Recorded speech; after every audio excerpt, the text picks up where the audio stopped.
talk about them a bit more. Monk being one of Chat, the hello, players how on we this doing? team that has kind of excelled in the mid rounds alongside CB, where they've kind of felt like this really interesting supportive core. Do we feel like there's any other names on Nova that we should be talking about more and watching more as this series goes on? That duo is obviously one of the big lagging? ones, and that's who you kind of want to be focusing try, on for a match up the lot sound of this. again, but wonder if you my know what? YouTube's lagging a little bit. I'm a typical, you know, basic girl, and I do love me a duelist. So I'm obviously going to be looking out for Swirl and seeing, you know, how he's going to be playing today, and if he's, you know, continuing to have good synergy with the team. We've seen a bit of an interest in Neon and quite a few of these maps as well. And one of my big talking points is always about how Neon game? No, I didn't see it. Oh wait, no, I did say we were getting translations of it. From the rest of the team to consistently be setting you up to be there, to make sure that you can get traded, because you're so much faster. Translated it yesterday. And if you are pushing yourself out and not having that support, then it's going to end up being more of a detriment than anything else. So all eyes really on that supportive duo and how they enable Swirl to get the best results. Oh, we're kind of close there. So for all our analysts watching right now, this is the time to start busting out the epic pen, looking at that mini map, looking for that utility to come through on those executes, because we're gonna be expecting big things to allow Swirl to just go in and start clicking heads. I wonder if it's gonna start lagging again. We might have messed up. I think this matchup is gonna be my favorite of the week, solely because if I don't see one crazy absurd comp today, I'm disappointed. Right? These are the two teams where I feel like pen is honestly, that's a great point. You know, no duelist, double love the reminder. Double duelist, no controller, like anything is really possible. And now that we've that's got what we need these days. Casters reminding me to stage. do everything. That's great. Yeah, honestly, anything is on the table, right? And I think it's also important to just kind of talk about the history between these two teams. The fact that they have played against each other a few times, and historically, it's been Dragon Ranger that have come out breakfast? on top Nothing, of it. dude. They've it's still too early, three man. times in their matches, it's 9 whereas Nova have only won twice. And a slight kind of asterisk on that is that when Dragon Ranger win, it's usually in a 2-0 fashion. You're a Nova fan. They should be going to champs. It kind of has to go the distance. All I mean, they got to get maps, top 2, they've only been able to take it in a That's 2-1 scoreline. So they're fairly evenly matched here. But with some of the changes that we've seen, with the map pool starting to change as well, we know that we've got a brand new map in that we got to see a little bit earlier this week. So I'll be curious to see if that does come out again today, that corrode. They're going to struggle so heavily. There's a lot of adaptation that needs to come through They always had a pretty good bind. There's a bit of a point to prove, because both of these teams made playoffs. They had very similar score lines. They might be alright with bind back. If you look on paper, DRG are probably the favorites here. And I'm not talking about following your heart and maybe reading a bit deeper than what's on the surface. Surface level, for most people, Dragon Ranger are probably the favorite in this one. No need to So stop the day of the day never ended. I think Bro, please sleep. You're absolutely right in calling Dragon Ranger the favorites. I think history would show it. General even in bit some of advice. cases, the form coming out of stage 1 would show that too. But I mentioned there's just some aura around Nova coming into this stage. I love the way that they operate. I think the showing that they had at EVO was a little bit surprising. Dude, I miss these jerseys, man. Oh wait, they got rid of the long sleeve jerseys. Series in no, our, caster predictions for Project Horizon. So I think there is some potential here. Fist bumps across the stage. I wonder if the players I didn't want the so long ready sleeve to see what the jerseys. map selects are. Do you have any little predictions for what maps we're going to be seeing? Yeah, Dude, they it's an only had the interesting one. jerseys You for, know, like, we what? know that 6 recently months? Dragon Ranger have looked That's pretty good on devastating. Bind, though they haven't played it a whole hell of a lot. Rip the jersey, and when I yeah, say man. recently, I I'm thought it was the talking best like jersey in this year. It was a few months ago. one of my favorite jerseys in so esports, it's not honestly. like it's super recent. So we'll see if they're still kind of feeling Dude, comfortable guys, bringing really? something like that to the table. But it is the strongest map that they have statistically. Both of the new maps? Whereas if you go ahead and look at Nova, for them, it's more of like a Haven lean. Unfortunately, you know, a map that they've had a lot of success on is no longer in the pool. So they're not really going to be able to lean on that as heavily. Sure, Lotus Icebox we had corrode on day 1. It was a bit of a curveball pick. It didn't go the way that was hoped. I was hoping for some corrode a little bit. I suppose or it's at not least even a little worth bit of talking about bind. because I'm surprised Nova banned bind. I I actually was so thought the busy, bind like, was kind thinking of about nice. the stats. I didn't even see that it was on our screen. They started leaning into None of the maps that I spoke Vice, about. Oh wait, Deadlock a no. little bit. No, that's Ascent.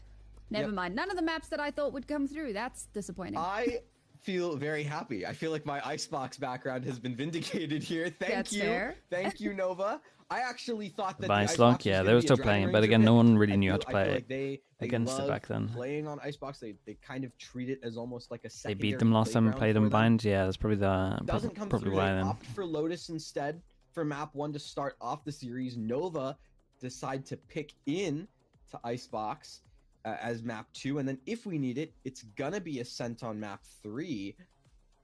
I feel pretty solid for Dragon Ranger here. If you're looking at this veto, this feels like them all the way.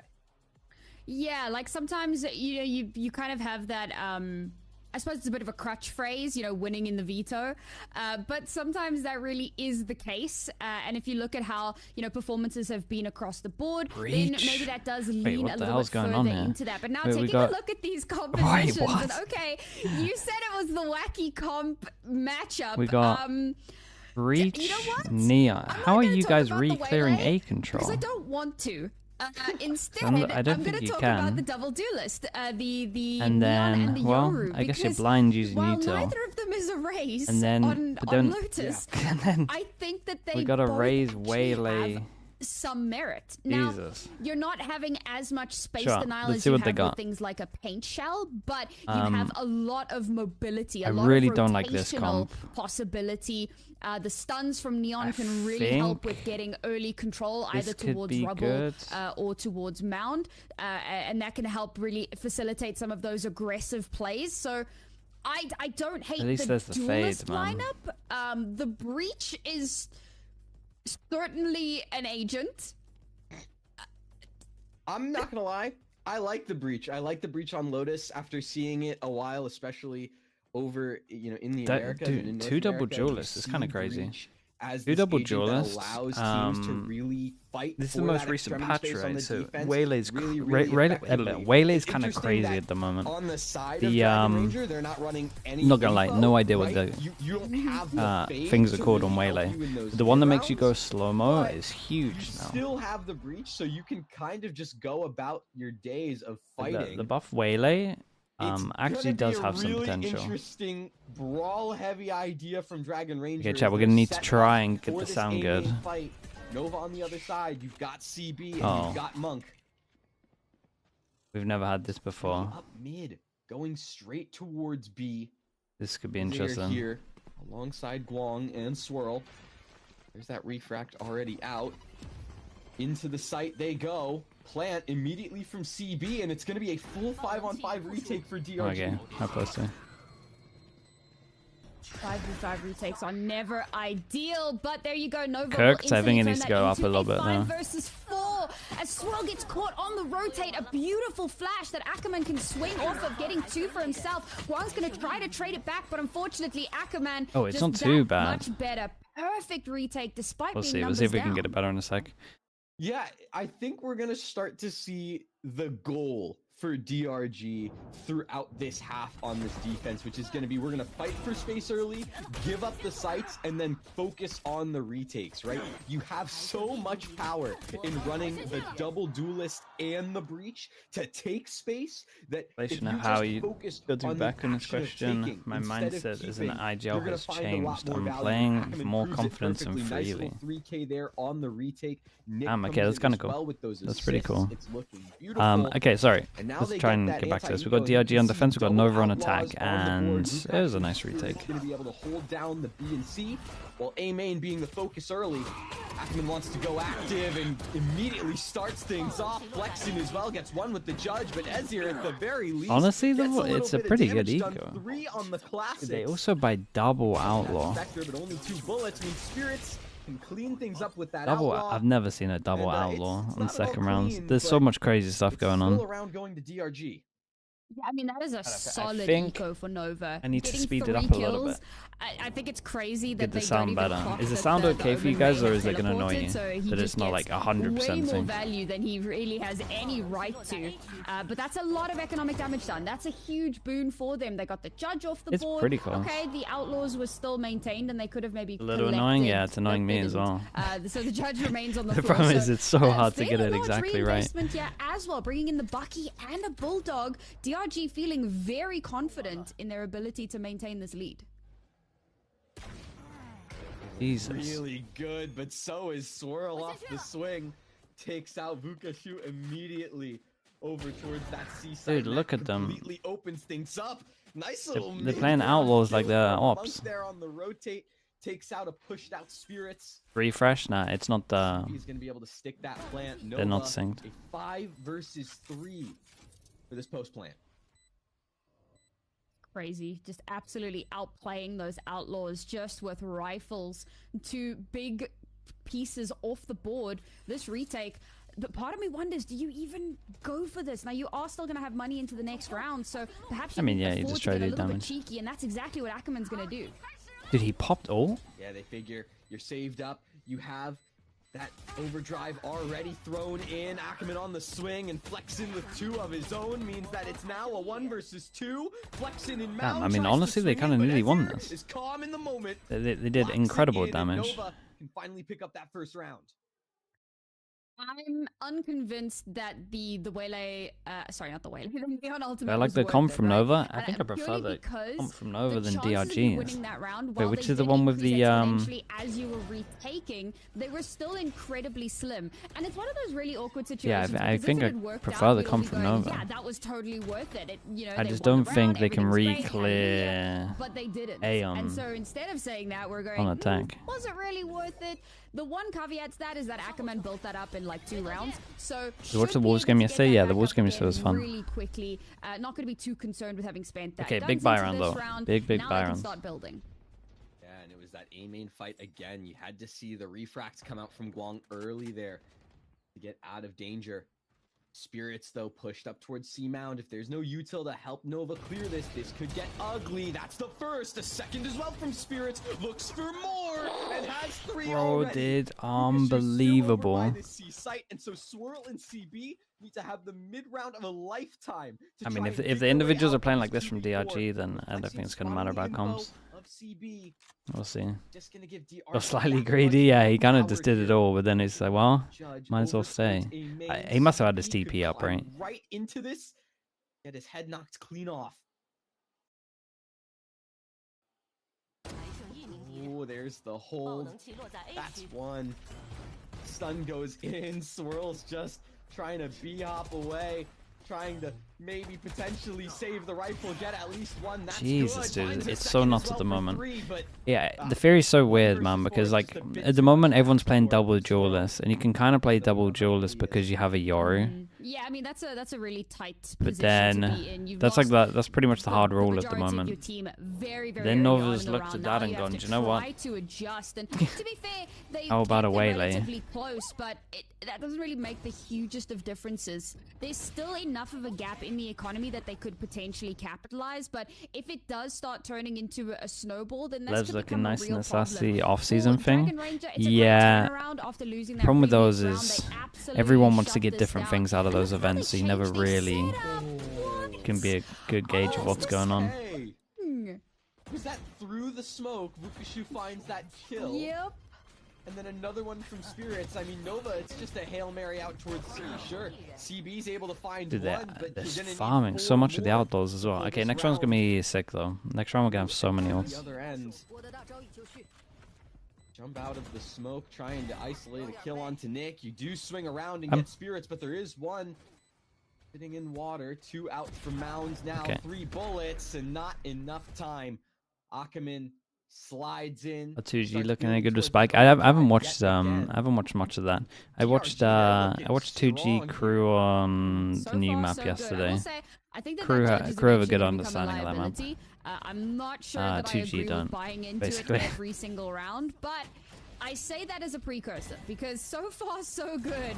It really has been putting up just exactly what it needs to. And what I was trying to say about DRG is I love that they play so dynamic. They've changed up a lot of their setups from round to round, constantly kind of keeping Nova big buy rounds, and Nova have no money again if they lose this. Nova, a slew of ultimates to work with, guns on board as well. They need to make something happen in this round.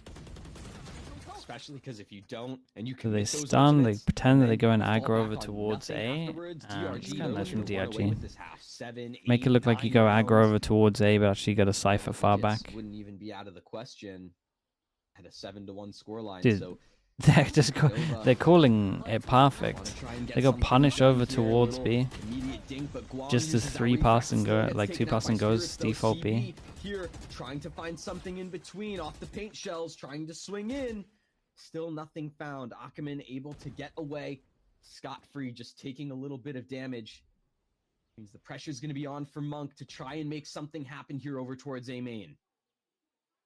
What I was talking about, playing off of the utility, right? Perfect. Okay, they leave the one over towards B to give themselves options to fake A, go B, but and now they've got Cypher on the A site. Like, the Yoru's a problem. I mean, yeah. The thing is, I'm not sure double duelist works without a Yoru, but the Waylay might be really strong at the moment. I don't really know. The buff for Waylay was huge. Being called, and Nova wants to hit this site. Nick though sits pretty and finds one. Ackerman as well. There is at least one trade, so it turns into a 2-on-3. This is a great move from Flexen, by the way. Steel Garden goes out just to buy a little bit more space. Open door and then TP to the other side. It's a shame he didn't have the confidence to peek here. They start to play in towards water as the retake gets started from the other 2 angles for DRG. They're ready. Big smoke. On the hold, there's the smoke and the tap. They know it was a fake, though. They don't need to start spamming just yet. This one's unknown, though, so Monk goes for that initial spray. Arcrow's just didn't get half. A little bit of time still. The spike hasn't been halved yet. Nova, they're playing it patient, and it's starting to pay off, but now Flexing is committing to the stick, and Vukashu is just holding all the while. They didn't think they were going to stick? Really? And they grab a 5-1 lead. That's a great pivot. I was expecting them to go over towards A, but instead they push DRG are kind of all over them, but and they take full B control, and it's a little bit scrappy. But here's the important caveat for that round. Is this the Waylay buff patch? Yeah, it is. Ultimates to make it happen, and it was still very Wait, Jeff, close. really? Like, That's sick, dude. Congrats, man. Either way. So that is a little bit of a concern, and then still to not win out the round. Like, there is so much to break down into that, but ultimately it's Nova losing a round that they needed to win. Now onto pistols, 2 ultimates. Good opener onto Ackerman, but this being an Wait, Chad, that might be mental, by the way. Realistically, a bit of econ damage is the best that they can hope for, and this late You got the last spot, yeah. That'll make the heartbeat go. But it was crazy to watch. Even if he's blinded, he has that gate crash to get right on out of there. Okay, so Nova, make sure that they push back over towards C. Long does have a hero rifle here. He could see a little bit of damage. They know there's a gun down over towards A. DRG looking to try and great take shot. The 6 just fine, and that first kill. Damn, look how much damage he's done. It's looking good. Flexi now teleports out to Rubble, but whoa, CB takes bro. the timing. Dude, they're having a mad round, by the way. These shots are crazy. It's still pretty hard to actually finish this one. There's so low HPs. Oh my god, this is such a doable 1v4. CB unstoppable in this round to flip it on its head.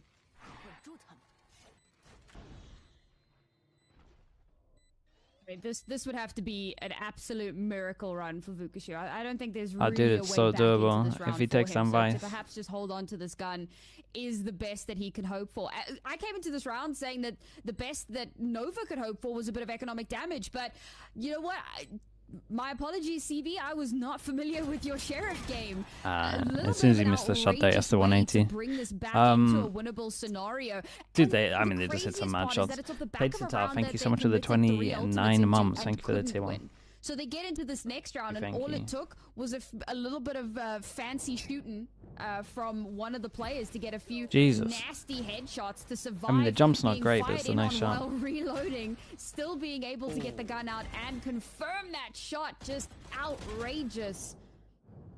Yeah, respect where it's due. That's a round that they needed sorely, and they have managed to pull it in. But DRG now with 4 ultimates. It's them that have absolutely everything to use in this round. Holy bro, the 5 passing crunch. Does get taken down on that little pincer play over towards C, and that's another push. Okay, well, that didn't go great. The problem, I would have to watch it back, but also the problem for DRG is just literally everyone was ready for this. Like, everyone was there. Yeah, it almost felt like that was something that Nova were kind of prepared for. Yeah, I don't think, I mean, again, I don't think it's the worst call. It's just the fact that literally no one was in A main. It ended up just being a 5v5. Should imagine their util, the Omen Flash. Omen Flash was so low that it hit no one. Every single one of them was blind there, and it should have at least hit that one. So a bit of a spicy one, no matter how you look at it. But now Nova have broken. Dude, they do that. They go down to an eco. They had an incredible start. Back into this half. Only do they have a way back into the half, they also have I also think an opportunity here on this. I don't know, DRG will have a much better time going aggro. Right? Try and keep this round as clean as possible, but you do hello mate. On the big screen, finally. Finally made it. Supportive breach to help really get the fight going. Cooper, what's for breakfast? Some point make a little bit of a power play. They do have 2 players over towards C as the trap play is being done for What are the waylay buffs? Dude, I don't know exactly what they are. It's like, I don't even know the names. Your refract, the thing where you like TP back, it's a lot longer, so you can go further and you go back to the original position faster. And then your stun thing is like slower setup as well. It's kind of a honestly because obviously I think it's only like 2 meters bigger, but it's like because it's in a circular. But now unfortunately, it's circular, it's actually kind of huge. And I want to say it stuns faster. Oh, that's bold. Oh, Jesus. Uses that shadow step into the double stacked crates. Honestly, mad respect. But can only get away with the kill onto CB. So overall, it's still the rifles maintaining their supremacy against DRG. That's actually a legit play. A 2 versus 4 for Ackerman and Nick. Kind of a legit play. Because everyone that should be spamming you that would hear you has to focus on the other guy swinging. Would be great if possible. Seemingly unlikely. I do just want to point out, so we have had it confirmed that CB is also the IGL of this roster, which I love. Honestly, I think that being able to... what the hell, Ackerman? What the? Level 2 on the exit. Goodness. I was saying that like economic damage was unlikely. Bro just went ahead and got 2. Sure, fair enough. I suppose. Refract is longer and quicker. Saturate is bigger and it's quicker to activate. Yeah. Completely denied. Yeah, I think a fragging IGL is That's always it. You also pull your gun out faster. Especially in a map like this where you're really struggling. In fact, it's usually maps like this where your IGL tends to kind of fall off a little bit because they're focusing so heavily on trying to bring things back, on trying to like figure out how to fix things. So when an IGL can still step up despite the fact that they're struggling as a team and can still put up numbers and kind of help guide them into a more winning position. I think you can. We'll definitely see more waylay. We will see more waylay. There's a chance it's an over buff, but again, it's like because of the double dash not having self-sufficient TP, you're a little bit limited, but you'll kind of have Raze and Yoro that are similar-ish, even though you can flash for yourself with Yoro. Dirk has been spamming Waylay and ranked. Yeah, I think if you went for, like, if you literally went for Yoru Waylay as just like a combo, I think you could probably do pretty good. I think Waylay solo duelist sucks, in my opinion. Map dependent, but it sucks, in my opinion. Need to take a timing here to try and get something active. They did just that in that initial eco that they won, where CB snowballed into getting a 3K, and it was off the back of taking that timing, advancing just a little bit, and taking those 2 shots with that sheriff, winning those 2, bringing those rifles. Dirk has been spamming and ranked. just do you reckon they're gonna hard lock in Waylay? When you mean spamming it, what kind of maps are you talking? Because he legit normally plays the agents that he plays in pro play. Guang has to fall back, but Swirl is here though. Gets taken out by Akamen. Another one that falls the way of DRG, but Guang and Monk can respond in kind with 2 apiece. And there's another. Dude, the slow's really strong. Turns things into the 3-on-2 numbers now back in favor of Nova. He's been playing in every single map in ranked, really. Dude, they might be spamming it then. Kind of devastating to come off the back. Dude, the meta's so open at the moment. It looks really fun. To turn things back around. You're going again for that aggressive play, and to be fair, it starts off looking relatively good, getting a few kills there. But Guang, as you said, goes absolutely nuclear. Now Spirit, who has had some exceptional multi-kills prior, has to do it alone. No backup, 1 versus 3. Nothing but a decoy. The crew bind comp good? Wait, what's the crew bind comp? Why can I not remember this? From 5-1 to 5-5, yeah. Dude, you know the round where they hit all the sheriff kills? Like, those nuts. Since the map started. This is Neon Euro double duelist good for Crowd? For sure. Yeah, absolutely. You'll see teams running that. You know, kind of reading into a Neon Yoru, then like a Fade or Sova, Omen, you can really and then Cypher or Vice, a little probably. Bit wobbly because you don't really know how it's going to play necessarily, but they've managed to figure it out quite nicely. That lack of info gain is something that they can really abuse, and it's allowed them to kind of hit Neon's the accelerator on so many of these Neon's really good on Corrode, honestly. Does get caught up by the trap no Viper. Viper's not a must on that map. It just makes things.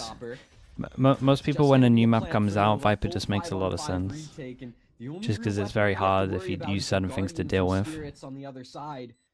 DRG, they're gonna have a rough lay of land here, but that's the opening engagement here. Gonna be a rough little retake.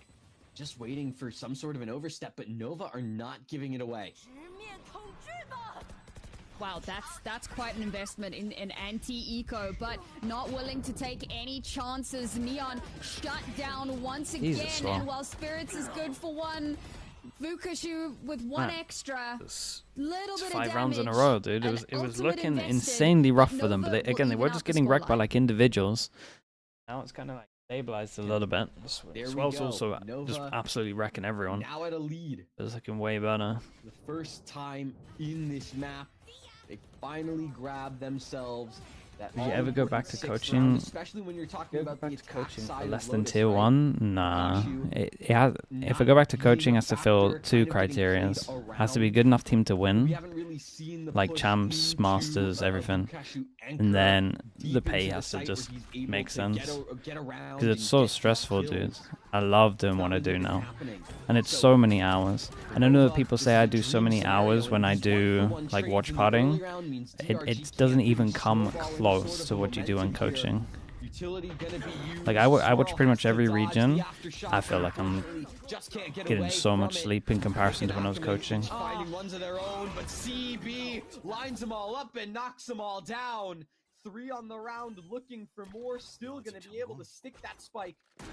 Cam goes off in the post plant. And the Vandal now online. It has to be the I still though, if I'm Nova here, I'm loving this. It is in the 1v1. It ties us up, and that means we're going into the half at a clean slate 6-all. I think Nova did great here. Got a little bit close for comfort, it felt like, for Dragon Ranger. I mean, they had an absolute slammer in those first 6 rounds, only conceding 1. And then suddenly, Nova coaching, but you go stream your coaching, and then be pointless. Long time You're showing to kind everything. Of find their footing again, but it was a really solid retake, all things considered. You know, generally speaking, you don't really Sorry, go get for to those stream while Kenzo coaching. coaching. Rounds. Not a thing, you don't really want to give over that possibility. Most of them were kind of in anti-ecos, where Nova knew that they had a huge advantage, so you can kind of leverage that really well for yourselves. It's so much more. Yeah. When I was coaching, I couldn't. You'll see how like skinny I was, man. I couldn't even go gym. I couldn't. Like I'm such an all-in person that I couldn't even like that 1 hour. I just felt so guilty. come from the fact that they didn't have a lot of info for retakes. There's always something you can do. There's always something you can do to fix stuff. And it's going to force them to have to play a little bit more one-dimensionally. They're going to have to kind of, they're either going to be doing a lot of contacting or they're just going to be super aggressive and explosive. But I think that could actually play well into them. The problem is that there's some really good retake utility. So if Nova opt to just play off-site and play retake, or perhaps, David, thank you. Play for some you covered your tracks, David. I like that for you. retake scenarios. This could no, coaching is crazy, man, and it can. I think many had a similar situation to what I had from the sounds of it, because you're so all in and you just don't sleep that much. Are gonna play for a bit more than it just consumes your whole life. Like they have such good opportunities to take space that they might take a site, get the plant down, and keep pushing. It is fun though. Almost take the retake. It's fun when you're winning. Looking forward to seeing how this next half is going to go. I did actually quite enjoy that little cam, like the patch with Waylay buff. It's not really a handshake. What do you call it's that? Like the it's not a spray handshake. in the game. It's a but what I'm saying is coaches don't get enough praise. It's not actually a handshake, but it's, it's also not part of your role. So. I don't know. I would have just called it a handshake, like a grasp almost. Like, yeah, I respect that, Saint. Saint, when you say a 2-month health grind, what do you mean? Like gym and eating good? Enough of that waffle. Is that your way of saying that? See how this. Are you actually like normal? Are you talking sleep? Are you talking everything? What are we talking about? It's about Guang pushing down into Mound, taking some shots over towards DRG, and for as active as they were on the defense, it's felt pretty passive. Came pistols at the moment, it's this. Waiting, trying to see what'll happen. I respect that, Saint. Smokes. There's that cyber cage to go through. It's gonna be that light speed away. I'm meant to be cutting, Saint. And honestly, I've meant to have been cutting for like the past 3 months, but honestly, I just feel like I'm on a perma bulk at the moment. Just enjoy eating too much right now. DRG, they really haven't found chicken and rice is too tasty, that's the issue. And I just sit still too much. Yeah, I mean, this is what I was kind of saying about needing to contact up quite a bit. They did entirely dodge that haunt, but with a bit of jump stuff, yeah. The self-control's not here right now. Has happened. A flying neon will call in that rotation. Can DRG still make this happen? Seas goes out just to buy the Seas was great. Time. Let Spirits be the only one who's allowed to explore out of tree. Rotates do start to come in. Bro, you are so wrecked on site. I can't even express how wrecked you are. Avukashu on the other end, but Monk doesn't care. Comes in and right yeah, I don't think they can play that side like that. That Nick is able to clean up Ezir as well, and now a 2 versus 4. We do have Swirl, who's already dropped in. Takes that first. Weird for the 2 rotates to path this way. Damaged up a little bit. Guang on this rotate, outbreakable. Looks for a little bit more value. Standing desk, dude. I have a standing desk. That's the thing. I'm just like, do you know what? I have a standing desk, but like every time I do it, one of my cables is messed up, and I just give up. Dude, imagine they actually win this. They have no right winning this. Holy. Goes looking and the swing from Ackerman is off the slide. He put really good on Neon, man. Fair play. Like, what are you meant to do there? He's always going to kill you if he hits that shot. Setup that we had there as well between the 2 duelists, right? So you've got Ackerman in tree, being super patient, and he knows that he can be because he's got a teammate that's in an elevated position and can call something if they see it. So he doesn't need to get antsy. He doesn't need to like peek unnecessarily. He can just chill. Once Spirits goes down, that's when he knows, okay, now I have to actually activate. So it does get a little bit dicey in that trade, bringing it to a 1-for-1, but having the Neon in that final moment, being able to use that mobility. Okay, 2-0 on the pistols though. Oh, flexing. Just full. They're allowed, I guess, 2 deaths. Ackerman wants to do something similar here with the judge. Sits in the smoke. They want double pistol, yeah. See if CB will get a bit aggressive. See if they'll make a play. Not going to be the case. It's Nova trying to take a timing here on the other side of this breakable door. Ezir is here and waiting. Spirits, though. Crawled in towards tree. CB's now gone, thanks to Nick. Monk has to fall back into the site. You can't really take this. The paranoia to just buy a little bit more time, wait for these rotates. Monk fully blinded. Correct, well. That flash. Yeah, I don't really know about like the Omen flash and stuff like that. It's just pointless. As you're at this point, you're just hoping for some form of a kill. Shut up. Doesn't go your way. This is much better from Dragon Ranger than what we saw in the first half, right? Because the first half they also won pistol. I think Yoru's used too much. Honestly, Yoru's probably used not enough at the moment. This time around, it's super clean, and they're playing a much I would go the other way around. They do give over a bit of info as they're making their way up. Yoru's too strong, man. Clean. However, we are just 2 rounds in. So the real question is going to come into this next round when we have some guns available for Nova, when they actually have something to... Okay, so what I want to see from Nova is them going aggro A all the time now they have the guns. This comp isn't great at re-clearing A. It's just not. This time, however, it lost a key proponent very early on. Dude, how's he even got that kill? Not only have they lost that key proponent, doesn't seem like they're gonna be able to get it back. Iristas, thank you so much for the 29 months, dude. I appreciate that. Nova on some very good guns, but you don't really have that space taker anymore from Spirits. You have to hope for some sort of dude.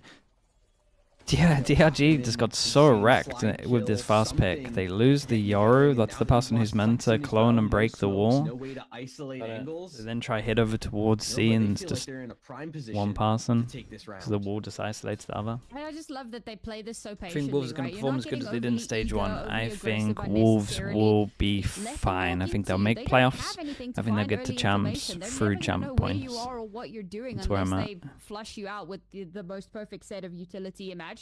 So instead, they play safe, they play chill. Now it looks like it will likely have to be a retake in towards A. We'll see how much CB can get here. This okay, that kill is chill, bro. Chill. Looking for more, but Nick is no, there. guys. Ackerman as well with a shot onto a rotating Guang.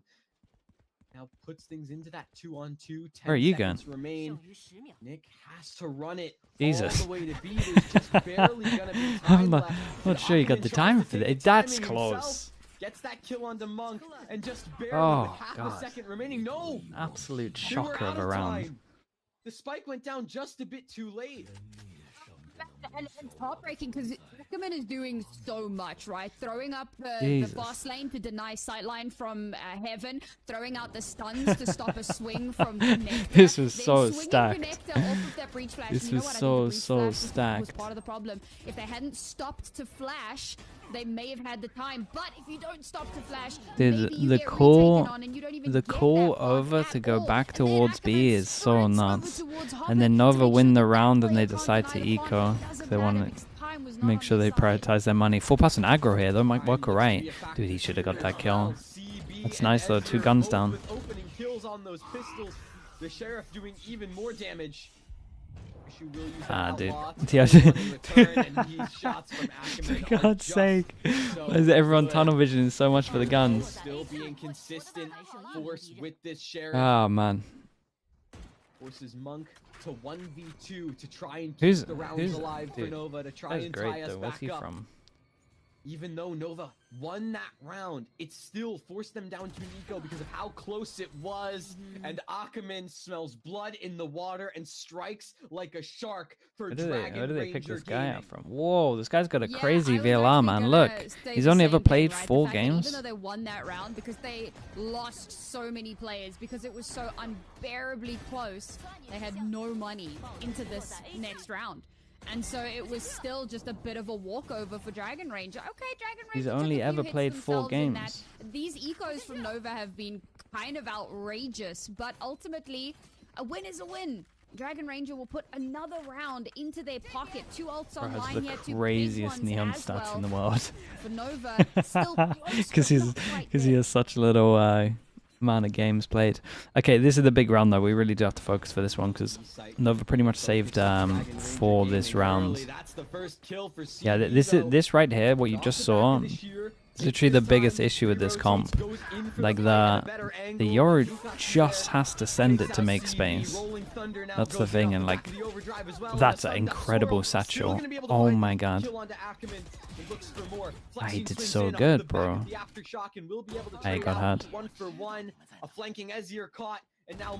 He peeked before the thing. Jesus, there's so many crazy decisions being made.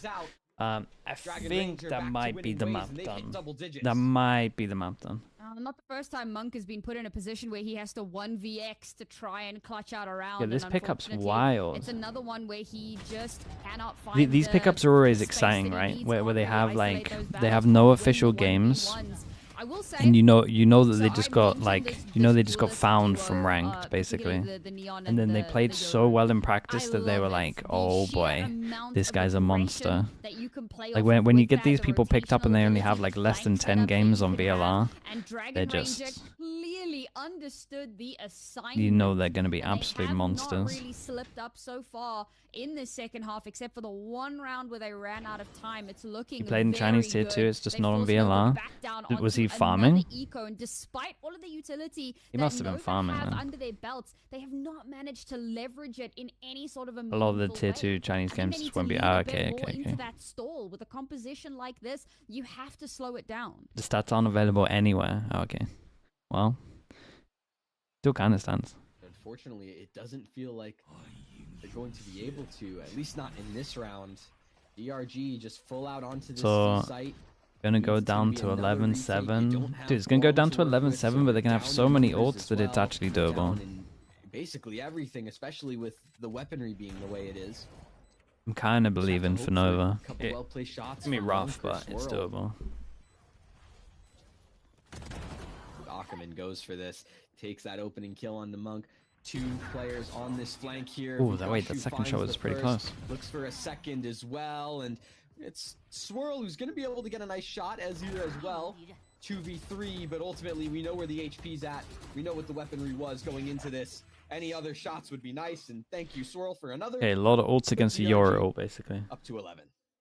DRG egoing some of those fights was a little bit hilarious to me because they had no reason to, right? You can just play for time at that point. You can chill, hold on to as many guns as you want. Mostly private stuff. It's about sending a message. This doesn't get many viewers. The message there was, we're winning this. Jesus, that's a nut shot, man.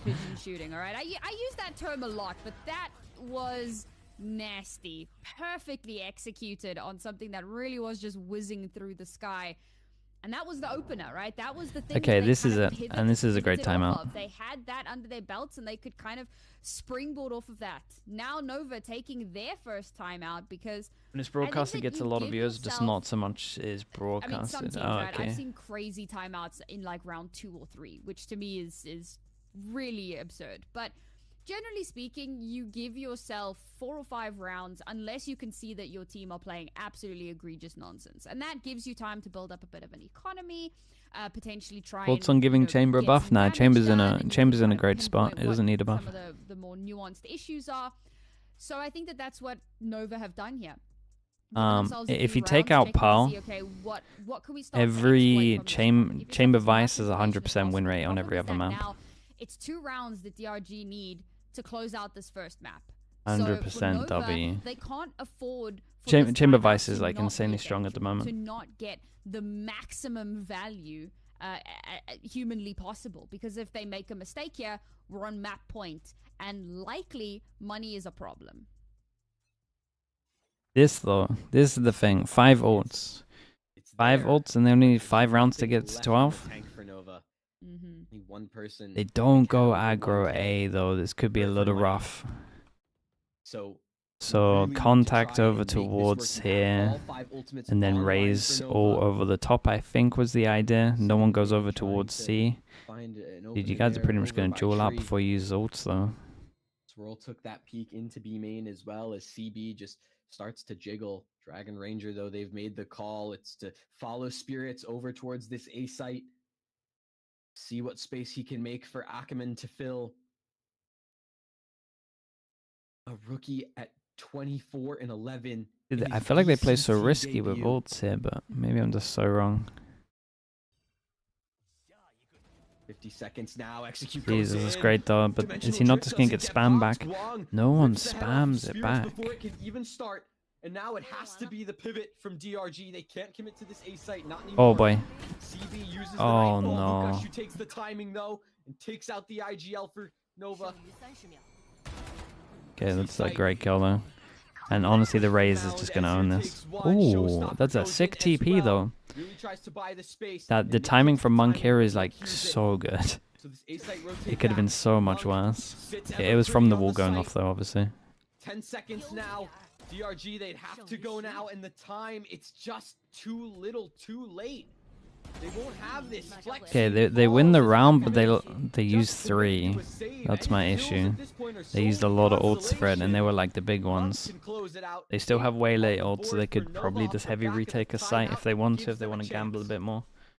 I mean, that's outstanding. Beautiful change of pace from Nova as well, just playing a lot more slow and a lot more methodical with that one. Are they able to stay with the Waylay TB's back too? I mean, if they have vision of think of how this map is, right? If this is the stairs here, and he's been in this little cubby the whole time, and then he shows from the little cubby, and you've had vision of this the whole time, like you know he's there. Shuts down CB entirely, and the Nightfall doesn't even get anything. There was a bit of information starve there, and they could not really capitalize on that despite. So for Nova, this was such an important round, but it needs to turn into more. It needs to become momentum. Make magic.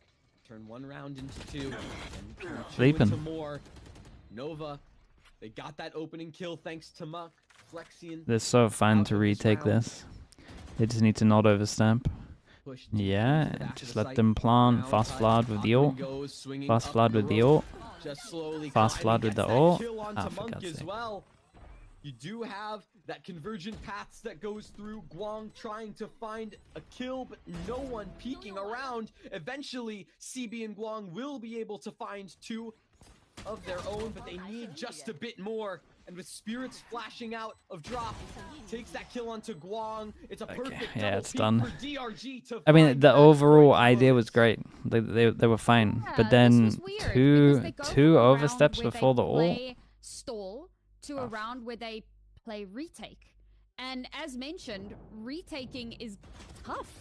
Yes, you've got a lot of utility to work with, but because of the aggressive nature of this composition, they can get a little They ulted after 2 deaths, man. It's so crazy. It does come down to the wire, down to a 1 versus 1. So they kept it close. The Chamber and Vice work so well. They're both just so good on defense and attack. They're like a nightmare to play against.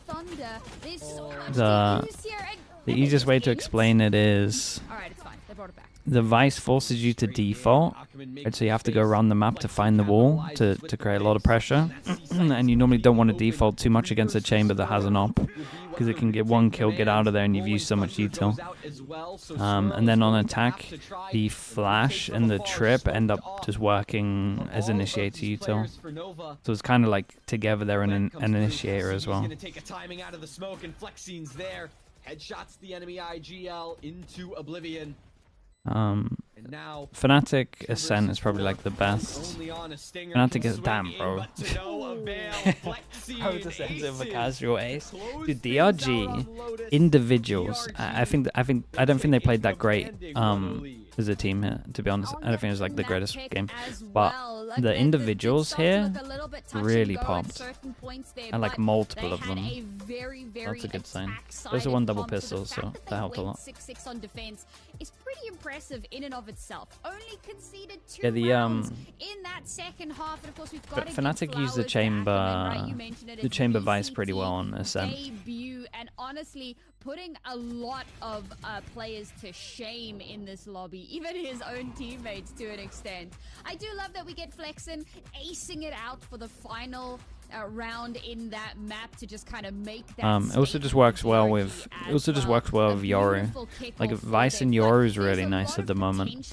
Like being able to flash an area and know that the area is clear so that you can take a TP, or you can fake the TP and you know for sure it's like a hard question mark, is like really strong. Kind of similar to like what was happening in Sky Meta to an extent. This is where they are potentially feeling the most Kimmy Rage, thank you so much for the tier 1, dude. Appreciate the 5 months. Thank you for that. Is the fact that Icebox is pretty much a fragger's paradise, and so far it's felt like DRG have definitely had the they kind of played the same default cat with Chamber. Yeah, but they also didn't get punished for it.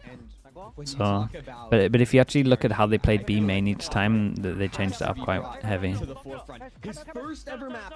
yeah, the cat short for sure was the same. But if you like focus on like B main and what they were doing over towards there, it's pretty different. It just creates so much pressure around the map.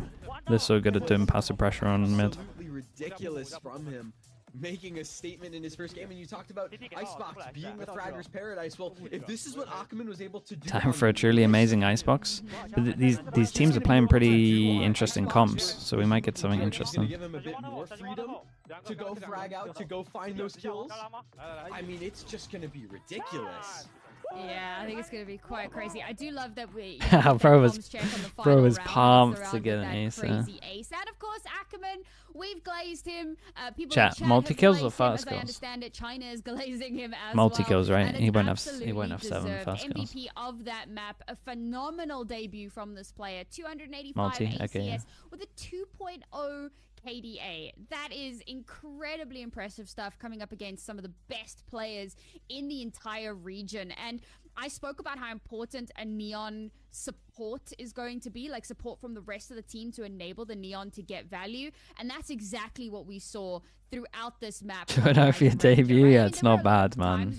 How many fast kills did he actually get? I don't think he got too many fast kills just purely because also playing off of the team, making sure that the Yoru was going in to just make a lot of follow up for those stuns. Base. They were keeping him alive even when he was in danger, making he got 3 for 3, not too bad. Some of those fights a bit later Crafty Sama, thanks so much for the tier 1. Appreciate the 11 months. Just Thank you for that. very impressive overall how they played around the Neon. Yeah, and you know, when we're talking about these rounds, yeah, this is definitely a little bit rough though. The way that DRG played into those late rounds, they 12 fast kills rounds super effectively, right?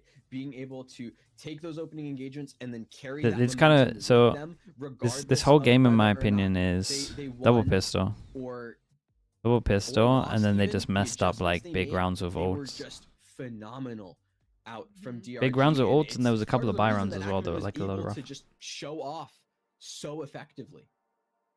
With how much Fade is being played on Corrode, do you still think the server is going to see substantial play on the map? Yeah, I do. But that first stat was, it always is, I think, again, I think both are fine.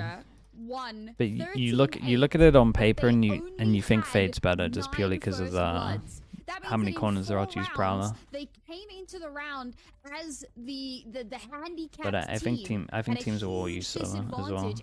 You'll see more Fade than Sova though. There's no doubt about it.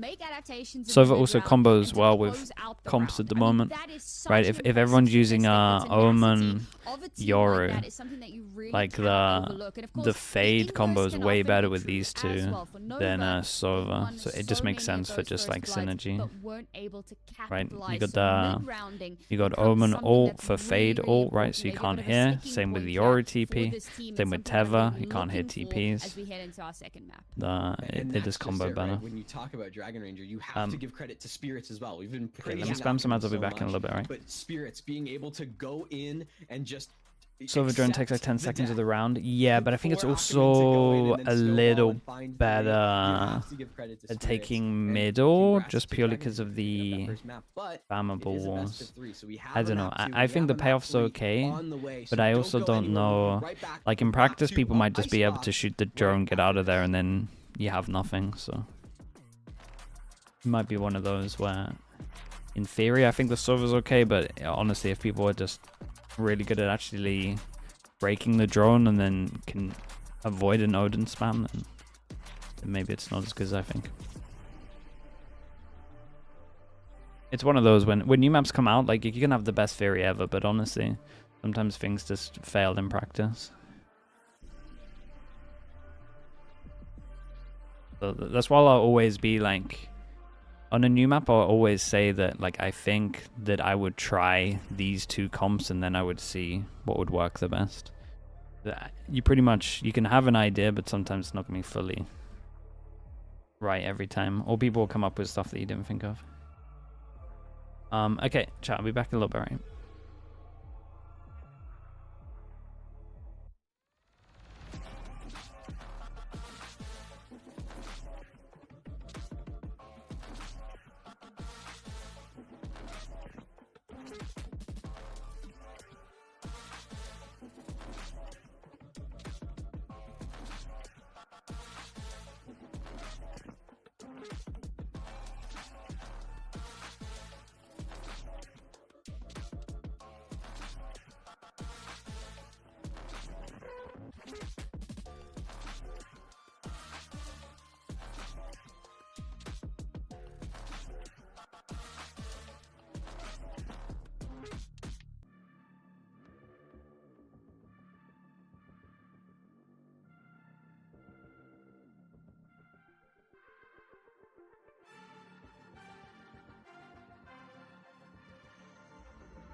Welcome back to VCT CN Week 1, Day 4. It's the last day here in Week 1. My name is Ancient Angel. Here with me is Naori Mizuki. And oh my goodness, Sam, what a map 1 between DRG and Nova. If you looked at the caster predictions for this series, I think you would have expected a different result, but we talked about it going into the series that DRG should be the on-paper favorites to win. All I'm saying is that 3 of us know what's up. 3 of us came into this with the knowledge, all right? Okay, but I have been proven wrong before. And I did also say at the start of the day that when Nova beat DRG, it's always a 3-mapper. So there is certainly a world in which we see this kind of reverse sweep come through. And I think that Icebox is definitely the very arena where we could see that happen. I was taking a look at some of the stats during the break. Dragon Ranger have only played Icebox twice this year, and they have lost it both times, 13-2 and 13-3. And yeah, okay, one of them was against EDG, one of them was against Titan. So it is not a great record for this roster. But Nova have also only played it twice, and they lost it to Tyloo after winning against FPX. So also a bit of a mixed bag, and it's really difficult to draw a lot of conclusions from such a small sample size. So now we can go ahead and take a look at the compositions. Oh, Nova, chef's kiss. Love this for you. DRG, what is going on? what is this one? Cooking? I think for Nova, this is a wonderful. Dude, DRG are doing some mad stuff. Talking about Swirl, the impact that he had. Harbor he played in the Oceania region, solo. Right? The Australia, New Zealand type of Reina, region. The impact that he Gecko, had on this jet, Killjoy, on Icebox, Neon is phenomenal, and it's part of the reason that Nova noticed him as a standout player. So now you get him on what feels to be a comfort agent for him. You have a really nice supportive core of Monk and CB, both on those initiators. They can play a bit faster. Do you know what? I think I would. It would be so entertaining to watch mini streamer China. Like mini streaming this China game would be so funny, dude. On one hand, you're thinking that's great. We just saw what he did. He'd just be flaming every single comp. He'd just be like, this comp doesn't work for all 4 of the comps that we've seen so far. You do have spirits on that Reina. We know that DRG love running this double duelist setup. They love being aggressive. They love okay, we got Nova on defense. We got DRG on attack. We know what spirits can do. And he's feeling it.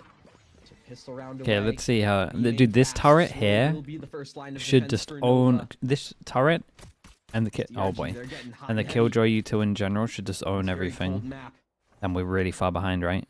Immediate swings. CB's here to help out Swirl on the engagement. Dizzy goes out, but the shot is good for spirits. That's the opening kill going the way of DRG. Damn, we're so far behind. Okay, chat.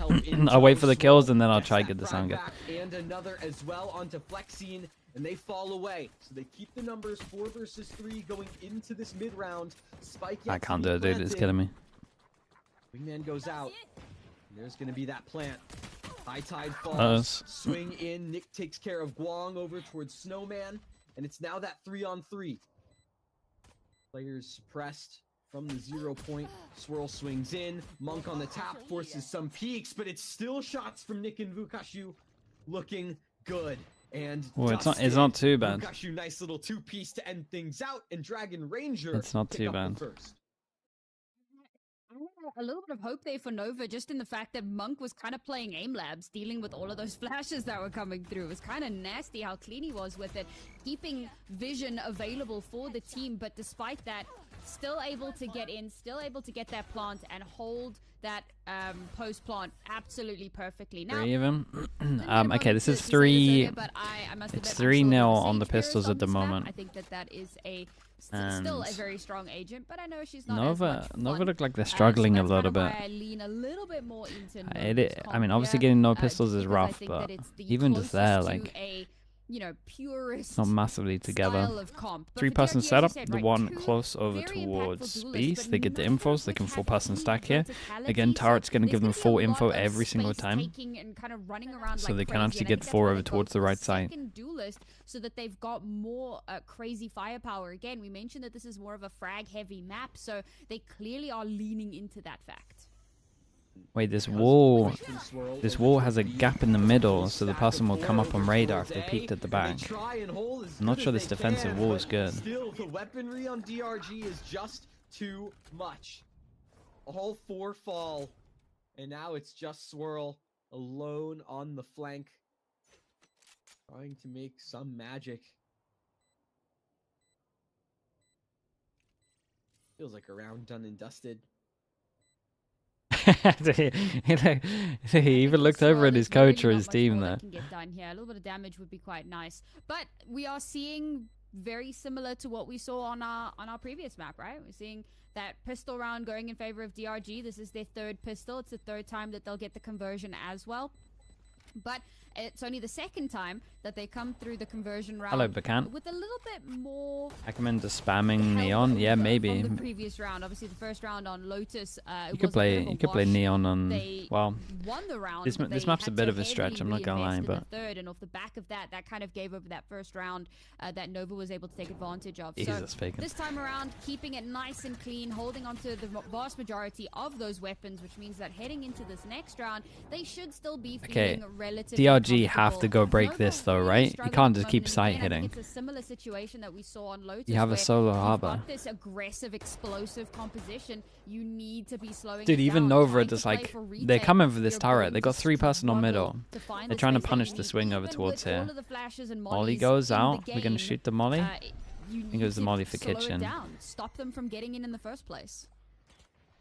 Okay, you got the turret here. You can just leave it now. You're all good. Want none of that. They heard slow it down, and they start laughing. No way. B site. Nick takes that first pick, and there's the swarm being summoned. Dude, stop holding middle. You're fine. You got a turret that holds it all. They don't vision block here. Spirits trying to take a couple fights here, but nothing being given away just yet. Has to be Monk. Has to be CB. They're not coming for the turret. Dude, there's no way DRG win a map playing like this. Drive going out. No picks being given. No peeks being taken. Nice, great though. Hit so many. 3. And still, there's no plant coming through just yet. A spam through the smoke takes care of Ackerman. That's a huge power player down for DRG. We need a little bit more though. Cove goes out and Monk spams down, flexing off the peak. And CB and Monk, they combine. The initiator duo gives Vukashu alone. Okay, big buy round coming up. Big buy round coming up. Got an armor out of them. They got a gun out of them. Not the best damage. They have to go middle. They have to break this turret. Otherwise, I'm gonna lose my mind. So unfortunate. It's interesting that no one is checking Snowman though. Like there's no sightline. Everyone is checking in towards mid for some reason, and that's kind of why he eventually ends up dying there, because the timing on it just was not, you know, as good as it needed to be. I suppose Nick was meant to be doing that, but wasn't looking at just that precise moment. So the timing, the coordination wasn't exactly. No way! You've had a turret 3 times at middle that hasn't been shot. They did it. And then you leave middle as a question mark. Now they can start to try to pivot. Economy not an issue just yet, unlike what we saw earlier in the day. So still very much doable for them to kind of maintain this. And I like that they did a really good job of slowing things down. Denied the plant entirely. That's what we need. By that plant. Keep the money game looking strong for yourselves. CB. Okay, but DRG actually go and default this though. Dude, DRG must be double swinging that and be like, what? There's no turret here?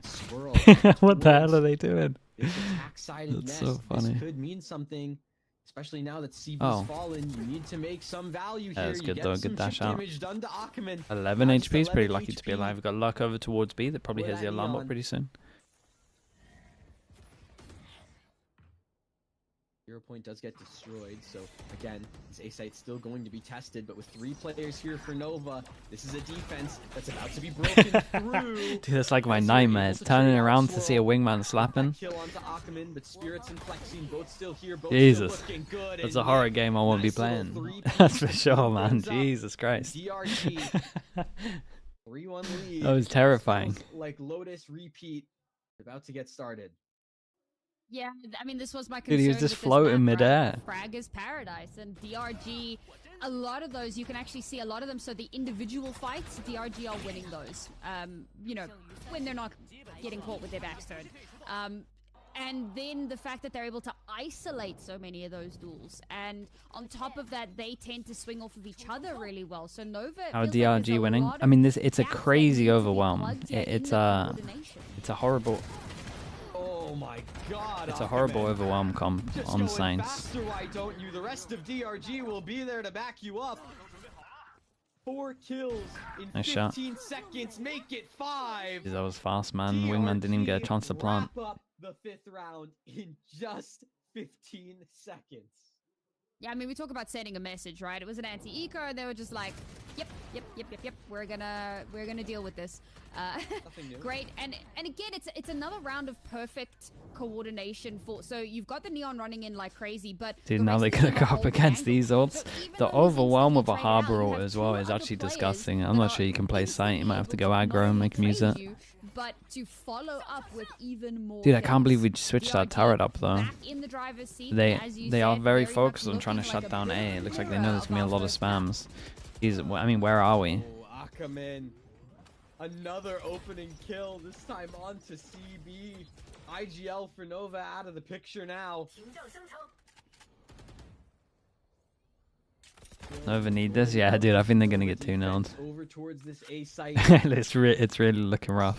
They can't win pistols, and they're just getting so wrecked on sites at the moment. This exact stack before, and there hasn't been any sort of a fight from Nova through the toxic screen. Spirits finds another. Monk will be able to trade out. Still, the plant goes through, and Spirits. Oh my god, dude. Apart Nova. Piece That's my Reina as well. My Reina's playing like that. You're just not losing.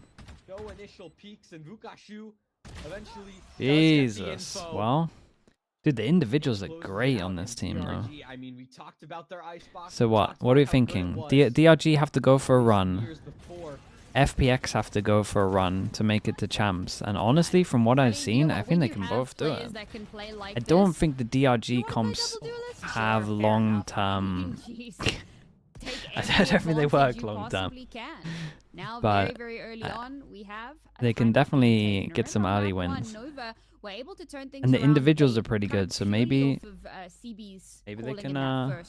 This time around, they need to get the coach involved because they are really struggling. And the crazy thing to me is that a lot of it is the same concept as what they had on Icebox. But I think sometimes when you're in the moment, you can become a little bit too bogged down with, you know, this is what we talked about in prac, this is what we rehearsed, you know, these are the plays that we practiced, this is how we want to do our retakes. And sometimes you kind of struggle to make these one and dones on the fly because you're so okay, I'm trying not to flame too much, but in my opinion, they should be none and dones, honestly. Things like mid-rounding, which we know that but had really the individuals are playing pretty good. Map. So get the coaches involved, give them a bit of a reminder, like, guys, we need to slow this down a bit. And I know that it can be a bit more difficult, but they have a fairly grounded comp. They don't really have a flying crazy comp. So the Molotovs, the flashes that you have, they can create a ton of space. You just have to be kind of communicating with one another that little bit. What about MEA? Do you see an underrated team making champs?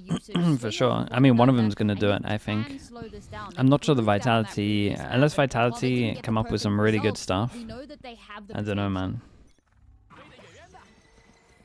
It'll be interesting to see. Chat, Vitality kept Faded, right?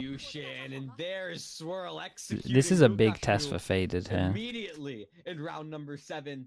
Because if they literally... Dude, I'm so excited to watch Vitality. Wait, let's wait for this buy round first. I'll speak about it in a sec. The next fight here over towards mid, off the back of the turret. I tell you what though, it's been nice from DRG. 4th rounds. It's been 2 important buy rounds. They've gone over towards mid to try and see if there's a turret. To break the turret to make sure they can create pressure over towards mid. A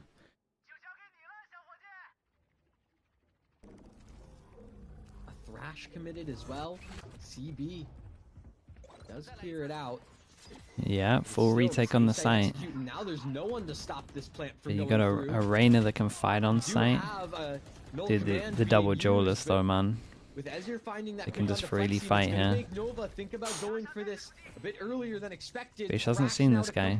As well from CB. All this suppression, all this detainment. Yeah, nice shots, man. Monk and Azir continue to find kills.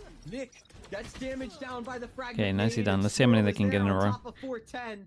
It took them a little bit of time. And there's what was I going to say about Vitality? Because, okay, when you watch Vitality, especially in like stage 1, it looks like, and I don't know how this is possible with the players that they have, it looks like there's no one in the team that knows what they're doing.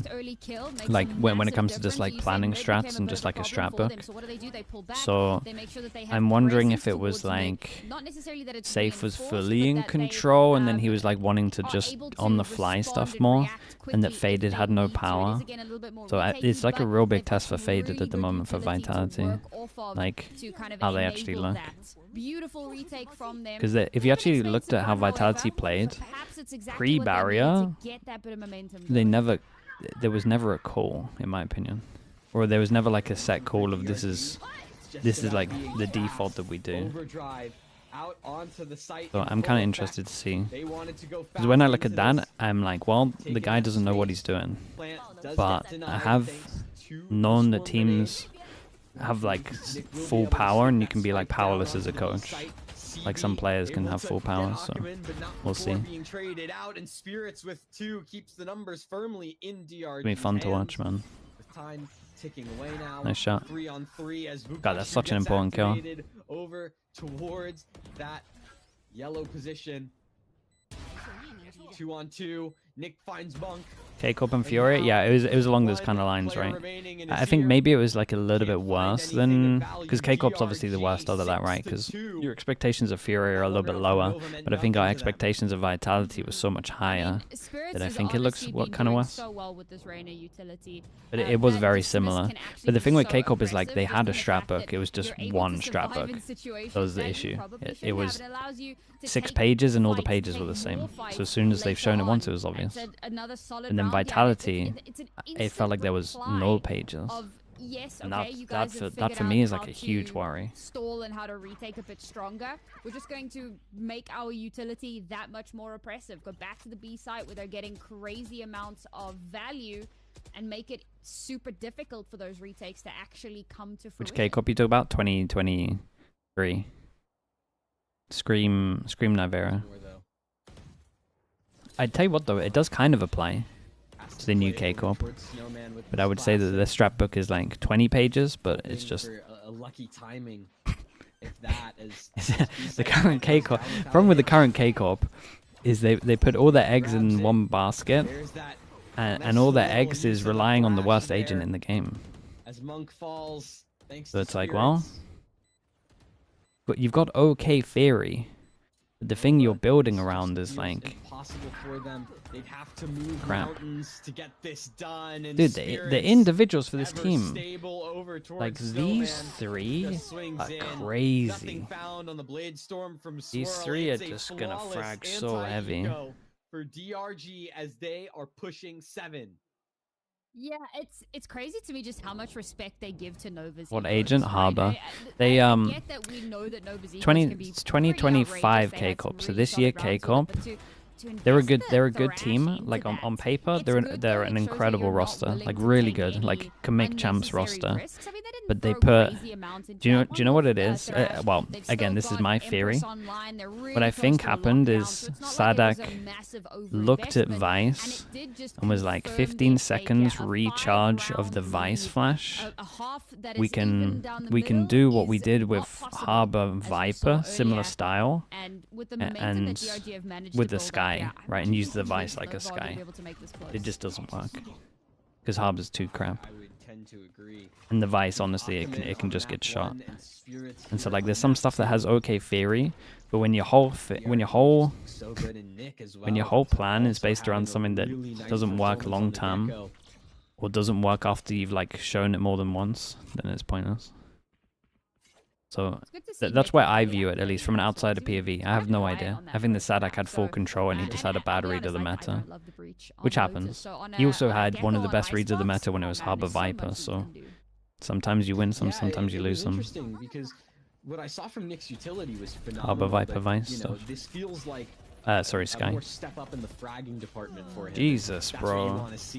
Where are you meant to stand? This team's individually just way better. What the hell?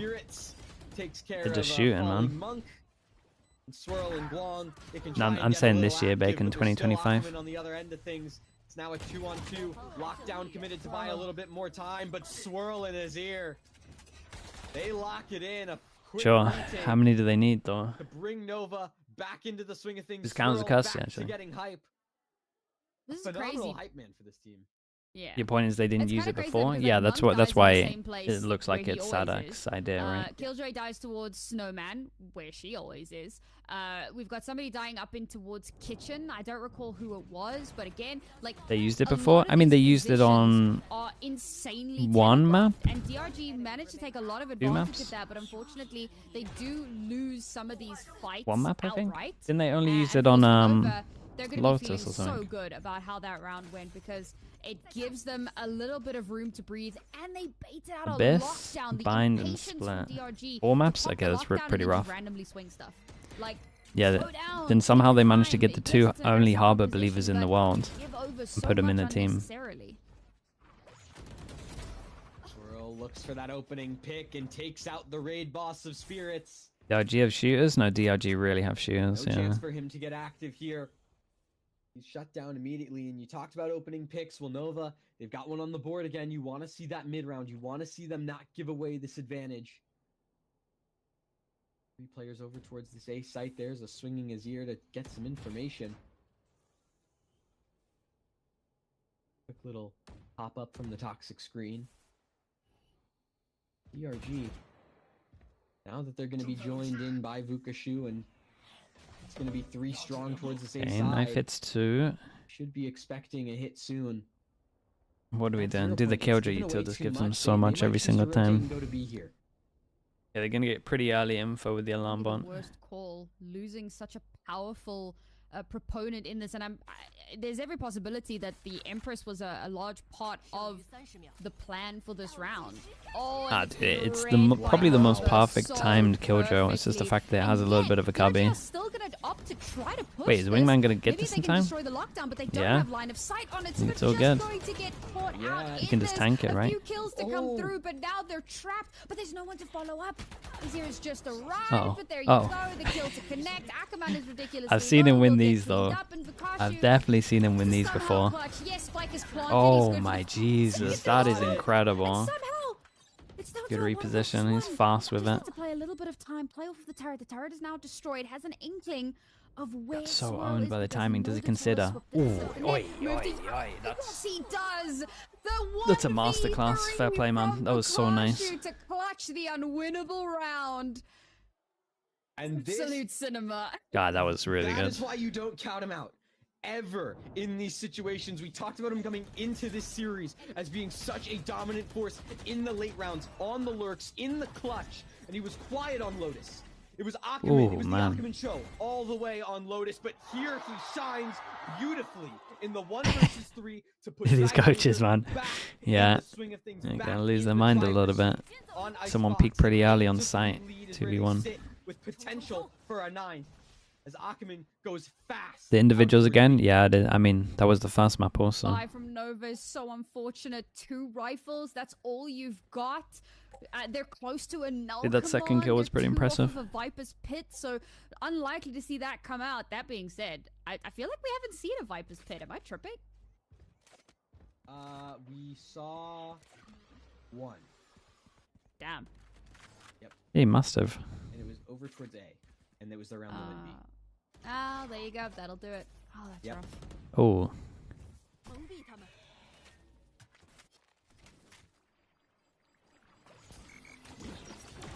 Flash goes in. Spirits does get taken out, so an opening pick for Nova. And that's incredibly valuable considering the weaponry they have. Azir, 145 to the head of Vukashu. He does fall away to live for another fight. Swirl pushed up over. Wait, hold up. This is the position that's been sold for him. This Oh my God! Does the Killjoy own him? He doesn't get swung. He takes the first, finds a second and a third as well. Man. Swirl rips open DRG. Can they win with 4? I don't think so. I think DRG are playing too good individually, but for a 4th. But Ackerman's still alive. A 1v4 to work with in 17 seconds, so the time just evades him ever so slightly. Spike dropped to no man's land, and the swing from Monkey's good. That was nice. It was all on the back of Swirl, and he gets loud about it.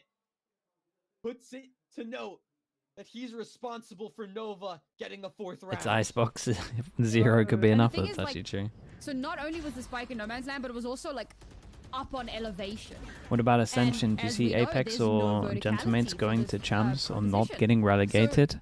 I think Apex are done for. In danger. There was literally, in my opinion, no way back into that unless both of the last remaining Nova players just Gentlemates have a chance for playoffs, for sure. But that doesn't end up happening. And in fact, we do actually see them manage to somehow wait, did I even try and upload it? Final round in the half, I can't even remember trying to upload it, to be honest, Sonia. It's me just being half asleep.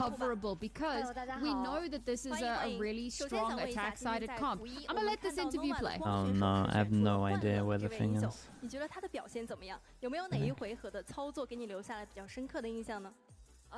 It's not there yet, dude. It's me just being asleep.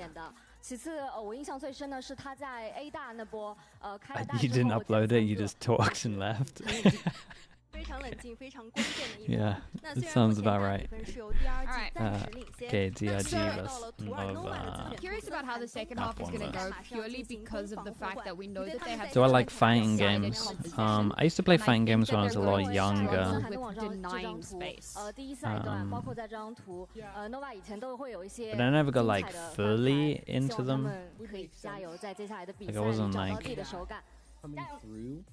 Like not that I would button bash or anything. Like I would learn some stuff, but I like Smash Bros. Like the original Smash Bros. On N64. That was a banger, dude. Mortal Kombat I played a little bit of. Dead or Alive I played quite a lot of. The utility, the KO. Soul Calibur I played a little bit of that. Honestly, the most fun I had was probably Super Smash Bros. Super Smash Bros. is really fun. You want to see that be brought in to this attack side, especially for Nova here on this pistol, and you can see Street Fighter when I was super young. Towards B main. Take a fight. Damn, that's the swing. Ackerman goes what? In, but CB and Guang quick to find how did they even win then? This wasn't too bad from DRG at all. They had so many numbers here. I'm surprised they lost that first kill. Going to be this wrap from mid. It contains these two dude, if Nova get the pistol over towards yellow, over towards B main. They should have a pretty good time. They can just force over towards A all the time. DRG have got like a retake comp, kind of. Sam, this is a really tough spot for Nick and Spirits. How does DRG's comp play on defense? I mean, they just fight, I think. They pretty much do what we saw, where it's just like, you fight with double flash stun. The thing is, like, this is kind I guess of you what my just concern retake was. So everything. you have this highly aggressive composition, so a lot of what you have to do is take really early Look at what Bacon's comment is. What was chess like on release? Those patches must have gone hard. You just know this guy's smiling so heavily to himself. He's got the biggest smile. We'll let him have it. To give themselves something to springboard off of. Eat a grin, yeah, basically. Dude, he just thought of it and he was like, oh my god, I've got an absolute banger. It actually probably is too good for you, Bacon. You sure that was your one? So far today. So that in and of itself in-game volume I turned up a little bit. But is it going to be enough to allow them to close that deficit? I find it interesting what they've gone with here in terms of what they've spent into. We've still got a ghost. Out of the 8 Ascension teams, how many are getting top 8? Is in playoffs? The get-go, so it's kind of all over the place. How would 2G looking? It will surprise you in this round. It's easier to open things up with a push. So I think Apex aren't doing it. Getting capitalized upon. It's a nice use of the high tide. They look good. Down the push B main. It forces. Spikes is him. I mean, Spikes is him, but. And that's. But are they leaning into double duelist, or are they playing Spikes like flex? Being this more anchory player over towards yellow does get suppressed, but still we know the shots that he can hit with that Sheriff does eventually fall away, and Nick in kind returns to the back of that B main B site. 30 seconds left. Nova, they need to commit this. Wingman goes out, starts to stick the plan. Smoke. Utility to deny it, so it's gonna be that 4v5 retake. They anti-eco full group save your smoke. In these hands, Azir. And then don't use the wall, just smoke up the whole time. And the flank's been spotted out. It's an interesting way of doing it. Be able to get any surprises done. Initial peeks go in. Azir looking to farm even more, and there's the final kill. Are they gonna feed the ace? They're feeding for the ace. I love it. Yep. Give the ace to his ear. Come on. Dude, they're trying to. They're gonna try dodge him. Azir wants it. Ackerman We all know. Wait, they put him down to 6 HP. And Ackerman's just running away. He doesn't want to give it up. They deny the ace. Oh, that's toxic, man. People talk about shooting bodies. Nah. Denying the ace. That's the real BM. But I think if I'm on DRG, I take that. I'm like so happy with Ackerman doing that. Yeah, I mean, valid, right? It doesn't give over an unnecessary ult point, and, well, you know it's going to make them sad. So, you know, it's the little things.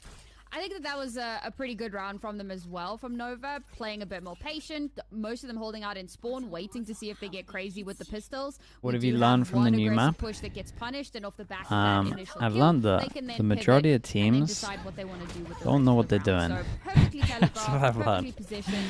I've learned that I reckon I could still come back and be a coach. That's a trade. And I'm pretty sure I'd make masters. That's what I've learned. It is possible, but with Guang taking that it's kind of crazy, to be honest, what I'm seeing. It does put more pressure Crew had on some nice Nick stuff. and Spirits. This B site's completely open. That could call the retake here.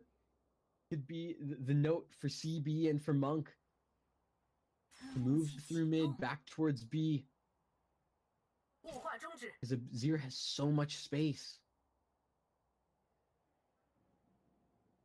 FNS said the same thing in 2024. Just evades the line. Wait, about playing or?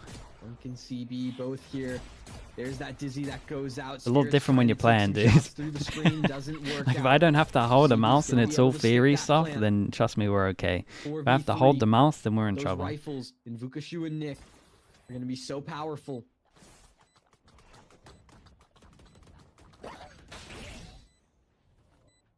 Nice little wingman usage.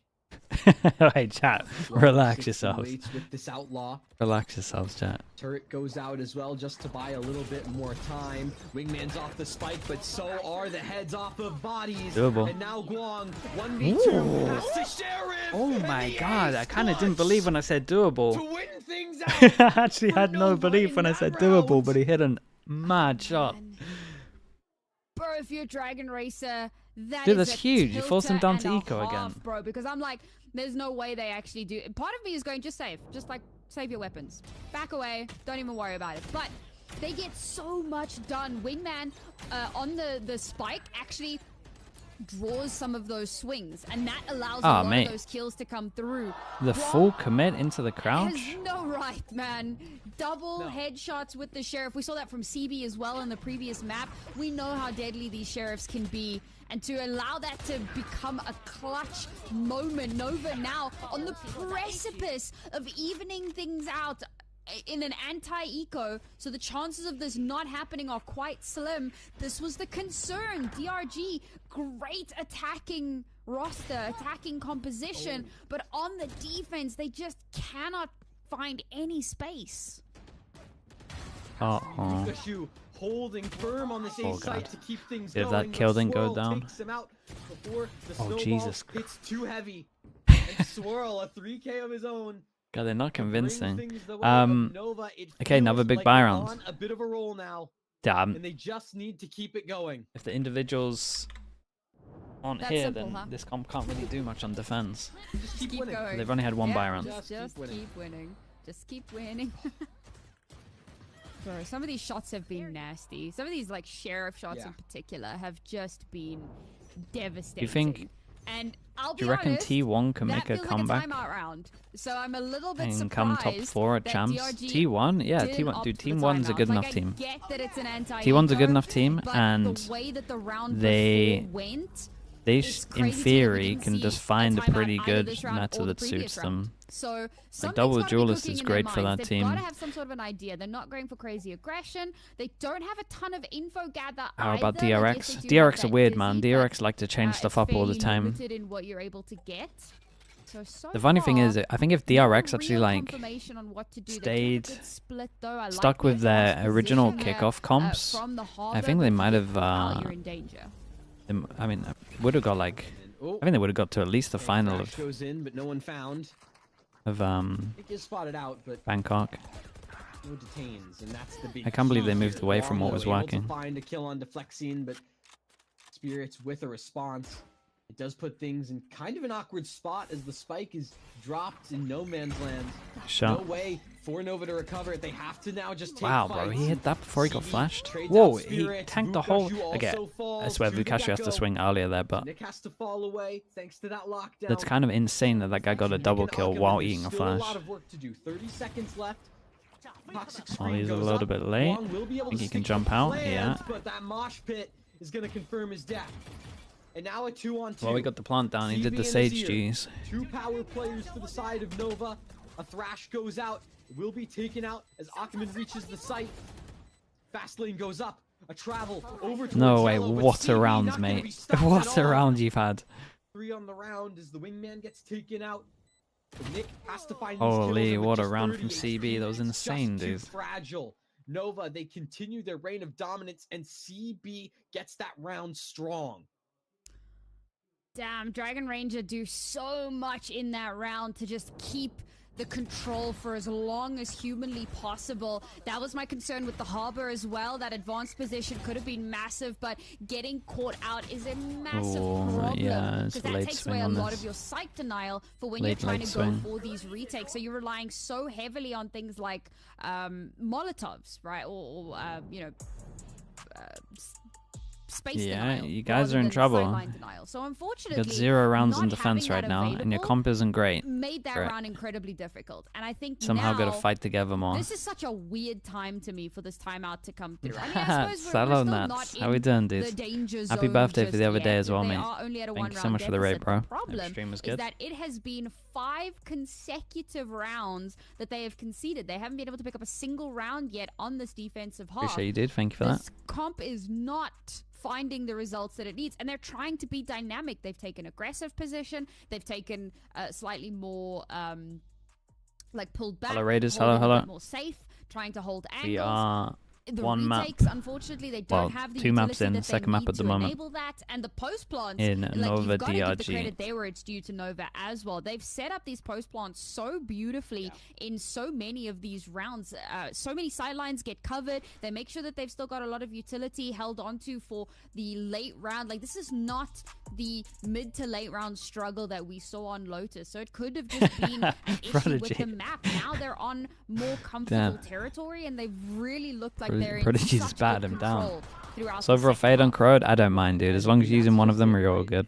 You've also seen a huge turnaround in performance from Guang. Again, you'll Players see who more was a fade bit than you will quiet, Sova. especially considering the fact he was But I on think that the way, like, he Sova's was better on in that ranked. duelist on map 1. Maybe Now moved in over a to team, that but again, I Sentinel don't know. and looks a lot more comfortable, right? 13 Okay, let's see how kills, DRG looking plays. really strong, being one of the 3 leaders in frags for Nova, right? 3 Because they players, kind all of with 13 kills. they kind of got to fight together. It's really impressive stuff and a really great turnaround for him. And as this swing goes in towards Tube, Flexing falls yet again early.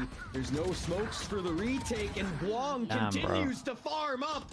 This whole game has 9-3 been mad kills, from and individuals. Swirl closes it out Like here everyone's with the 2 taking. kills I on feel like everyone's Vukashu just having their go of just like, oh, this one's my one. Nova. The They 3K keep the here. dominance alive, and they hit double digits. What about using That's 2 probably of worth them? mentioning, I right? 'Cause think you were talking Corrod's about probably Guang. the I mean, only he's map playing where Melee on the previous I map, think you can which try is use so both. Yeah. different to a Killjoy. Like, these are 2 'Cause completely the whole- different agents, first of all, the not whole just in thing's, terms like, of their roles, all but about their middle, basically. play Well, it's all style, about A and their, middle. Because their obviously, if you can ultimate just get over goal in towards the A on composite, attack, like, it is and you don't have to take night middle, then and you've won. day But between if you those 2 can, agents. it's So all I about think that there middle, was maybe a and bit of every wall in uncomfortability. middle is We weren't too spammable keen on that from melee, multiple and we didn't positions really and far see back. great stuff So I do coming think from it, that but now on what I'm Fade, presuming is Sova, a bit more you're comfortable at of least an a team agent, that a bit use more comfortable double. of a role, he's really starting to shine. Ackerman's brought out the op now. DRG, they're starting to get in a really tough position. They need this line of sight held, and they need Can't be Spirits Arena to win missing that those fight, shots. But Azir just gets one over. It puts Nova in such a good spot. It's going to force these rotates, force DRG to be ever more careful of the gaps in their defenses. Ackerman and Nick, though, still over towards this A site with Vukashu leaning towards this site as well. It's done. Maybe. Ackerman's been pretty quiet. It's the first time he gets the op out. He's got that. He's got the ult as a backup.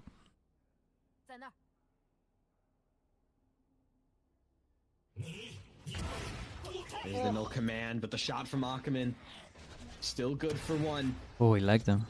Second shot being taken, no kill found though. It's just damage onto nice, CV. Dude. Back of the site, Vukashu's there, takes that kill, and the Viper's Pit is out now.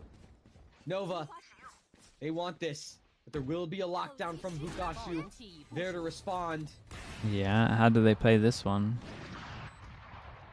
Azir is the Viper just gonna try tank it?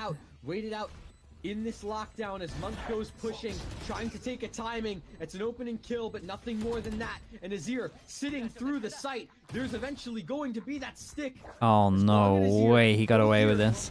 Damn, we're on top of it though.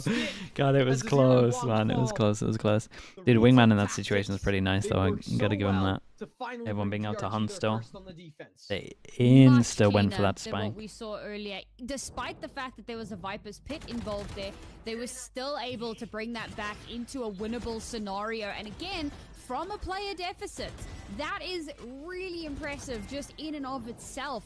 I think that Azir had a lot of potential being trapped kind of in the middle of that Viper's Pit, but knowing that there's a detained player and the Viper's Pit is still up, it's gotta be the Viper. So they were very much on notice, realizing that that player was going to be nearby. But one round, it's not going to be enough. That's so funny. The whole charge up the Gecko flash went through, and then when it was finally charged ready to flash people, it had gone too high. You guys are getting wrecked in this fight. Dude, you stick around. Oh my god. Dude, Reyna players are just different sometimes. 4 HP to stick around. A 1v4. We saw the ace clutch earlier. You need a bit more than that to keep the rounds flowing. Absolute madness. Otherwise, it's a great shot though. Game. I like that 1 round. He was just like, what? I only lost the duel because the other guy crouched instant. That dismiss is just devastating. I spoke about it on the attacking half. We haven't really seen too much from him on this defensive side, but now in that round, just more of reinforcing the idea that he is oppressive and this agent can be that so really nice round, good. dude. It's pure madness, but for him on the round with 8 HP, just when continuing to be a devastating factor for this Dragon Ranger roster. And now the scorelines are tied up again. 2 rounds back to back for DRG means that they're definitely in with a chance again. Red, look at that, dude. How did he not die? Kind of figured out the formula, and I think the formula is like you need to have someone like Spirits taking a few more of these early fights because of the untradeability of that utility. Reyna is such a powerful agent on this map and has been for a long time. Blade Storm out in the hands of Swirl. They want to get active and fast towards B. CB opening kill. So some rounds he wins, sometimes he gets absolutely owned. Has played that just so many times in a row. Got Harbor ult for the retake. Do they want to use Harbor ult? Harbor ult with Neon ult is kind of legit. DRG. They have Ackerman. The Nova just whacked the Killjoy ult down. Relay Bolt will go out alongside the fast lane. That Harbor ult will go in as the Reckoning wreaks havoc, but so does the Thrash.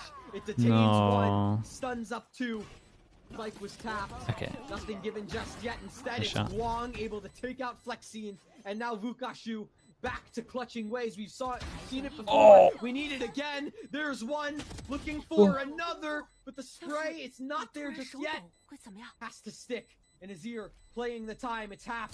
No way. The swing and the time will be there. Just oh my god. Barely, no. Dude, that was nearly nuts, man. That shot on the guy on above was insane, dude. That was a great try. Bro, that round was outrageous. The fact that Vukashu nearly does that twice.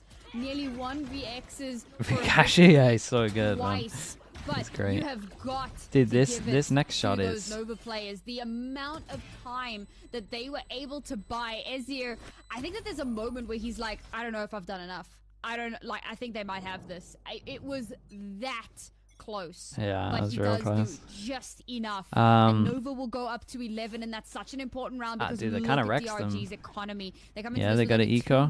They're up against Killjoy ult. I'm surprised they didn't use Killjoy last round. A sheriff can be, but They used fish ult for when they came though. Disadvantage. They invested 2 ultimates in that round. There was a lot. The flash gets shot because normally you bounce it off of here and then you can pick it up. Did they shoot it early so it landed up here? That's so funny. And of course, there's no way he missed winning it. this round puts them on map point, and we may just see that third. Spirits, who would have thought that he's in this position? It waits in the wings. Well, Spirits has something to say about it. He's literally taking turns though. It's just like, well, the successful rounds. Next round he's gonna get one tap. Monk and CB out of the round, looking for a third on Swirl, but that won't be the case. 4 versus 3 DRG. They still have the numbers. It's just the weaponry is a bit lacking for now. The Killjoy ult in the 3v4. Nothing given just yet. He does get them the plant, but I'm not even sure this guy's gonna get out of here. Oh, that's really dumb, dude. To take care of Swirl, and now Vukashu gets activated with the Vandal. That's here. A 1v4. Thrash goes in, and so does the relay bolt. Flexing taps. Yeah, that's not smart. Like, just as the plant's about to go down, and you know that normally the planter runs back to safety, you decide to go to the place where they're spamming. That's really rough. Crazy. I mean, we talk about tilter rounds, like that is outrageous. And the thing is, it's not even the first time that Spirits, being one of the only rifles in what should essentially be an eco for them, gets a crazy multi-frag. Yeah, I guess the calls were like, we gotta push site here. So he wanted to help his teammate. And you think about the round before where Spirits either that or he's trying to make sure that no one stops him from playing close, but I'm pretty sure the Killjoy had him covered. There's a little bit more safety. And they just wanted to take space. That's a rough round for Nova. See the first, get the kill. Spirits, where's he playing? Playing further back this time. Off of that a little bit better. When Spirit survives that opening engagement, the round is definitely winnable. Now Nova on an eco themselves and could be in some serious danger. The spam through the smoke, Vukashu, it finally pays off. And with Monk falling as well, it's just so tough. This will be a devastating one for Nova to lose. We saw the shots earlier, but it what about Reina players binding dismiss to mouse 1 on defense? Yeah, but to put things away. DRG now sitting at series it's not a so that's not a thing. Because imagine they wanted to stick for longer. In this round. Do we I get what you're saying. You're trying to do some like see a world you're trying to do some pull this round out of the time saving stuff. They've had a crazy second half up until this point. So I feel like I could understand the world, like you wouldn't do it to mouse 1. Like if you weren't going to use any ADS, you could maybe do some like mouse 2, so it's like situational, and you never want an ADS, so you can do it to mouse 2, mouse 1, and mouse 2. But mouse 2 is to dismiss. That you could shoot and then do it for your first pick only ever. But even like you're never actually putting it as your mouse 1. Ackerman and Spirits, both to be backed up by Nyx. There's Swirl, sits in the back. It's of just yellow, dumb. But quick little use of the fragment grenade means Azir and Swirl can capitalize, but Ackerman still sits and waits, but it doesn't matter. It's just too heavy-handed of a hit towards B. Monk uses the null command to force Vukashu away. And as time continues to this one's too down, much. It feels imminent. The raid wasn't the 1v4. Yeah, but this one's way too much. The question is, who will answer the call?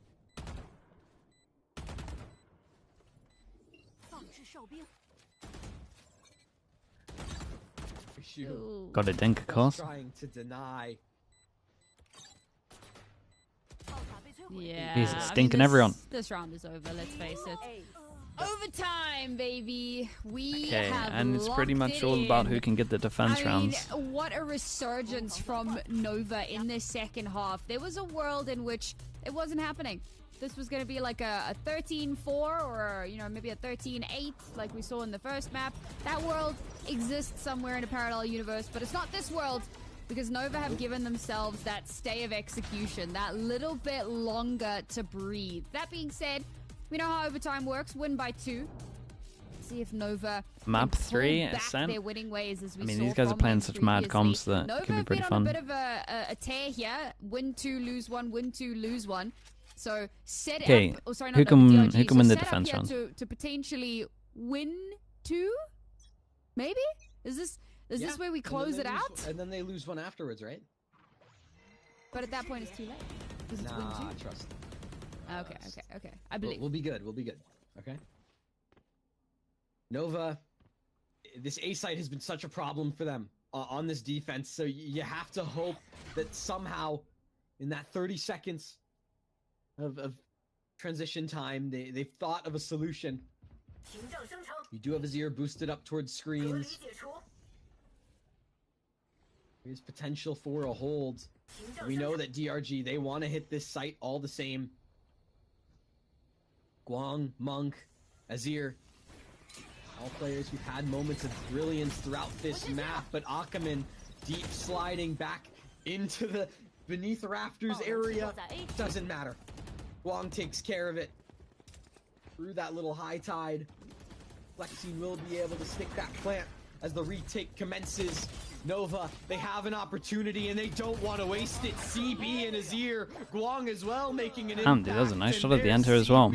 Okay, and in theory, that's the round. That's the defense round. So they're all going to start winning defense rounds. And that's the thing, right? This is Do you want to stick around? You insta come out of dismiss. The attacking side of DRG has been so aggressive. So for them to won again, I get the full process. Means that now they get to move on to the attacking if you bind it to mouse 2 and you're only using it situational, sure, it's so fine. But if you're using it as mouse 1 to insta dismiss, you're missing out on like 50%, maybe even more situations where you want to save your dismiss. Number 3, a timeout to come through here for DRG because yes. You know there's a map. The idea is okay. The idea on its own is okay, but you would never do it as how you're saying you'd do it. But do you want to? Historically, in a 3-mapper, DRG loses to Nova, and I think that maybe it's anecdotal, maybe it's superstitious, but I think that maybe that kind of hangs over your head a little bit. Like, guys, if this goes map 3, would it even work? Yeah, if you're holding it down, you'd insta dismiss. Looking to close this one out. I mean, technically, right? Win 2, lose 1. You just lost 1. Right? You get what I'm saying? Looking like a 5 map? Yeah, maybe. Maybe. Feels like it could be a bit of a reach. But you know what? So is my superstitious belief. Feels like we're all reaching at this point. I mean, DRG need to be reaching for a win. Otherwise, we're going to Ascent. And DRG's Ascent comp. Yeah, that's what I do. Take it easy. And then you just train yourself to mouse 2 when you're taking wide angles. We've seen today, but then if you op, mate, you're kind of done. Yeah. Abnormal is like the name of the game. Yeah. Unless you want to no-scope everyone. Okay, how are DRG going to handle this one on defense? This is like a pretty standard comp. Dude, 4-person? Okay, I mean, they can fast flood this, especially once the wall gets put over towards A. It looks like they're going to heavy commit. The Reyna can actually, like, take the line and hold it. Team coached by Anders running this comp, I'll be honest. But there's lore behind that. Yep. No way. He tried to spam. He had the molly. He tried to shoot the molly with a shorty and then got insta spam back as soon as he shot the shorty. Hold on to this A site. Did DRG get it close with this comp? I mean, mate, the individuals are just fragging. Like, look at this stuff that's going on. With Bukashi waiting in the wings very quickly. CB on the tap. Trying to get something done. Like, you got one's 24 to 12 and one's 23 to 14. Like, they're going crazy. Monk falling. Utility being used by DRG to reclaim space. Now 25 seconds. There is no time for a rotate. Yeah, they're disciplined. They're pretty much just waiting for... Wait. DRG know that. Bold move. They move into the That's a bold move with the cove. 25 seconds, the cove close. CB will he's above him. Dude, Swell just made a huge play. A flurry of 3 kills. The thrash goes out as well, and now it's all up to Spirit. That's funny, dude. Alone. Hey, what a play from Swell though. He kind of used that curve against them. Of this map, but needs to close things out strong. A 1 versus 3. Azir gets taken out in the back of the site, but still needs more. There's that. God, that was a bold move as well, but Guang closes it out strong. We're going to map 3. I'm kind of just glad that the DRG comp didn't work, to be honest with you. I will say again, the individuals play pretty well. Repeats itself, right? Because we spoke about how this I'm in for a mad comp as well, though, on Ascent. Why not? Dude, this play from Swell at the end was pretty nice, though. Series against Dragon Ranger. They want to kind of stake their claim in China, and so far so good, at least on map number 2. It was very close. The second half, and when you consider how one-sided that first half was, the fact that they were able I think there's any agents that are really underrated right now in the meta map pool. Nah, I think we see a fair amount, to be honest. Maybe Vice is like the obvious one. Vice and Deadlock, maybe not together. I think Deadlock's probably the one that's underutilized the most. But I think Vice is like a lot stronger than people think. It was their pick, and they have looked incredible on it. And it also goes to show that sometimes a wacky comp can work when it kind of throws you off of your momentum. But generally speaking, tried and true is where you should be sticking. Stay in your lane. Reyna? Yeah, you're right. It's Reyna. Looking a bit flat on map 1 to a team where anyone can pop off here on Icebox. It felt like everyone had Chamber. Yeah, I think majority of the Sentinels are. I think everyone's still leaning pretty heavy into like double initiator, but I just think that there's too many either duelists if you're thinking of Yoru or like Sentinels that cover up the initiator util that I think you just play. I think majority of the time, again, it's like map dependent, but I think a lot of times you're just fine with a fade, really.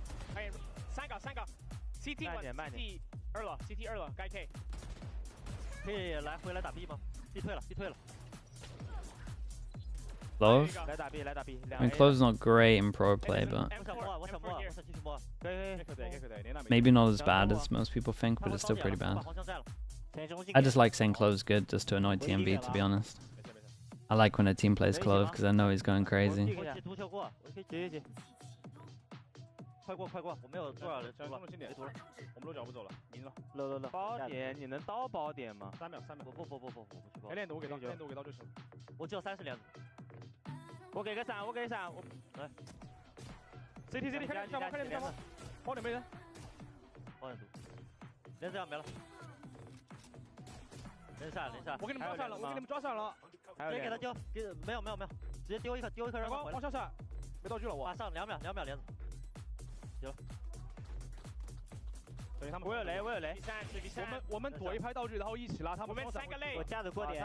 Smoke on after death is underrated. I mean, it's insane in ranked. It's insane.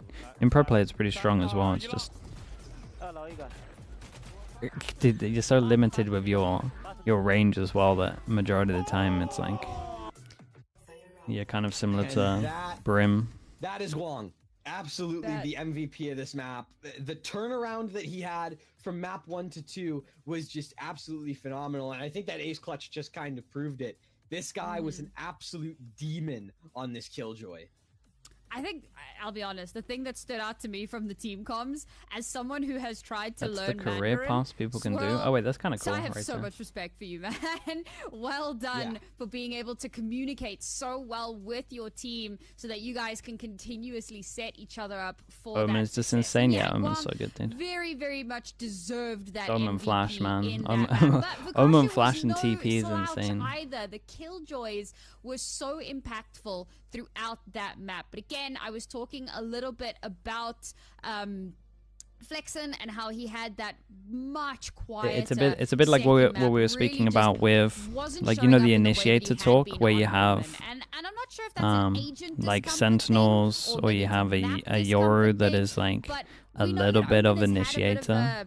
It's like that. Omen was never historically good on Icebox, but the Omen's very similar, right? The Omen is like a little bit of duelist. It's a little bit of initiator. Like it's so nice. Experimenting with comps, so like these flexible agents are just so strong.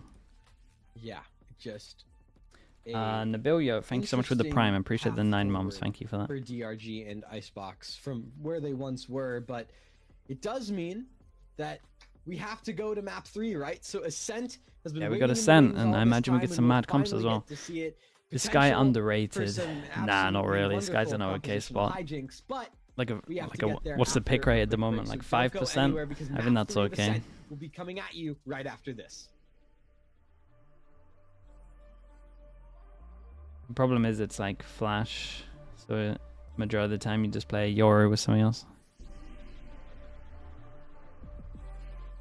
The thing is, any agent that has a Flash, you then have to just put it on a level of, what do we got? We got Sky, Breach, KO, and then you have to just compare it to a Yoru, and Yoru is just too good at doing the other stuff as well. That's the thing, it's just too good. It's better on defense for rotates. Like it does so many things that other agents can't do, and adds the main element that the three Flash agents can do. Like the others are a little bit better for info, but it's normally okay.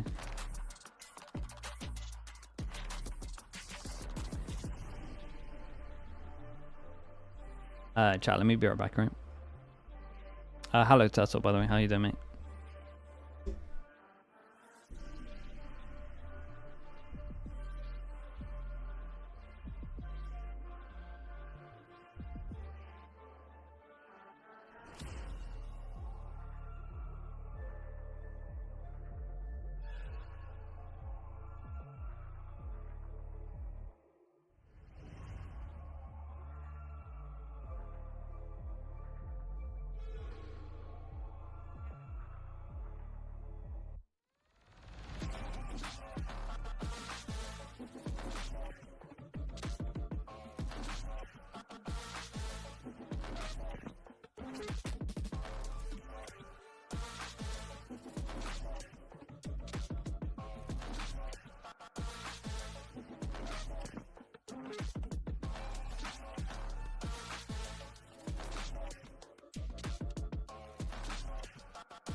It's the last day of week 1 here in VCT CN Stage 2 2025.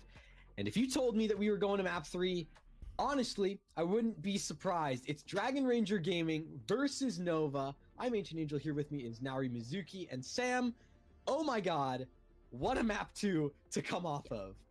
Yeah, obviously the biggest talking point of that entire map was the recovery, right? I mean, we can talk about compositions and how that factored in. We can talk about individual performance because there were some real noteworthy points there, both positive and negative. But at the end of the day, it was a comeback. It was a massive comeback from Nova to pull themselves into not only an overtime, but an overtime victory, taking us over to our very third map. And now, as the comps lock in, Nova again with like such a standard composition. I'm liking this Nova squad more and more. But DRG, what is this, bro?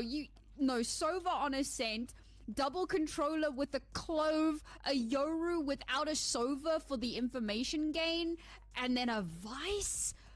Like, I don't know what Nathan is cooking, but you know what? I'm here for it. I've seen Stranger. You know I've seen Stranger, so maybe there's some merit to this somewhere. A diamond in some serious rough. Here's the cope, right? So they tried a similar variation of this comp. The only difference was they had a Viper instead of a Clove. I think by putting Ackerman on this Clove, it still gives him the opportunity to kind of frag out and do Ackerman things, right? You're still letting Spirits take the kind of brunt of the entry work and let Ackerman trade, which is what you want. But you also get the flexibility of having those extra smokes, being able to mid-round more effectively. You're still going to have that Vise flash to sort of help you in some of those execute situations while providing some of that flank utility on the attack. I see a world where this works. It's not going to be clean. It's not going to be easy. And you have to hope that Ackerman is going to be on an absolute tear. Forgot out. But I see a world where this fast works. There in China. With DRG going don't mess about, do they? Out towards Parker, thank you so much for the tier 1, bro. Appreciate that. Okay, we got DRG on defense. We got Nova on attack. And with a Vice Clove. Oh, dude, we're speaking about the Clove. We get a Clove. Dude, DRG plays some mad comps. You called him a raid boss earlier. I think that is an accurate. They double smokes. They want to retake. It's gonna have to be a retake. Jesus! Perfect prediction from Ackerman, and that makes it doable. Definitely a little bit. I don't know if worried is the right word, but interested, I guess, at this guy's agent pool.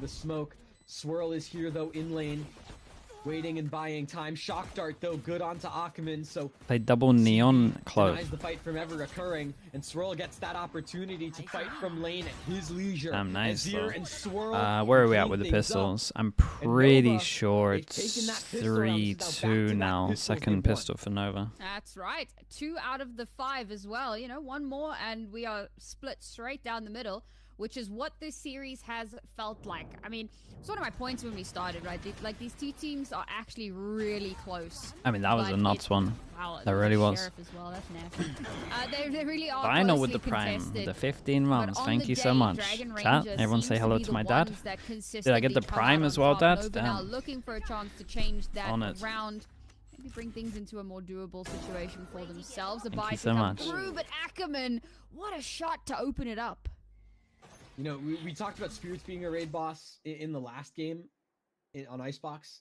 This time, all the attention goes back to Ackerman, right? With Spirits going back onto that kind of more supporty type of role for this team. On this Ackerman guy is pretty talented, but again, I'm worried about his agent pool. More of an aggressive agent, more of a selfish agent in certain situations. LLEEAA with the Prime as well. Thank you so much, dude. Appreciate that. Chance for it, and CB wants to go swinging and takes out Ackerman early.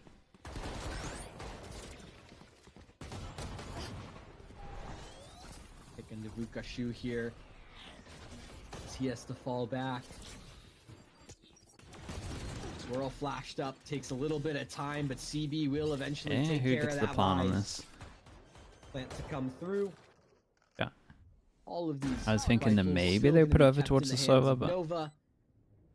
And at this point, DRG is playing that damage game.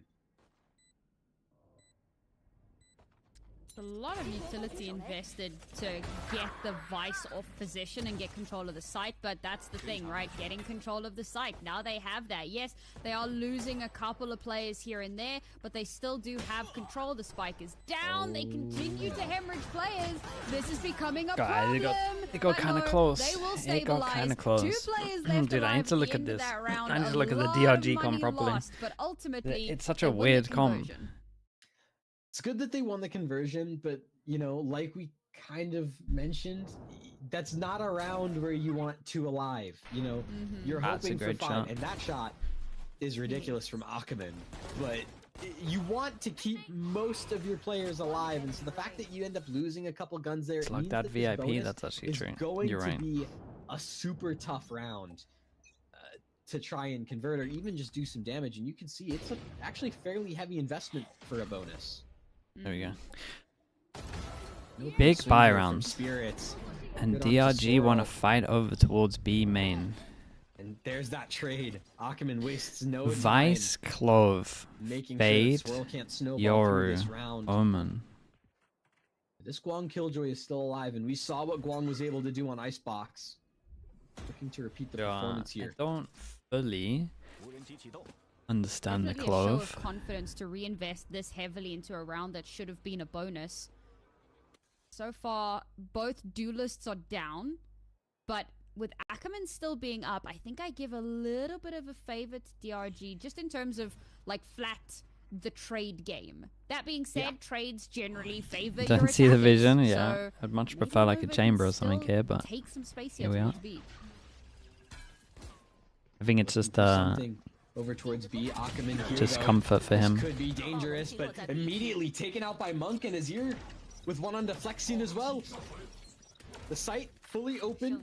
Monk's gonna be able to stick that plant. 3 versus 2, and you still have this outlaw posted up, looking for damage, but no shots connect just yet.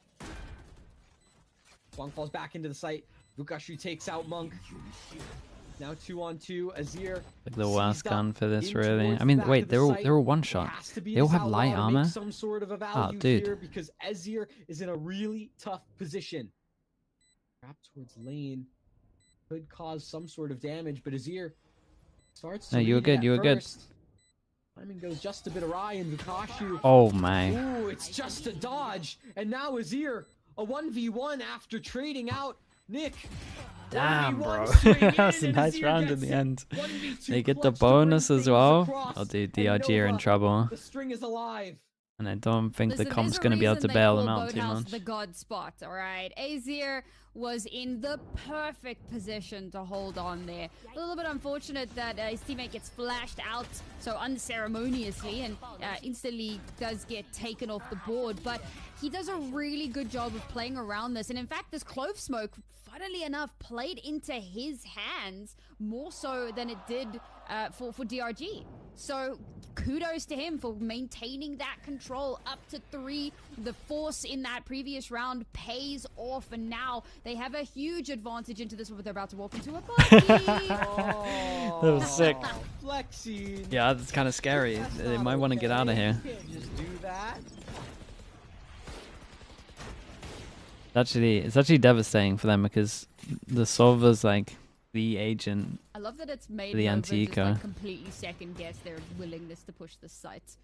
Oh, there's a Bucky here. He got 1 kill. All right, slow down, hit the brakes. Dude, I'm not sure I like the comp. Still obviously re-hit this. They've drawn out in the whole best of 3. Yeah, they all dodged the horns instead of shooting it. I think I hated all 6 comps. You can actually see they're looking to reinforce mid a bit here with Guang taking so much space. This flank could be huge, but it is predicted. It is suspected.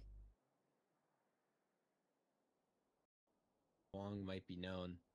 There's the clear. Spirits gets it. Oh god, they're gonna get ecoed. Outlaw today. Big dash in. What can you get back a sight? Anything? Swirl out on the site. Nick back towards hell. Flexen's gone, so is Nick.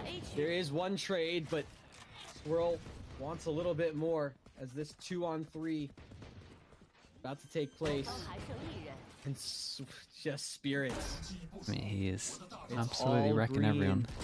Looking just for that final kill. Monk now just has to dodge all these bullets. 3 upgrades. Oh boy.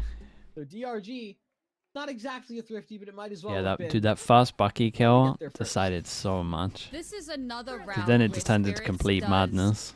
Ridiculous trying to solo play bottom and middle. Round where they had no right to get anything done. The suspicion that there is going to be this lurk up. See, the problem here is that Guang is scoped in.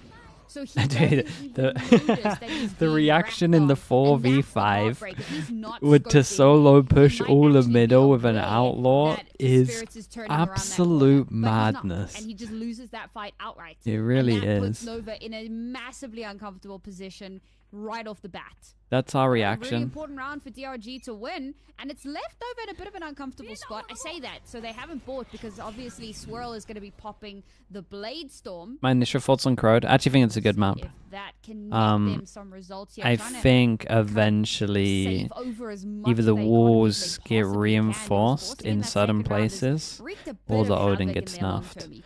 But so far we've only seen... Yeah. I can't remember about the crew game. I don't think it was many, but I think we only saw 3 rounds of Odins so far. But they won every round with the Odins. You know, Swirl and Azir really find some value. Speaking of, there he goes. Yeah, FPX bought some Odins. And Monk tries to take. Damn, he got a dink off there as well. To open things up, Wong able to trade out. After that, Swirl just wait, the spike's down over towards middle. They might lose this. Oh my goodness, it's complete chaos. Onto the lurker of Azir, which means Swirl. I've never seen a team panic so much at a mid crunch. Feels like DRG's round all the way.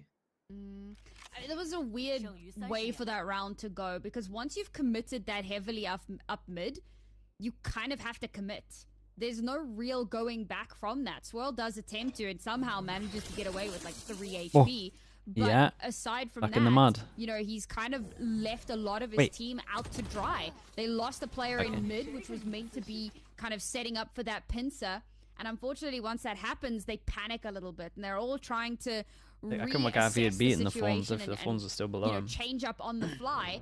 But they haven't really set up for it. They don't really have a protocol for this, it seems. It was just so quickly dealt with as soon as it kind of happened. So, I mean, kudos again here to DRG for taking full advantage of that. I don't think they were expecting mid to be so heavily reinforced with defenders, but it's a good read from Dragon Ranger, and it gives them... I mean, we're 1 round away from evening out the scoreline. DRG. There's no way this is a game, man. What's going on? This is meant to be a VCT game, bro. What's going on? Why are we just running through the smoke after we hear the judges here? 1 versus 3. My goodness. That's a crazy Hunter's Fury to commit to that round, to be honest. Yeah. Like, I mean... Oh boy. We talked about flexing on this Omen, and he's making it happen right now. Yeah, I mean, yeah, it's kind of crazy because so CB commits the ult, gets a kill, so they get 2 in this round, recovers a gun, and part of me is like maybe that's worth because now you have a gun in the next round. But he's looking to push this, and I suppose that's because they know that they can buy the next in any event. So this has loads of potential. He wants to try to keep this as expensive as possible. He got the ult orb as well, so an extra kill here. Or does he choose to go B? If he goes out, he's dead. Give him a little bit more to work with into that next round. But they're so set up for this, so he's not going to be allowed to get that value. Oh, dude, I thought the Vice might give him a freebie. Up towards heaven. I did. They gotta stay away from A main, man. And we're all. They gotta stay away from A main. This early smoke is killing them. Absolutely killing them. Look at it. What is the solution here for Nova? That one's outrageous, man. I think he had run out of bullets as well. The thing is, I don't necessarily think that it's a... I think it's too early. I'm really confident he ran through and he had like 2 bullets. It's just been a really good recovery from Dragon Ranger. Yeah, dude, you gotta Tell them to spam this smoke, or at least respect this smoke. Reading into a lot of these takes, and you know what? Despite how crazy the comp is, again, it's a good map to prepare if you're a fast-time game change team with experienced teams are high in confidence. Dude, you should just pick whatever your best map is. Ideally, you want to have protocols and ways it's of all thinking just set up. It's all just team. It's like whatever you guys feel confident on, and just hope it's not icebox. A lot of times, people just run it down on icebox. It's very much a case of like, well, this is what we've been taught how to do. We've been taught the formula, but I don't know how to apply it. You know, if you give me the numbers and you give me the formula, I can figure it out. But if there are unknown quantities, I don't know how to make this work. So I think that this is kind of what DRG are leaning into. And the common term for it is cheese, but it's working. Like, I don't know what the actual like good maps are for your team. Was this timeout? They needed the I would always go for whatever has like the most full process and is the most unique, but it's like unique in a good way. Not like what we saw on Icebox. Stick to your macros. You understand fundamentally how to deal with this. So just keep calm, keep talking, and you'll know what to do. Okay. DRG definitely back in this one. They got a lot of ults now as well. Okay, we get to see the Clove. Clove has ult. Talking.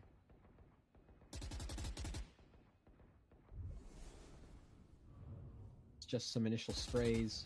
Ackerman taking the fight heavy and early. Overhearing B main does get initially pinged out by that drone. Does have to fall back.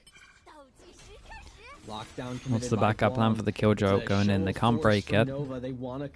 3 pass Nova towards spawn. We got the KO nade that needs to go spawn. Otherwise they're all gonna get spammed. Yeah, it's nice. Damn, that was nice. Dude, they overkilled it if anything. KO nade, Killjoy molly, and shock. That was sick.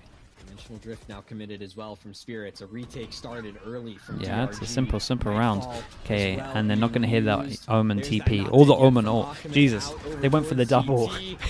They tried to double combo it, where they used so many ults. Towards logs. It leaves Nick and Flexen in an almost impossible situation. It's a devastating round for DRG to lose. 2 versus 4. At the very least, there's something there for Flexen, oh boy. But Azir and Monk they went for Fade ult into Omen and Yoru ult. But they get to a 4th round. But then the guy backside just killed everyone. Protocols and a really well-placed lockdown makes a big difference. I mean, you could even see they got stalled out because they had the Vice wall. Dude, they used 3 ults and they just lost. So as soon as we get the jet dash towards Switch, the wall goes up. And everybody has to chill, but they had the lockdown. So the lockdown buys Dude, did the Fade ult not hit back a site? And then they can push in onto the site. That's not something you're going to get to have every single round. I think the Fade ult didn't even hit back a site. Great round from them, and it was one I think he dodged the ult, so they didn't even combo. They used Clove ult as well, because this was a disaster. How do they turn that into momentum? I'd have to watch it back. I think the ult stopped here and KO just chilled. Hard to really say. The hope was it KO? I can't remember who it was. It couldn't have been. Can't remember who was back at site. Either way, it was really rough. You are in such a good spot. It's so difficult for you to counter it. Spirits does get tagged up. 140 phantom headshot to the head. And this split, this defensive spread for DRG, it still looks good for them because they're pushing into that double stack on A. Flexen and Nick both here, but out of the cloudburst arrives 2, and with CB now in a 1 versus 3 has to clear out it's Nick unlucky, did on great. The site and just good little jiggle. Get the kill. So DRG, it's still a back and forth affair tied up at 4-all. It's a good recovery as well, because it felt like Nova had garnered a lot of space for themselves. They'd gotten a few early picks as well, so it felt like they had a lot to kind of work off of. But DRG just maintain all of that control. Really great movement in terms of like rotation, right? Figuring out exactly where that next push is going to be. Win one, lose the next, force them down to an eco. And then winning out those fights. Get the op out on the Yoru, let's see. And this is the problem. Surely we're not smoking the Yoru off though. And neither one of these teams has built up any smoke sort of bottom and momentum. middle to create pressure over towards mid. And if it continues to go so back and forth, well, we may yet have a repeat. Yeah, so they're making it look like the op could be any of these places. Maybe we do get to see another overtime. This op from Spirits. Fade eye goes out as well. Smoke. Damn, they made him use double smoke though. It's kind of nice.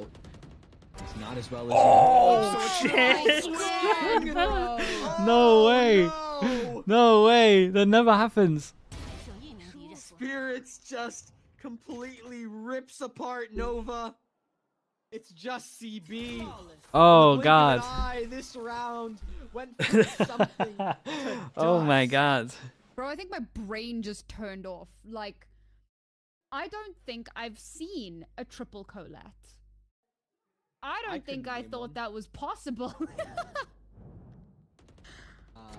Holy, it's so perfect. It's so good. It's so perfect. If we all swing at the same time, he can't hit all of us. POV. Holy, alright, well, it's still kind of nice though that they like smoked over towards middle to create pressure that the op was around middle, so they actually didn't think the op was there. Speaking of things that you can't replicate, that's probably one of them, but DRG are going to be feeling very comfortable off of that one. Oh, wait, how did he get that one? The play to use the Hunter's Fury up catwalk. It backfires on Nova. Nick does get the opening kill. Thankfully, there will be a trade. Immediately though, the site does get pressured, and Spirit as well. Down with that op, makes his presence known. I made you in so much trouble. Now a 2 versus Good 3. TP. He did pretty good to buy a lot of time. Takes care of Spirits. Oh, that's a nice flash. Oh, he missed the jump. Oh, what a shot. One bullet. Oh my goodness, dude, this game is stacked right now. This game is absolutely stacked. Speed to the tier 1. Thank you so much for the 27 months, bro. Thank you, thank you. So off the back of that previous one, turning that into a little bit of momentum, bringing themselves up to a 2-round advantage. Like, this is absolutely everything that they needed. They're going to be feeling very good about that. Send it up short with the Sova ult. Problem is the Sova ult's going to tag loads of your team, but tied up half, and that's really, really important because DRG tend to lean into, we've said it before, they tend to lean into more attack-heavy compositions. I mean, I would stick with the site one, but it's not the worst idea. Okay, without, like, again, force them down to an eco. Yeah, right? They just have the Vise to work on in terms of stall, but it's doing enough over towards B that the stacks towards A. Nova, yeah, it's looking a little rough. And of course, you have Ackerman as well. Spirits is. It's still very doable, but much better performance than what we saw. Like, is this comp going to be good on attack? In terms of the Yoru. No, not really, but it should be good. Like, it can mid default pretty well. It's DRG just kind of playing. Honestly, it might be hard to play against. Everywhere gets smoked. In a very similar vein on Lotus, it's just with a Nova that's much more activated on the other side. Steel Garden does go out to try and delay, but lucky for Swirl, there's no primary weapons being used here. It's just the Blade Storm. Seer finds Nick. CB drops into the site. Hey, nice shots, man.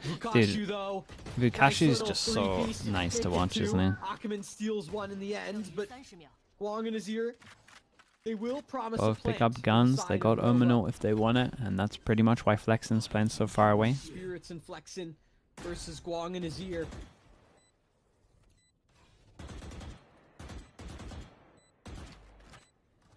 What is it with Nova and this B site? They just, like, magically find results here. They've picked up guns. They're in a 2v2. They didn't shoot the clone. This is massive. The paranoia gets nothing, but Guang still loses the fight. Well, that's okay. Azir's there to follow it up. He's in Boathouse. We know it's Just don't overthink it, man. No ways, my goodness, brother. Scary. From the shadows to somewhere else entirely. He's got such a good Problem is he did it against an Omen. Suspect the smoke is down. It's almost halved. You've got to shoot. No. There's no way. He just let it happen. No. I think against any other agent, it's not too bad, but against an Omen. Devastation. Jaw yeah, dropped. That's unlucky. Just You have to respect Flexin for that. Just full sticking in the smoke, knows that there will not be any sort of spam to come his way. The shots are impressive from Nova to get the round to this point, but Spirits locks it down. Bro. No, it was Spirits at the very end. Yeah. Bro. Alright, last round in the They got half some now. good ults. They got the ult that they tried to combo earlier. DRG KO ult though, so maybe last Nova round can... and give us a little bit of a repeat of the first half on Icebox. Bearing in mind, this is on their defensive side. Chat, you know the triple kill round. Very good right now. Did so did CB like still have his make drone? I know they reconned middle. Well, that Prowler's taking I do think... Nothing to worry about there. As Flexin I do think they might have had their drone, but they didn't use it because they thought he was middle, I think. They thought he was short. He did not have his drone? Dude, I wonder where he used his drone then. Round halfway done. It might have been from the mid pressure. He did? Yeah, okay, I thought he did. Dude, they really gambled that he really gambled that the op was over towards mid. Did again win another round because of the Killjoy ult. Nothing of it just yet. Azir tucked in towards this corner. Position is known, but not spammed out just yet. Paranoia goes through. Ooh, and that Mate, you got so saved by the door. You have no idea how lucky you are. That would have been a disaster if it had. Yeah, it would have been outrageous, man. So good at that point. That is an understatement.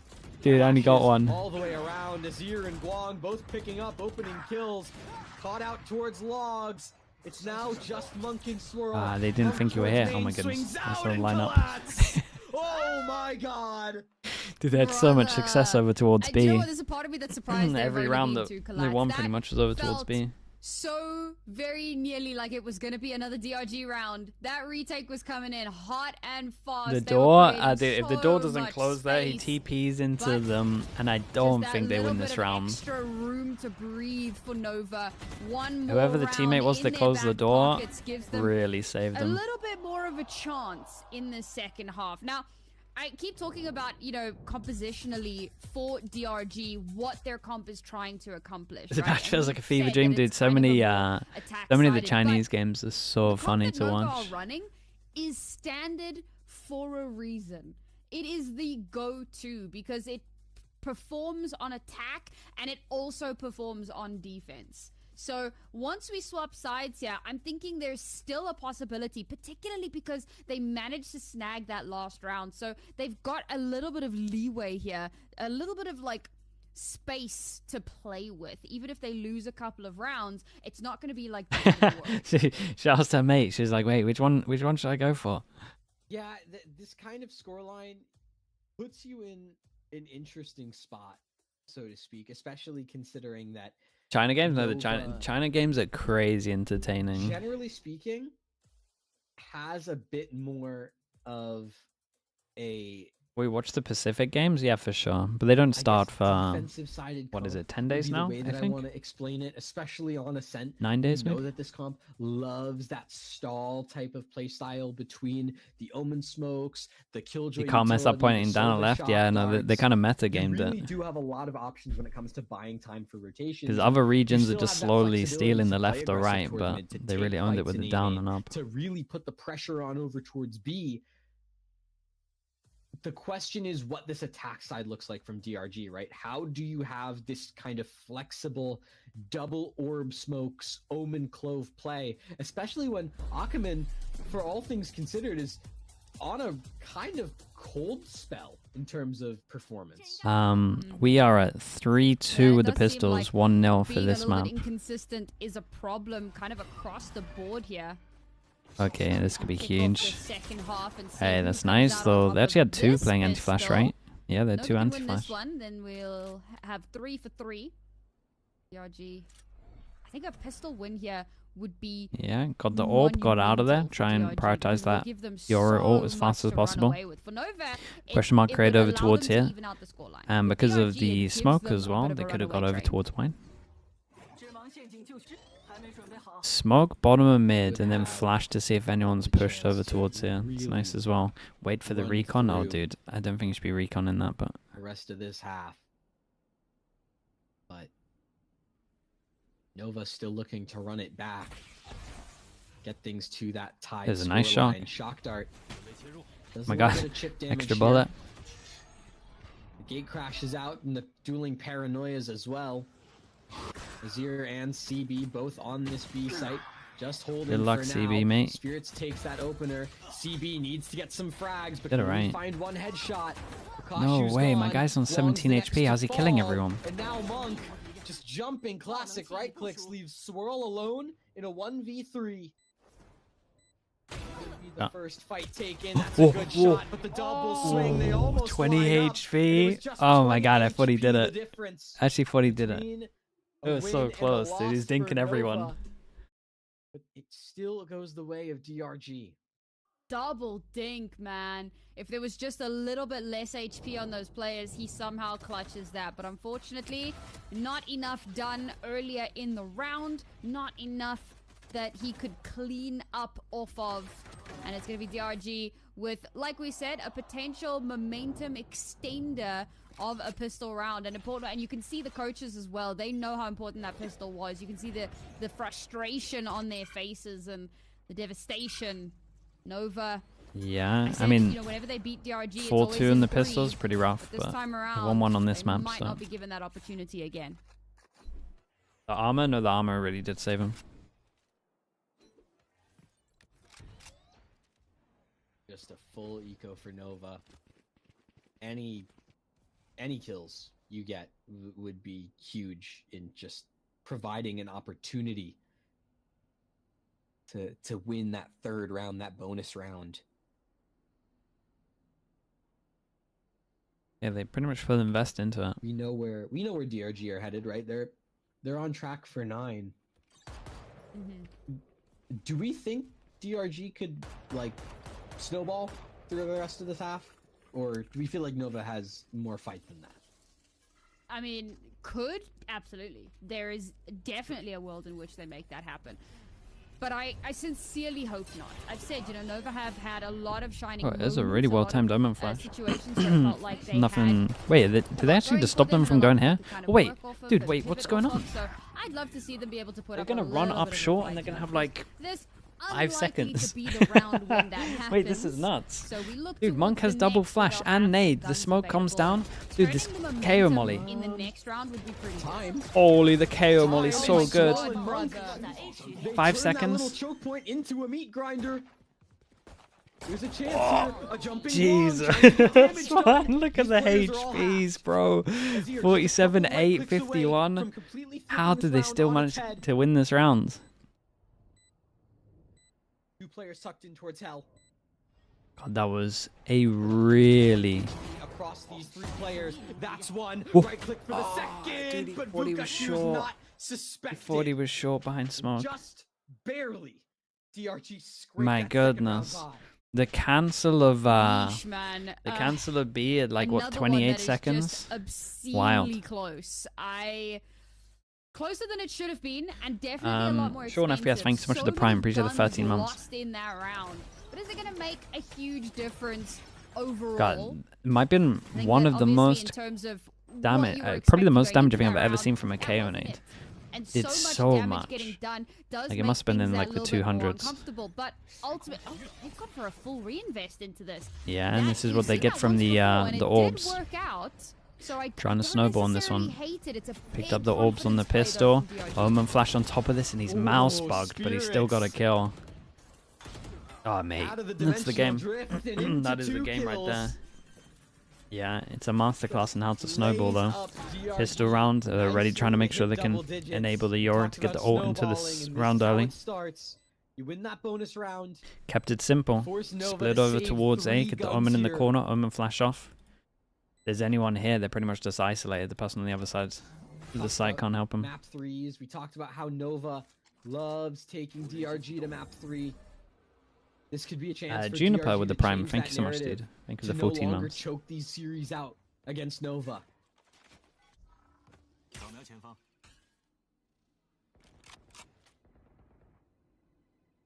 Yeah, this is... I mean, this is feeling like it's already a save angle. Oh my god.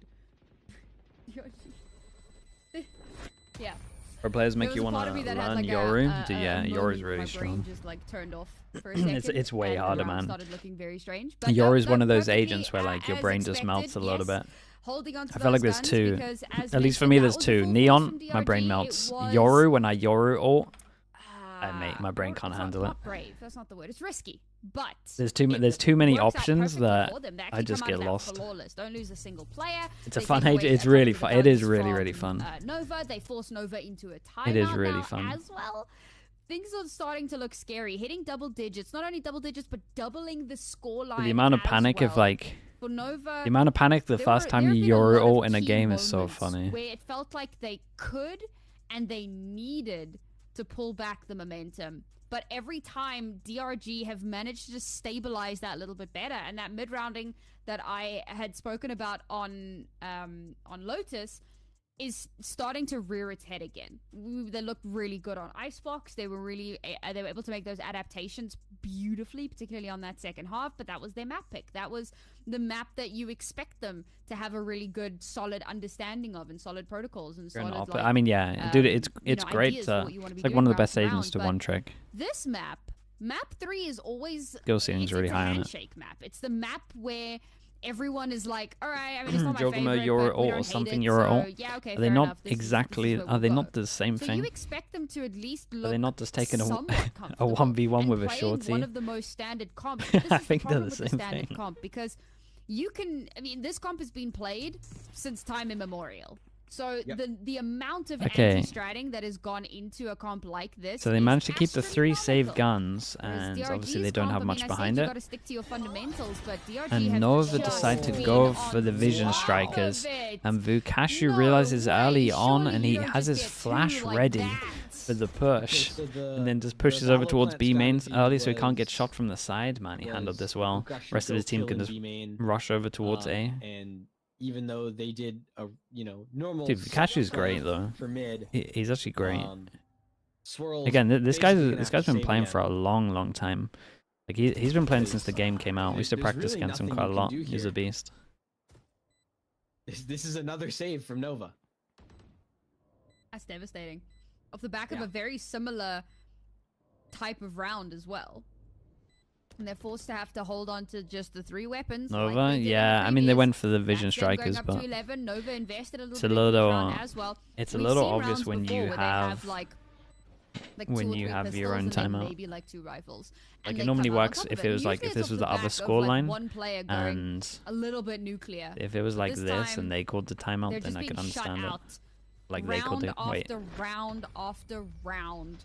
2 remain for DRG to close out this series. And I'll be honest, first map at a 13-8, the second at a 14-12. Is this the new Ascent meta comp? No, it is. I promise you it's not.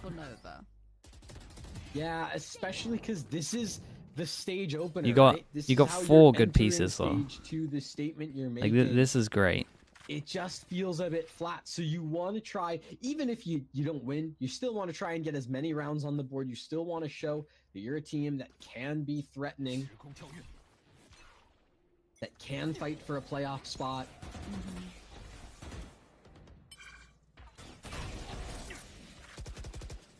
Good utility combo. It actually tanked a lot of damage trying to get this off. HP.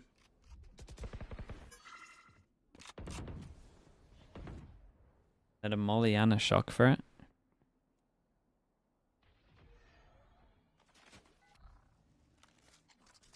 Yeah, that's a better way to do it.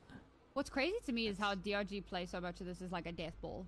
You know, like defaulting is not really a thing. They just kind of run it down, and they'll have someone like towards the extremities for like a little bit of defaulting's not a thing. They just run it down. But for the most part, they're just like, we move as a team. Yep. Well, they have two modes. They have run it down fast and run it down slow. Yeah, they find the alarm bot. Or run it down and walk it down. They break the alarm bot. They smoke mid, and it's the smoke that means that they could creep out either side. It's double vision block. The walk it down mid strat. Already in towards market. They do have 1 player lurking over towards B main. And this is that site hit ready to come through. Decoys out. Swirl holding towards CT. The widest swing ever. Flexen, be able to take out Swirl the look crazy unconfident. And this is going to be the rotate called. Dude, the rotate pivot through mid over towards A. Mate, they're like showing off, man. What are these rounds that they're doing? You do have Azir over towards A main, taking that timing, dropping the spike. 10 seconds left. Has to be a drop onto the site. Ackerman going in. Just being able to stick as Spirits drops in. 2-on-2 waiting for CB to rotate through heaven for bullets. He's creating a lot of pressure. The big Joel from heaven here. Swing. And it's all they not see about each other? these 2 1v1s. Ackerman and CB over here towards heaven. Mate, some of the stuff they're doing is outrageous from DRG, by the way. It is outrageous. Things in at series point for DRG. So many of these rounds, man. It's what I was saying just now. There's these rounds that feel like they could have and they should have. What are the groups? DRG are in a different group to FPX or same group? They didn't. And again, I mean, DRG, yeah, I'll say it out loud. There's a lot of craziness. They're in the same group. Oh, this will be fun, man. In this region, right? The types of comps that they play, the types of this will be fun. The types of exits. Dude, I think FPX come top of that group. The fundamentals of like swing together, make sure that you're not getting caught alone, play off of utility, like these simple concepts are still incredibly strong, and DRG are using that to perfection. Map and series point here for DRG. Oh, CB goes walking in, and Ackerman beheads. Well, swings in to take care of there we go. And that feels like dude, the DRG FPX, whenever that game is, it's gonna be a banger. Who gets active in the last moments of Ascent for DRG to start stage 2 strong. It's quite a while away. July 24th. Over Nova. And history was not about to repeat itself, at least not in the same fashion. Okay, DRG are playing some mad comps on every single map. If they win, it's a 2 every single map. But the individuals look good. This is the first time that DRG have had to go to map 3 for a victory. But they have done it, and ultimately that's the only thing that matters. They'll go up 1-0 now in their group, feeling very confident off of this first win here in stage 2 of VCT China. And there are some absolute rock stars on this roster that I cannot wait to see more of as this stage goes on. Yeah, and you can see all love there between Vakashu and Swirl. This DRG team, they're taking their victory lap. It's the first time the thing that's interesting as well, this Ackerman guy looks really good, but he also look proud of themselves. So far, we've only seen him play Neon and Clove. So they might just be playing weird comps just to make him comfortable. Relegated back down to challengers. Yeah. That's insane, right? Oh, FPX coach, yeah. That's, I mean, that's definitely a reason for it as well. I think it's like a mix of two. It's like they got the new guy in, and I feel like the coach has just gone, "What's your comfort?" And he's just gone, "Well, I like a Neon, I like a Clove." And then the coach has gone like, "Do you know what? I can make that work. I've done crazier things before." Deal with that pressure, but for now, Dragon Ranger. Doesn't matter how much pressure. Jane165 with the prime. Thank you for the 8 months, dude. Thank you. To show, dude, FPX in what was that? What year was that? Was that 2024? That FPX was so fun to watch, dude. That round was crazy, man. Triple. They're still getting results. You could call it PRX-esque, you know, the PRX of China, if you will, but ultimately you cannot deny the 10 days before week 2, yeah, they get I mean, they got some of the teams have to travel to EWC. Yeah, just dude, these teams play so fast after they're back from EWC. We'll let this team comms go.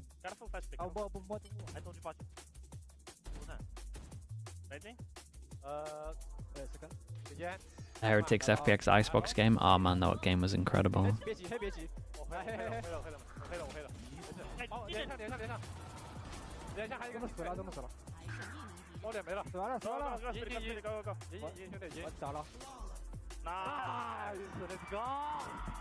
The scheduling, I mean, they had to try. Basically, they were offered to include EWC this year, and they had to try squeeze it in. insane. That's just ridiculous. 200 damage per round. You're basically talking about a permanent 4 versus 5 on the server for Nova, just solely off of the damage Spirits was bringing to this team.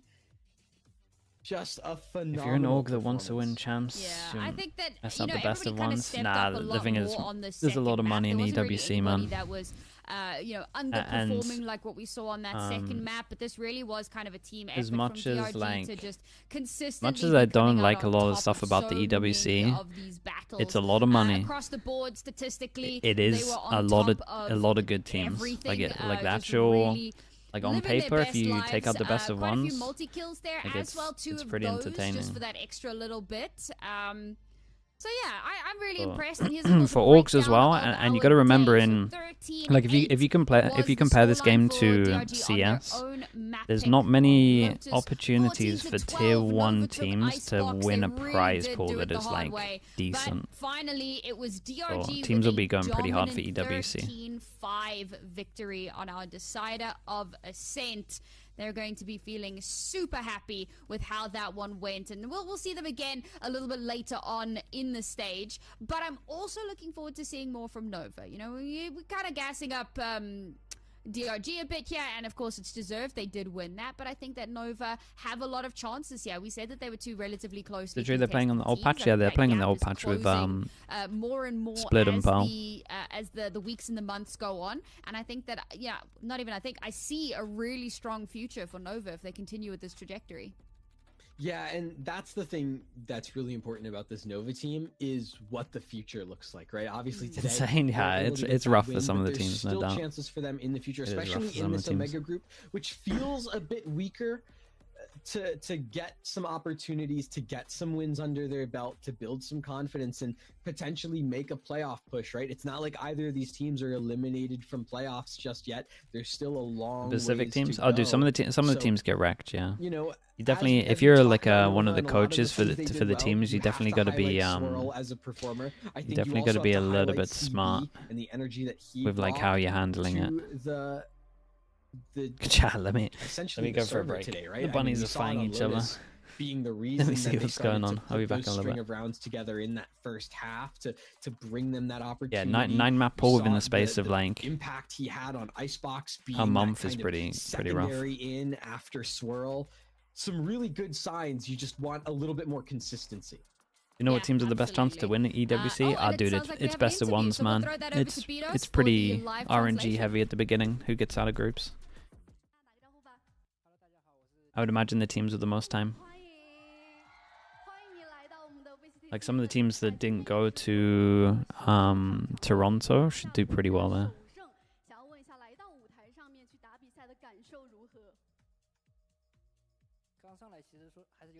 DRG's rookie and getting your first victory today. How do you feel? Dude, these bunnies, man, they're going crazy.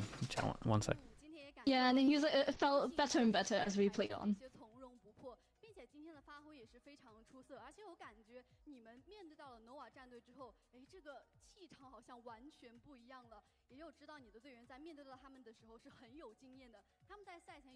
It felt like the team's energy really shifted when you guys were playing Nova.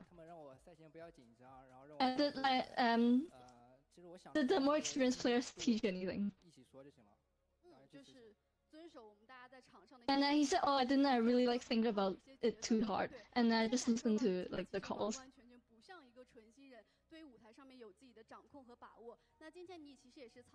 And yeah, it's like he really did not feel like a rookie at all.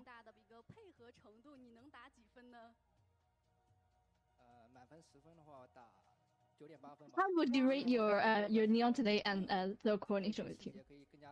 He's like about 8 points out of 10. And he said there are a few details that he could still improve on.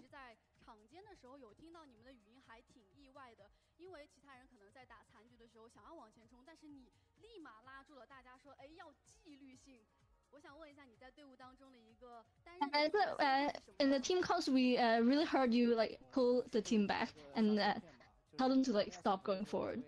The clutches. And he's yes, I guess that's like kind of my role to kind of calm the team down. 个选手，你很想要跟他去切磋一下的呢？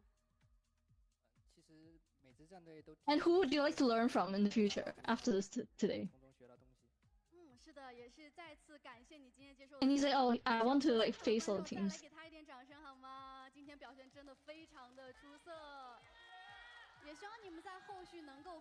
And that's about it. 那接下来即将要进行的是我们的第2场比赛，让我们稍事休息，马上回来。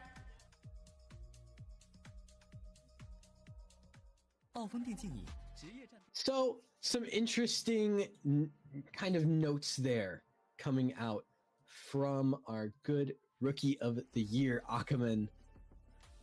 I mean, what's the kind of check on that now that we've listened to Ackerman talk about today's match, and what's the takeaway we get from that, really? Honestly, I think that, so obviously, like being a rookie, not really used to having to do most of these interviews and stuff, it was fairly surface level. I think the thing that I really took away from this is that he said that part of his role is to help kind of pull back his teammates and you know, rein them in a little bit and keep everybody calm and collected and like focused on what the objective is and whatever. And that's crazy that you've put that maybe not put the responsibility on, but that it has fallen on your rookie to not only be a fragger, but to also assist in making sure that the team is, you know, coordinating and not kind of overextending or doing anything silly. And it's really impressive that he's seemingly slotted into that role so seamlessly. Yeah, and it's one of those things where you have to give him a bunch of credit for the work that he's been able to do and kind of the improvement that you've seen from this team, because compared to where they were at the end of Split 1, we were kind of looking at this team as like a relegation team. Like they could just get immediately relegated, but Ackerman joins and all of a sudden things have turned for the better. There's a real chance for them to make it to playoffs, to go to Ascension to fight for their spot, but the best of 3 is over for the day, Nauri. So we unfortunately have to say goodbye, but don't fret for those watching at home. You can still stick around, stay tuned with us through that ad break in case you want to help Project Horizon, because we've got one more best of 3 for the day. It's going to be Mad Dante and Snow on the other end to greet you guys for that second best of 3.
Okay, hello everyone.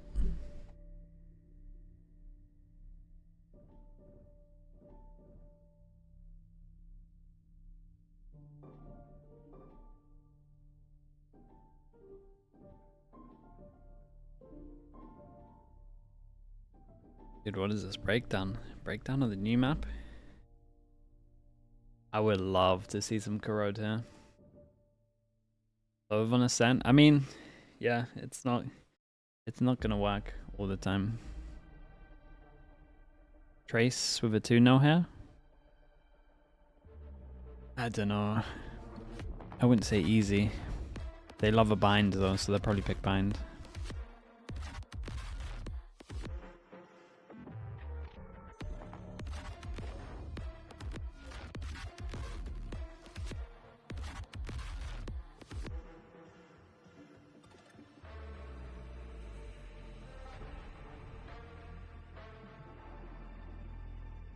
Bro, there's so many Chinese chokes. Yeah.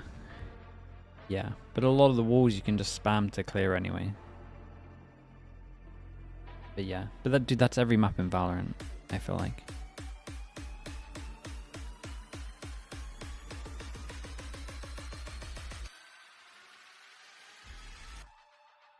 Not reliable?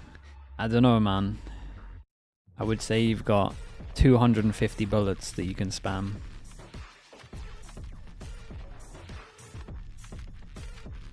It's a little reliable.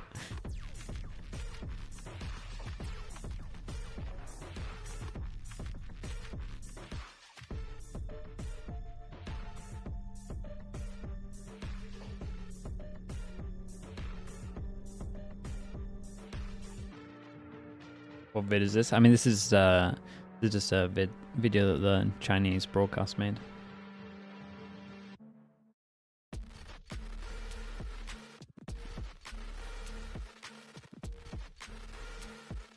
Don't forget the tiny Odin Ares. Dude, you remember that when that was buffed? That was a wild time.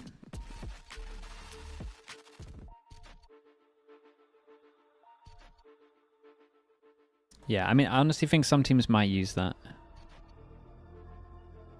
on some of these maps.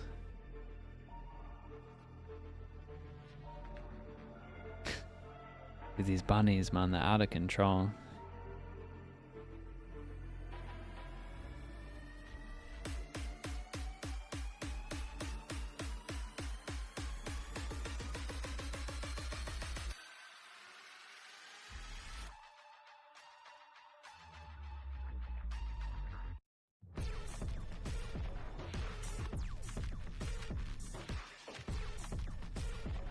Gecko? No, Gecko's really good on this.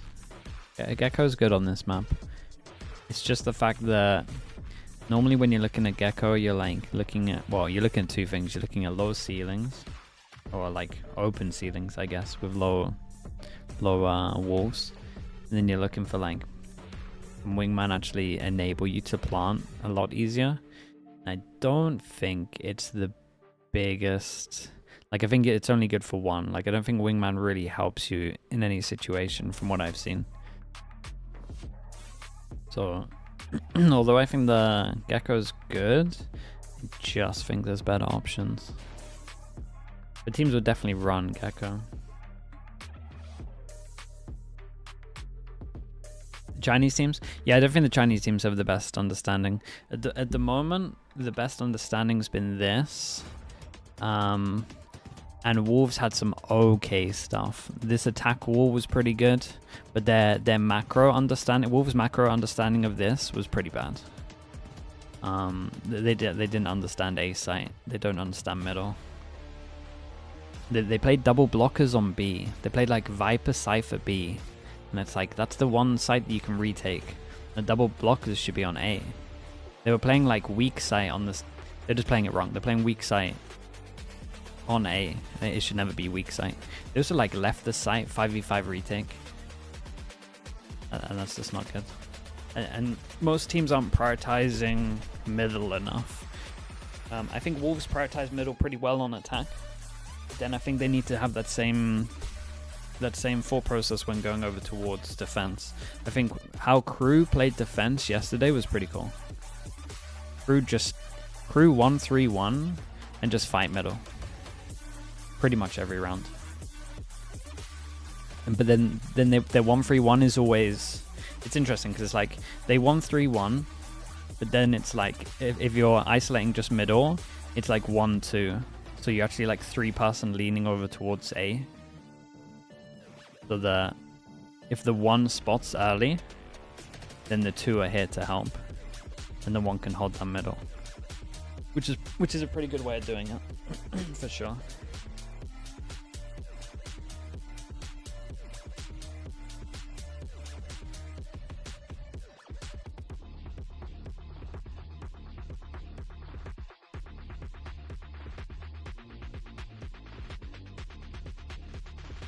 The Odin, yeah, so it will be, but this always happens. So you get like micro metas at the beginning.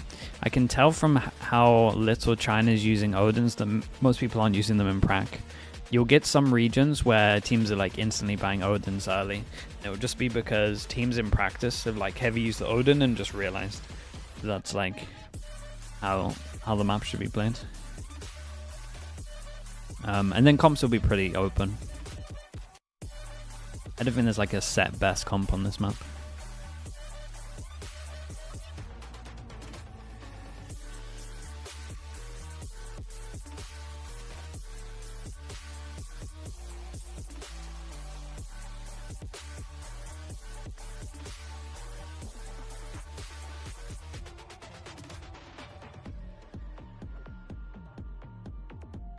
What time is the next game? I mean, it should be starting in like 5 minutes.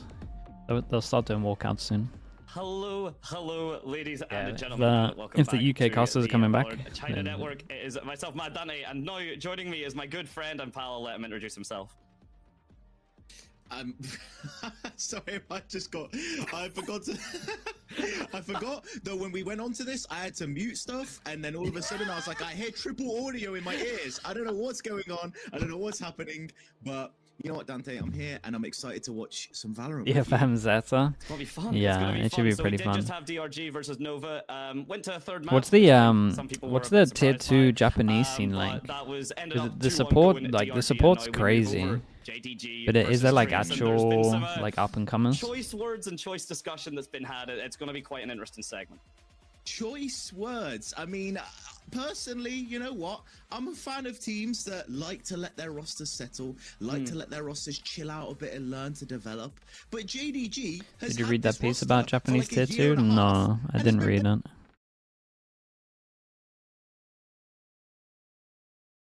Shota popping off again. Dude, I saw that clip. That clip was crazy. That clip was one of the best aces I've seen in Valorant. The two kills in smoke were wild. The main teams at the moment are Riddle, Fennel, and Mirage. Mirage is the team with 10 and Shota, okay. The Riddle's probably the best at the moment.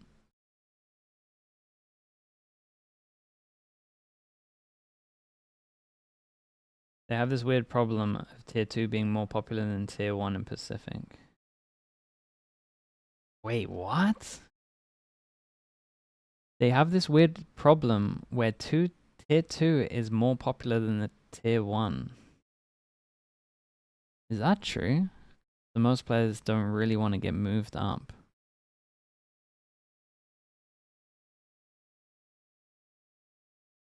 Wait, what kind of viewers are they getting over there for tier 2 Japanese scene? The tier 2 Japan streams have insane viewers? Right, really? Wait, that's such a weird issue to have. I mean, it's great for the scene though. Did my other stream die? Where's the what happened there? still going to be that solid team. My main worry is for JDG because they swapped out Mr. We had it a solid player for them. We had it synced and now it's not synced. Player, but was definitely a player that provided everything they needed in terms of that initiator utility. You swap them out for another player, but you keep everybody else on the roster, which is just surprising to me because if historically you don't know this JDG organization, they are an organization that has teams in League of Legends, and the JDG in League of Legends was known for doing complete roster flips every single season. Yeah, they were more than happy. Just even whenever they were doing well, of course, you know, when they were doing not as solid, okay, the roster change-ups kind of make sense. The stage 2 playoffs finals will be in Tokyo. Yeah, I saw that. I saw that. Back to the drawing cool. board. Gonna buy tickets, dude. I bet it'll be nuts. Criticism from it. Maybe they're taking kind of a play out of FPX's book, and just if we keep changing one person, we'll find the golden child, or we can like return to glory days. But you kind of need the glory days to return to. And currently JDG don't quite have that. Maybe this is the beginning. Conan, Havoc, I don't know about that. I feel like there's a team in every region that has like all of the old tier 1 You can cook, you can do whatever you want, but either way, that meal is coming out of the kitchen burnt no matter what you try to do. Let me if I get another chef in here, maybe too many cooks can finally help. If you get enough recipe books, if you combine enough, if you throw enough at the wall, maybe. The thing is, if you keep trying to cook the same meal when it's overcooked, it's not going to work. We need to do the classic thing of just throw it away, start afresh. I mean, JDG, it's just difficult. Either it needs to be a playstyle change, maybe a coaching staff change, maybe just a couple of players need to change, but something needs to happen to make this team work together better. Yeah, it really does. And the last thing we'll say with this kitchen metaphor is, look, you can cook bread, you can cook wheat, you make bread, you cook bread, you make toast. There is a very minor amount of things you can cook twice, and sometimes it can come out of that kitchen golden brown. Okay, Let me cook. Yeah, I mean, it's the only example I've got. Don't ask for any other examples. I got nothing. You know what? I feel like realistically, you know, we're talking like cooking as if like, you know, it needs to be the perfect ingredients, the perfect recipe. Like, we're not baking out here. We can throw in a little bit of salt, throw in a little pepper, you know, throw some more spices in if you got a What's bit the of next Coach mix. Potatoes It's playbook fine, coming like, out? get I've done a something corrode better for your team. We've that seen I think today, Mini's drawing these up two at the teams that just moment. played, it was not clean Valorant, but it can work I if think, you make it work for your style. It was, yes. It has. I did it before I saw any stuff, but I think there's a lot of good stuff in there that honestly every team that I've seen at the moment will benefit from. Some of it's good, some stuff teams do better. I think the Wolves attack wall is probably better than most of my stuff. Absolutely caused some difficulty. So whether we start seeing the Vise set when up is on Black Ascend Chat? more often, Did they ask me? Let me find out what day it is. Remains to be I said yes, but I can't remember what day it is. A very important note as well for this Trace team, while we're speaking about them as more likely the Tomorrow? favorites in this one. It might be tomorrow. Martin, who's coming into this roster as I should probably know if it's tomorrow, Sentinel, potentially. Their last league match was 488 days ago. Monday, yeah. Next level rust in terms of playing this game. That's 15 months if my very fast might be a good thing to figure it out. Yeah, it would help, so right? Someone can pull out the calculator, but dude, I tried to do my I tried to do my top. Dude, in Plat Chat you have to do like your top 15, so they can work out everyone's 15 to then give them points for top 10. That Plat Chat is going to be a disaster. As you said, because I was just arguing in my own head about where I should place people, and every argument was like pretty valid, and it's like, well, it's just gonna be loads of arguments, and they're all gonna be valid arguments. But it's just gonna be a nightmare. Did you figure out your top 10? I did it, and then I can't even remember where I did it. Like I can't even remember who I placed where. But at the time, I'd convinced myself that this was right. But I'm pretty sure I would look at it again and go, why is this person so low, or why is this person so high? So I'm like disagreeing with myself before we've even got other people involved. It's the name of the game. It's a nightmare. Valorant 101, essentially, those fundamentals, and we've been mentioning it a lot. Actually, funnily enough, he's on the stage now. Leo King has had quite dude, Sonia, I forgot to do that. Yeah, we can do that today. Usually able to develop that space, Sonic, can you just message me exactly what you just put there on Discord? We'll see if Trace can keep it up, but as you said, you know, with the difference in IGL, with the difference in captain, I don't remember. I remember my one 1. I can't remember the order of 2, 3.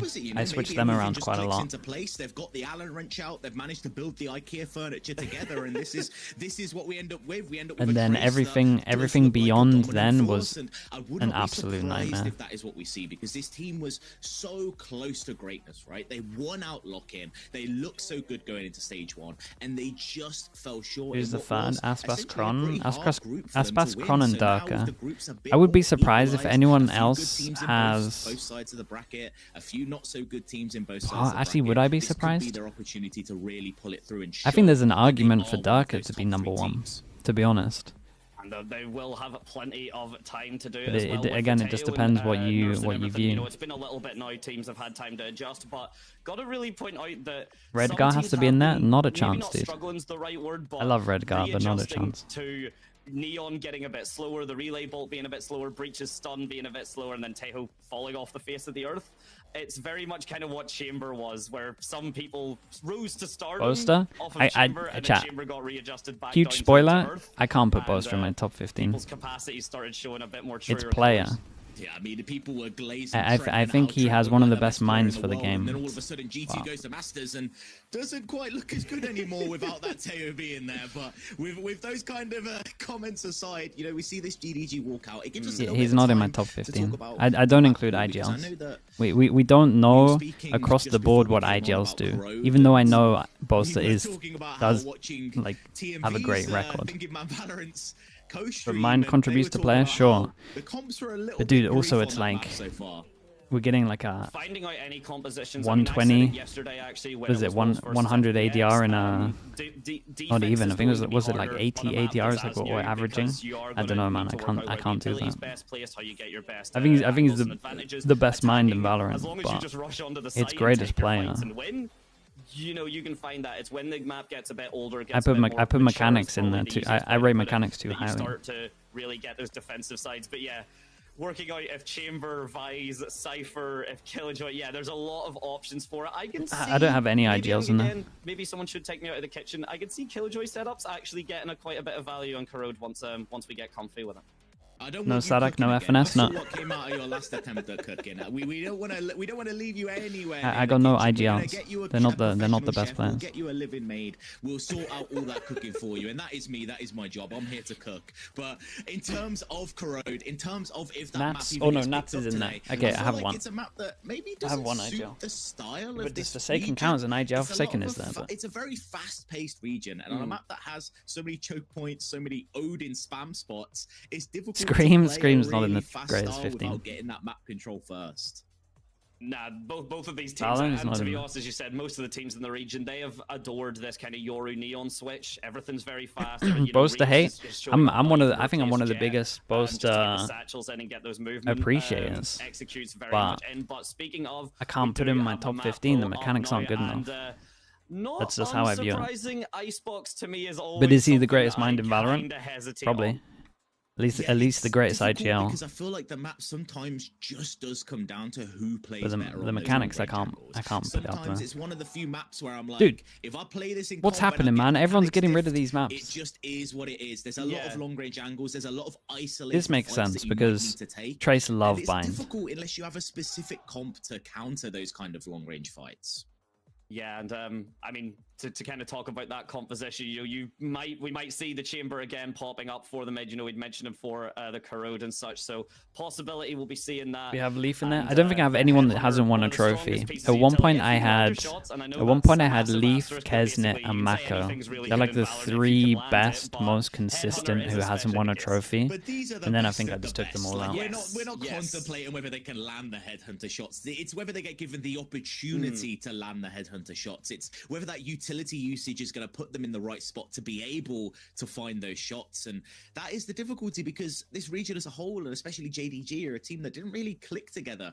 Would you value more achievements or mechanics? Good, but mostly it would be just achievements. Finding isolated fights, winning those 1v1s, which isn't what you want to do, especially when this region is moving more towards the whole top 10 greatest players. It's a pointless argument. I know there's a bad thing to say before I'm about to go on a podcast and we're going to be arguing it for 2 hours, but it's a point in this argument. Mention it a bit more that it's all however you view it. A scene that, as you've said, all the names people say are valid. Just kind of not run and gun, but take fights quick, take them hard, and walk away the victor. And what's that's kind of led to is the China network, in particular, the VALORANT China network, is almost seen as the star player syndrome. I've started to refer to it as, where you've got one player who can just consistently do that. They've turned up, they've turned on, and they are absolutely tearing is a crime. apart. We've seen it from basically all of these players. Leo King comes to mind. I can't move past the stats, dude. Again, it's greatest player. Despite my love for like, if you did it of CS, is Karrigan going to be in your greatest player all time, or is it going to be like Zywoo, Simple, Device? No. I just don't think they come into it. Let me rephrase that. It's the sweat, not that other thing. No. But in terms of that, I understand why you get excited about the Sage. I mean, it's an agent that we saw Fnatic. You got 15 slots there. What am I? Am I meant to put Boaster above Meteor? Is that what you're saying, though?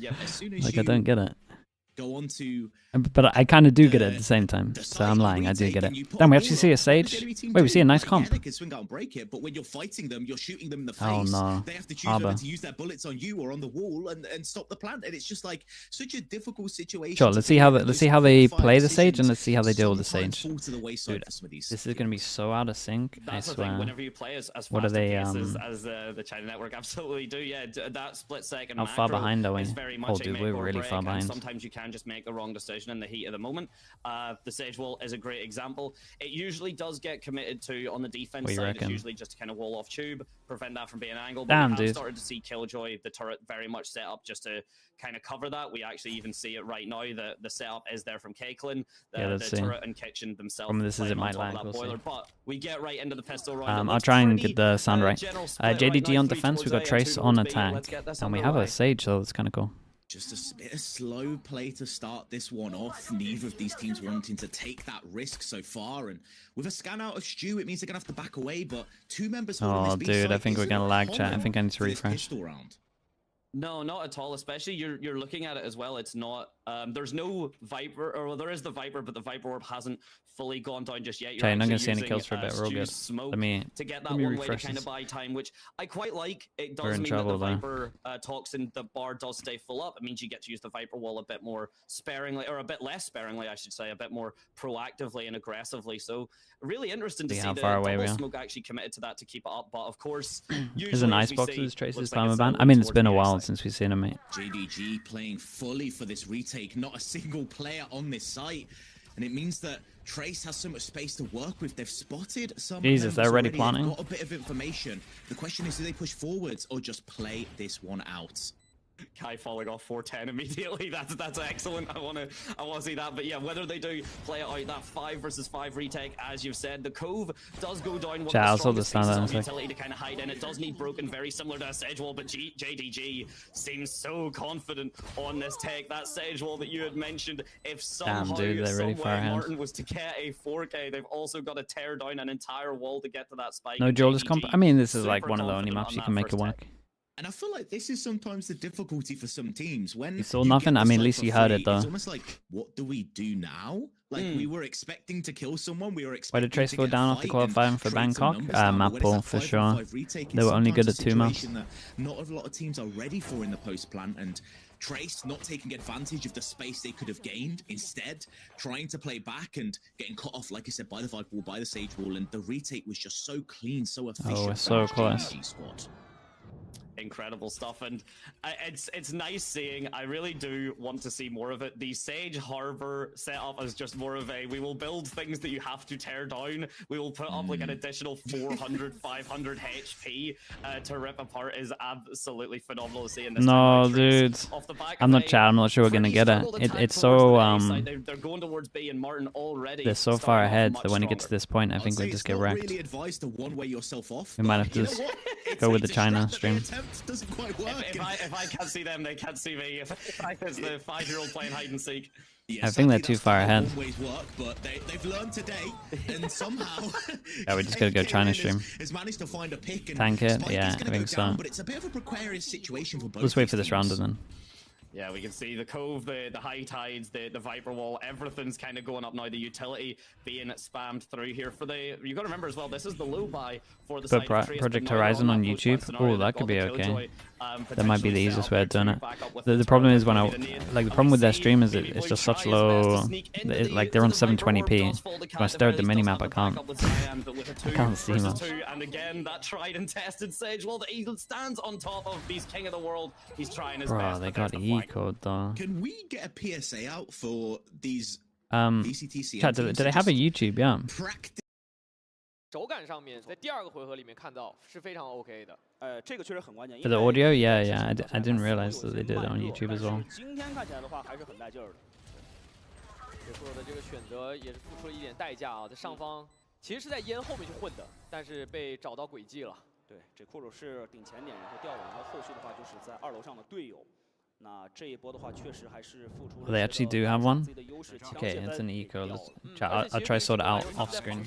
And particularly, as you said, kind of in this region, they seem to forget that, you know, the lower your buy, typically the better you're doing at close angles. You want to be very much playing at those big ranges. You want to be, you know, let your outlaws, let your marshals, let your guardians, you know, play at the opportune range. If you run into someone, you can get classic right-clicked, or as you said, gunned down by 3 members, and it looks like it could be happening. Baby Blue, very lucky to get away with his life. The outlaw from Kai just not quite landing.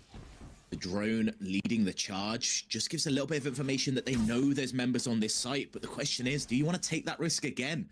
JDG are happy to just give you this site for free, and you have to be asking yourselves, if you're Trace, why are they doing that? They're just trying to make sure they don't give the same respect that had been given over the previous round. If you do, look at your minimap, Dante. There's 4 members towards B. They don't even. JDG does not care about A at all. They are happy if this leads. Did JDG ever get to a Masters? Nah.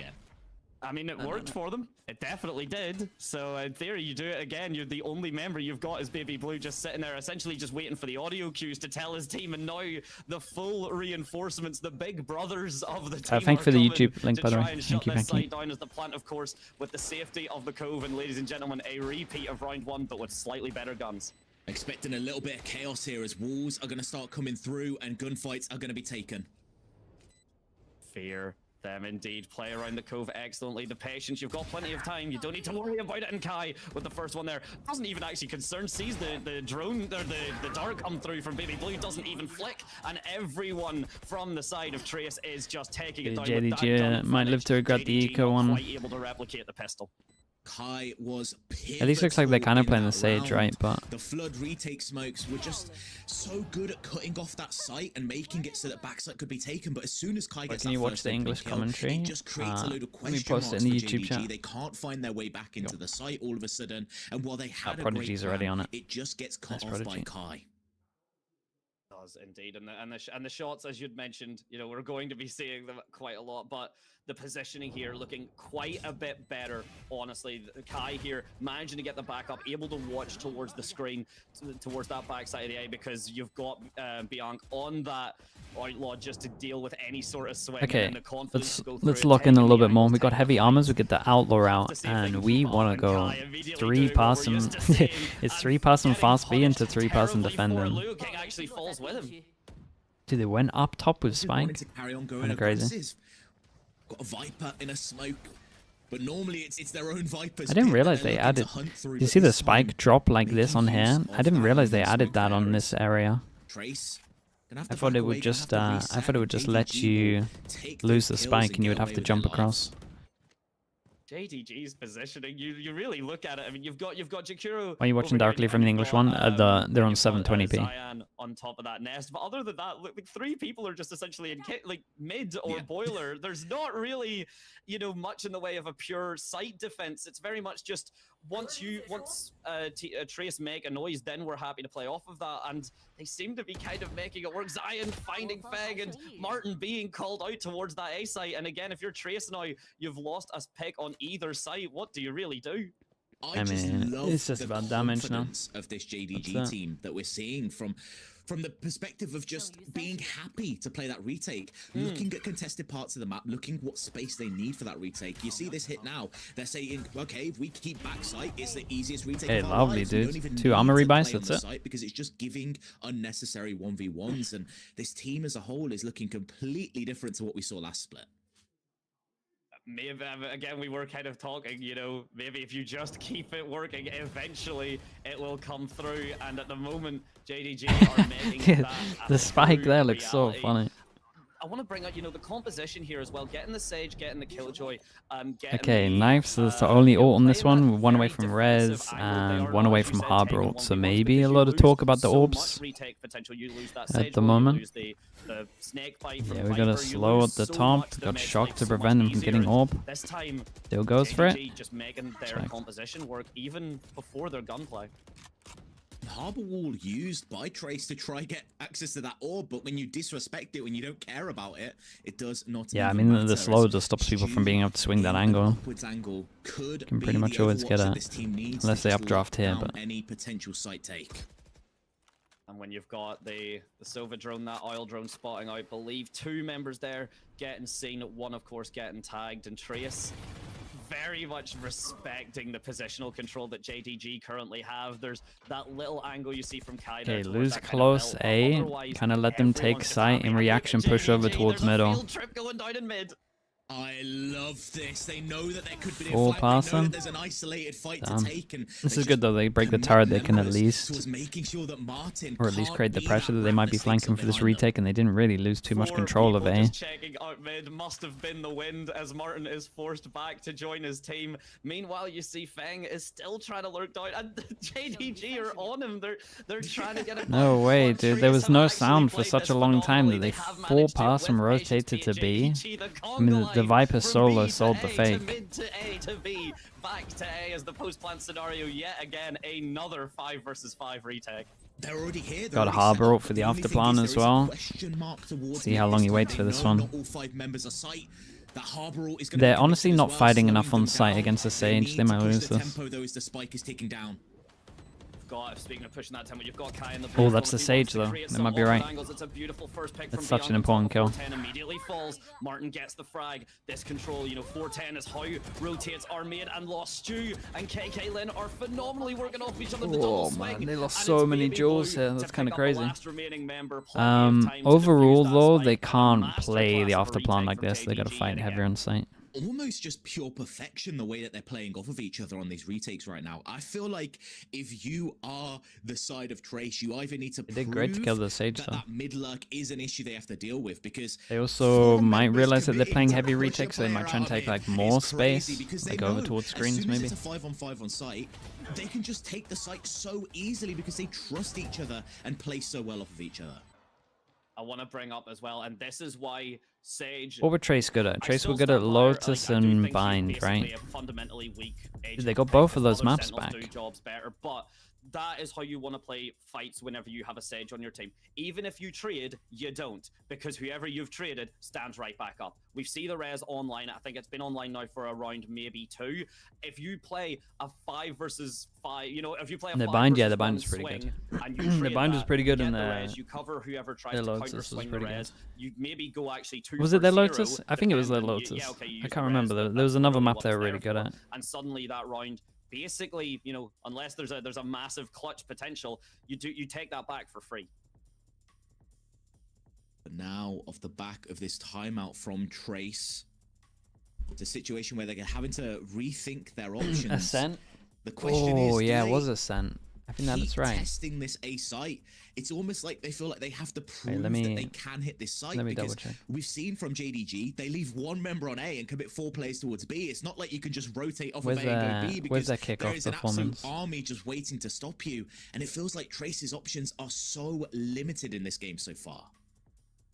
It's coming down to their pace. I want to say, I mean, of course, we have a little bit more information, but right now, what I'm really hoping the coaches have been saying is Trace maybe playing a bit too respectful. I mean, yes, you've got the Killjoy set up to work around, but look again towards that B site. Who is sitting there? It's 3 members of JDG, all pushed up towards that pretty close angle. They're playing off of the Viper wall, they're playing off of the res, the refrags, and it's a first it's just straight through smoke. for Jake Euro to start the round. already found that opening pick, and it puts even more pressure. But Martin has found the perfect timing, the perfect angle. Unlucky to not only get one there. Zero manages to get, and that is the ability. And then we pick up the orb as well. But they at least know that they're going heavy behind here, so they can start taking the extra control. Bianc can win this round, especially with ult as well. Has all been controlled in the spike. Still going there, but with only 3 members to defend, and the ultimate's coming online. It's going to be a tough one. Dude, he saw the ult. Gonna try hold it. The 2-man army of 2. If anyone's played that game, there's a res here. Would be watching this now, but they just and he's so ults here. Happen. And it's that opening pick, is that res that you spoke about, Dante. It just came through to I get that he had one or two running in middle, but come on, man. Alive again. Not only that, and we even seen this perfect res positioning, literally a foot away from the orb, just to pick it back up and go, okay, cool, yeah, you know what? Not only have we got it, that shot was pretty filthy. The turnaround from Stu, phenomenal work. Wow, behavior. As well, I believe. And then the 3v5. From the shadows actually not being I think the ult there is like you kill a few and then you kind of use the ult. If it's like a doable 1v whatever. Hopefully one, but they use the ult there when they push behind and res here in a 3v5. Madness. Drop that rifle, play towards the knives. It gives them a few more opportunities, an extra gun in the hands. But with this Viper pit towards B, it's like Tracer being funneled towards A, and we know historically the Sage. I mean, they're trying to prioritize the Sage to not die. Like that other round where the Sage was first pick. I mean, the Sage was like 4th into sight. And B, especially if you've got J-Kiro. But once again, JDG, the way they're stacking. Maybe it was Lotus. Yeah, it might have been Bind and Lotus. I can't remember what maps there was second. Off of the Viper's pit, everyone else is rotated basically towards that A or towards that mid. You've got all I remember is getting annoyed that they didn't pick Bind. And KK Lin trying to keep control of Kitchen. In Bangkok. Everyone is a bit hungry, pushing up. Time against the Viper, they decide to push through mid, split over towards B, 4 middle, 1 waiting. Dude, they're everywhere. Look at the minimap. The elevated angle proves to work yet again. And as the turret has spotted out one member towards orange, it's difficult. Baby Blue has to hold this position alone against the Sheriff and manages to push them back. Meanwhile, towards that mid, it is Beyond that actually is able to take it out. Stu introducing Kai to the operator that Kai wishes they were holding. The spike is tapped, but it's not stuck. That could end up being pretty pivotal right now, as finally Martin gets onto the site. 2 versus 1, the clutch scenario. Taps the spike yet again, waiting for the swing, but the patience from JDG, no way, missed the shot top side. 10 seconds, he's planted it, he's tapped it yet again, he gets the timing, but the AWP is dropped, and now he doesn't stick it, he's just running, he's trying to chase him down. No way, what is this round, bro? Holy dude, what is going on? Introduces him to the shorty and takes the round for JDG, everyone's and doing the Lysol stance is living it large.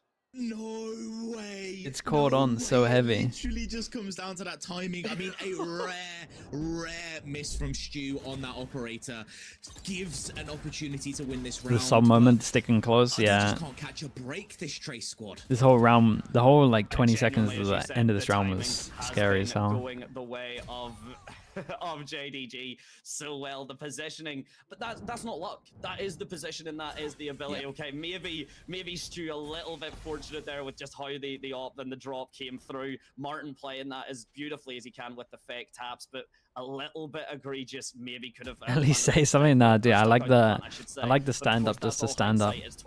Nothing behind it. It's funny. Drone going to be used. Hunter's Fury to counter it. Finds the kill. Baby Blue, how do you do so well with that ability? And now the lockdown is forced out. Dude, the Sage is close to another res. We've seen how well they do on these retakes already. I'm surprised there's anyone to push off this side with the lockdown, honestly. I'm surprised JDG how much space do they take? Yeah, gotta take that deep space. They've been changing up their wall as well, right? They were walling like this earlier. It's time they're actually taking deep.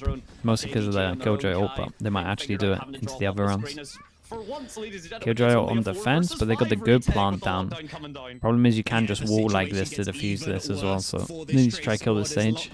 Pushing them back. Kai has to find a fight, manages to get one pick, and that could be just what they needed. They are sticking it through as well. Yeah, the lockdown has now initiated. It's burnt quite a lot of time, but JDG are now repositioning pretty flawlessly. Look at how they are spaced out. No! Oh my days, never mind. They are all over as Martin buries bro. 3. Kuro trying his best to equalize. I was but about to does say the get words. shut He down. did Martin good is to filthy. get one. What? But that was on mental. earth did we just witness? That might have been the greatest spray transfer I have ever watched in my entire life. It was We'll was get to see it incredible. again, but oh my days, yeah, hell of a start. Baby Blue here, the call out on the all absolute perfection. Not, you know, arguably good here. Whoa, Look it's at instant. That is just clean as. That is squeaky clean for Trace. That isn't. This is CS. Insane. The spray transfers aren't consistent. Like, how do you even? Yeah, make that happen? looks so nice. That is luck. That is skill. That is RNG. All on your side, just aligning for that one moment. And oh, was it needed by Trace? It really was. And JDG now calling a timeout, asking how do you manipulate RNG in such a way? How do you? Champs get Trace such is a back. beautiful Mate, spray oh, transfer? relax. The positioning from them was Relax, flawless. I they're mean, I'd mentioned losing it was 2 5-3. on upper, 2 on lower. They were very much there to take the fights, but it was Martin that just said, you can have all the positional advantage you want. I will take you, pull you from heaven myself to equalize this, to bring you down onto the same footing as us. And with that now, JDG only 2 rounds above the econ, looking pretty solid for Trace. And let's not forget the amount of utility expended for that round from both sides. But I do think, you know, JDG not going to be too worried. It's one retake that went wrong in a sea of successes for them. And you spoke about it. I honestly was surprised that when that lockdown went down, they weren't checking mid. They weren't looking for a fight. But the one difference that Trace made is they committed more to fighting this site together. They didn't pull back. As soon as that JDG squad came through, they looked to fight them in those opening entrances.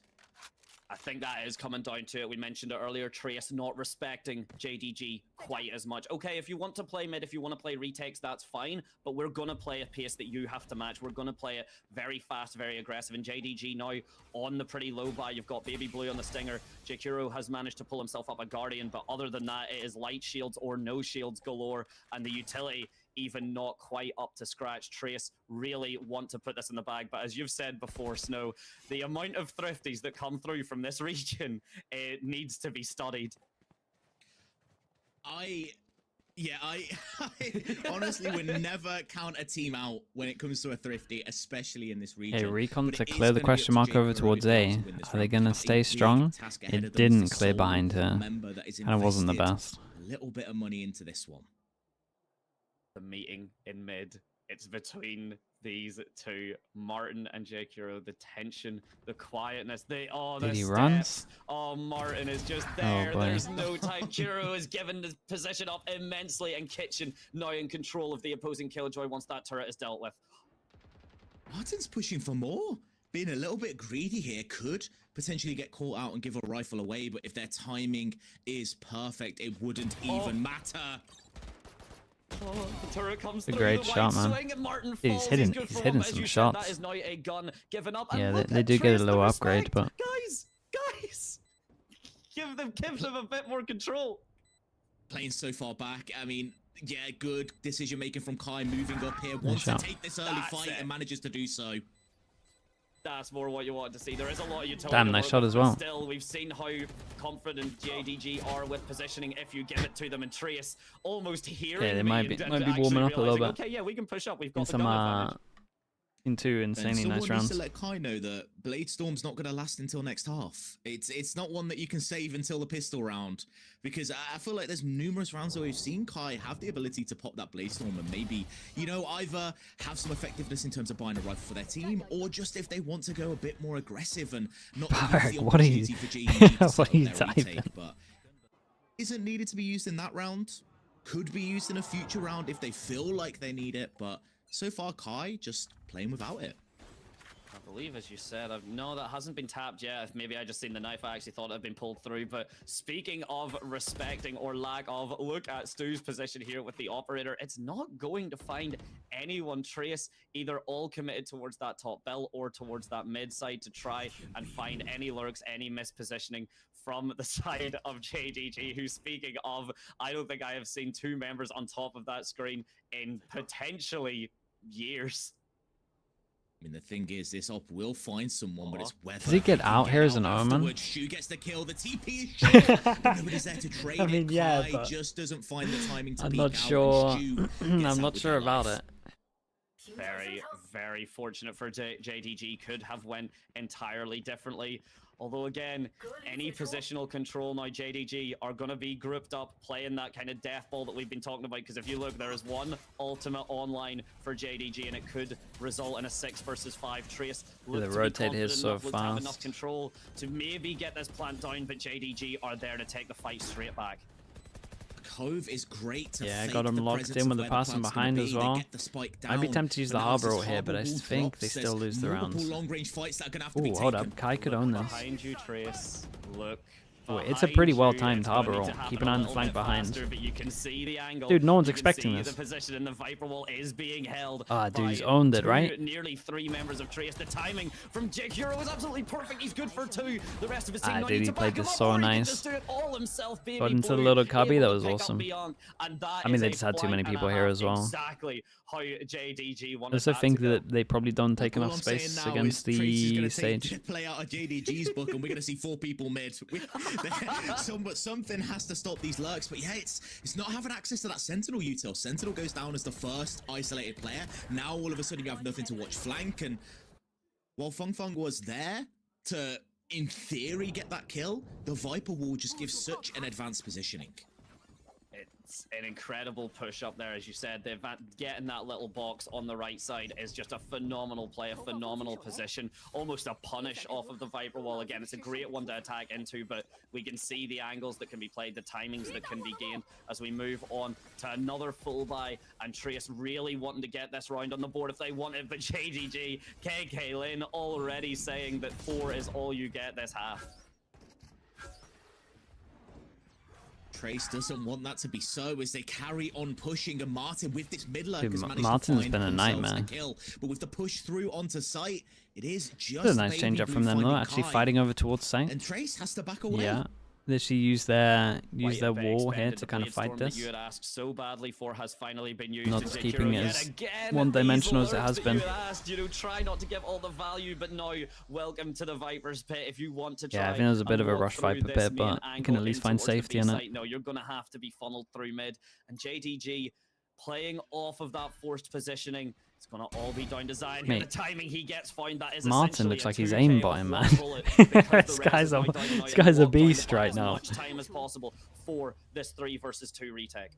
It's not the best Bro. part to play off though, but that kill will give them the space they need. The lockdown gives them the timing to rotate to find these positions.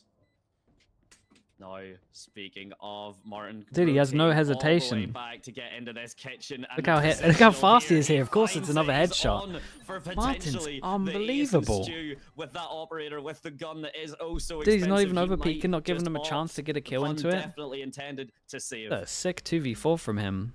I'm He very just hit sorry. every shot though. I'm very ashamed. I'm very ashamed. You should be. I'm You very should be ashamed. Oops. But Shu finds that pick there. Should be able to get out with the operator and their life. But Oh, okay.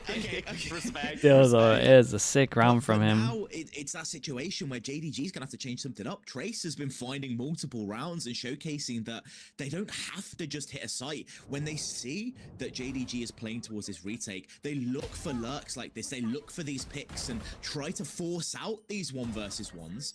And I mean, it didn't quite work for them in the early round, but Martin had an absolute play for their life getting a 4K there. And you know, it's a 2v4. It's not a replicatable round, but it is a round that Trace wins. It is indeed, and of course that does give them any momentum to try and actually make this into 6-6. Jakiro deciding, okay, you know what? You did something really good with position. You were really solid at that. I'm just going to meet you with this judge before anything else can happen. And look, actually, it's not just Jakiro. There's already 3 members. JDG getting a taste of what it's like to be on defense next half. Okay, Kai already knows. Yeah, it definitely hurts when you take a bullet through the head. But Kai reading that one perfectly, they knew that JDG was going to change something up, was going to try push the tempo, and they're just chilling. What are the ace so bad? Yeah, he really hunted it. I mean, it was actually a sick round. As you see, these 2 players are so tempted to try find a flank. They want that res. It's last round. No ultimate. I think Fanatics, Gecko, Sage comp would work without a Teo. I mean, didn't they... Shutting it down. No res for you. How are these people hitting these shots? Arguably the most powerful yeah, I mean, they could just literally get the Teo out and put the Sov in. That's what I thought they were going to do. But probably not in the best position as now the scrap for the A site. It's going to go the way of Trace to equalize the half. And it's difficult. Get to replay this double kill here. So dominant. Knew they were going to go for the Sage. They had a plan, they had a strat, they knew what was going to work for them, but then Trace just found a way to read it. It was these lurks, it was finding these opening picks, which shut down the play of JDG. They wanted to play that 5v5 Oh, what retake. is that last kill? Okay. They wanted to play that 5 versus 5 retake, but if you don't give them the opportunity to get into those retakes 5 versus 5, it doesn't matter how much prep they have and how many protocols they have for that situation. It just won't work. I mean, you know, at this stage, every team has those plays, exactly as you said, those protocols, those fundamentals, but those strats, those executes all rely on every piece of utility. The minute you start to lose one, then you have to adapt, you have to change it around. And what I really loved, honestly, seeing from Trace was how deep the spike plant started to go. You know, on that round with the 4K that we've seen from Martin, you'd mentioned that it's not exactly the best position to play off of the spike, which absolutely is just in a vacuum a completely true statement, but Trace all of a sudden forcing it to be a solid position from them, basically off of the back of Martin's awareness and just completely insane ability to read the map. And this is what I love from teams like this, right? Teams like Trace and this region as a whole, they recognize that in situations where their numbers they have to make what some people might call an int play, an aggressive play that is very high risk, because if you just play standard, it's not going to work. Normally 4 versus 2, the numbers are on their side. It's going to work in their favor. So you have to take that high risk, high reward play. And Martin did it to perfection. And there were a few other rounds as well where we saw Trace taking these advanced positions in the post plant, which was a very high risk, but the reward for them was huge. I think the biggest one that's coming to my mind is how often Bianca's played on top of 410, which, you know, if you're sitting on top of 410, you are a big target. Yes, okay, you do have the height advantage, but if someone swings you from heaven, the Sage on attack, they get the wall. Dude, Sage isn't on plant GTs, that's interesting. Everyone, honestly, I mean, Bianca only on 5 and 9, but the frags that he has been landing have been double super sheriff. pivotal, so they cannot, the KDA doesn't tell you the whole story. And a 6-6 first half. It's almost like we're starting the game afresh. It's all about who's better on this side right now. Kind of like that idea. The pistol round, he goes wide to see if anyone's pushing through to get a duel, and then even when he dashes out, he'll get info on the minimap of how many numbers they hit. Cool little microplay. You also maybe don't expect him to just insta-swing this. Okay, they plant out on the side as well. A little bit easier for the shocks if they had them. They don't have them. Do they still have Omen Flash? But they're so far back, JDG, on this. It's going to come down to these guns. Keep an eye on the mid lag. They got a deep alarm bot, so they know about it early. Wall goes in. Got Harbor, Cove as well. And dude, that's a half. It's just if it can be anything more. To try and break it through to prevent the spike getting dropped, but it's been jumped off of, and now the frags go every which way. It's absolute chaos. To be honest, the only reason I know that is because the game is telling me that was a party. But wait, yeah, that was people leaping I'd through lost smoke, jumping which way everywhere. And it said that they got off the spike. So many controllers in one game. It just comes down to these timings. Who finds that perfect position to get through the smoke? And sticking the spike here. It's Kai being a menace on the backside. Dude, I was so sure he got off of it because it stopped here. Bro insta cove and then just stuck it the whole time. It bugged you, yeah. For this JDG squad, who so far was looking really good in that first half.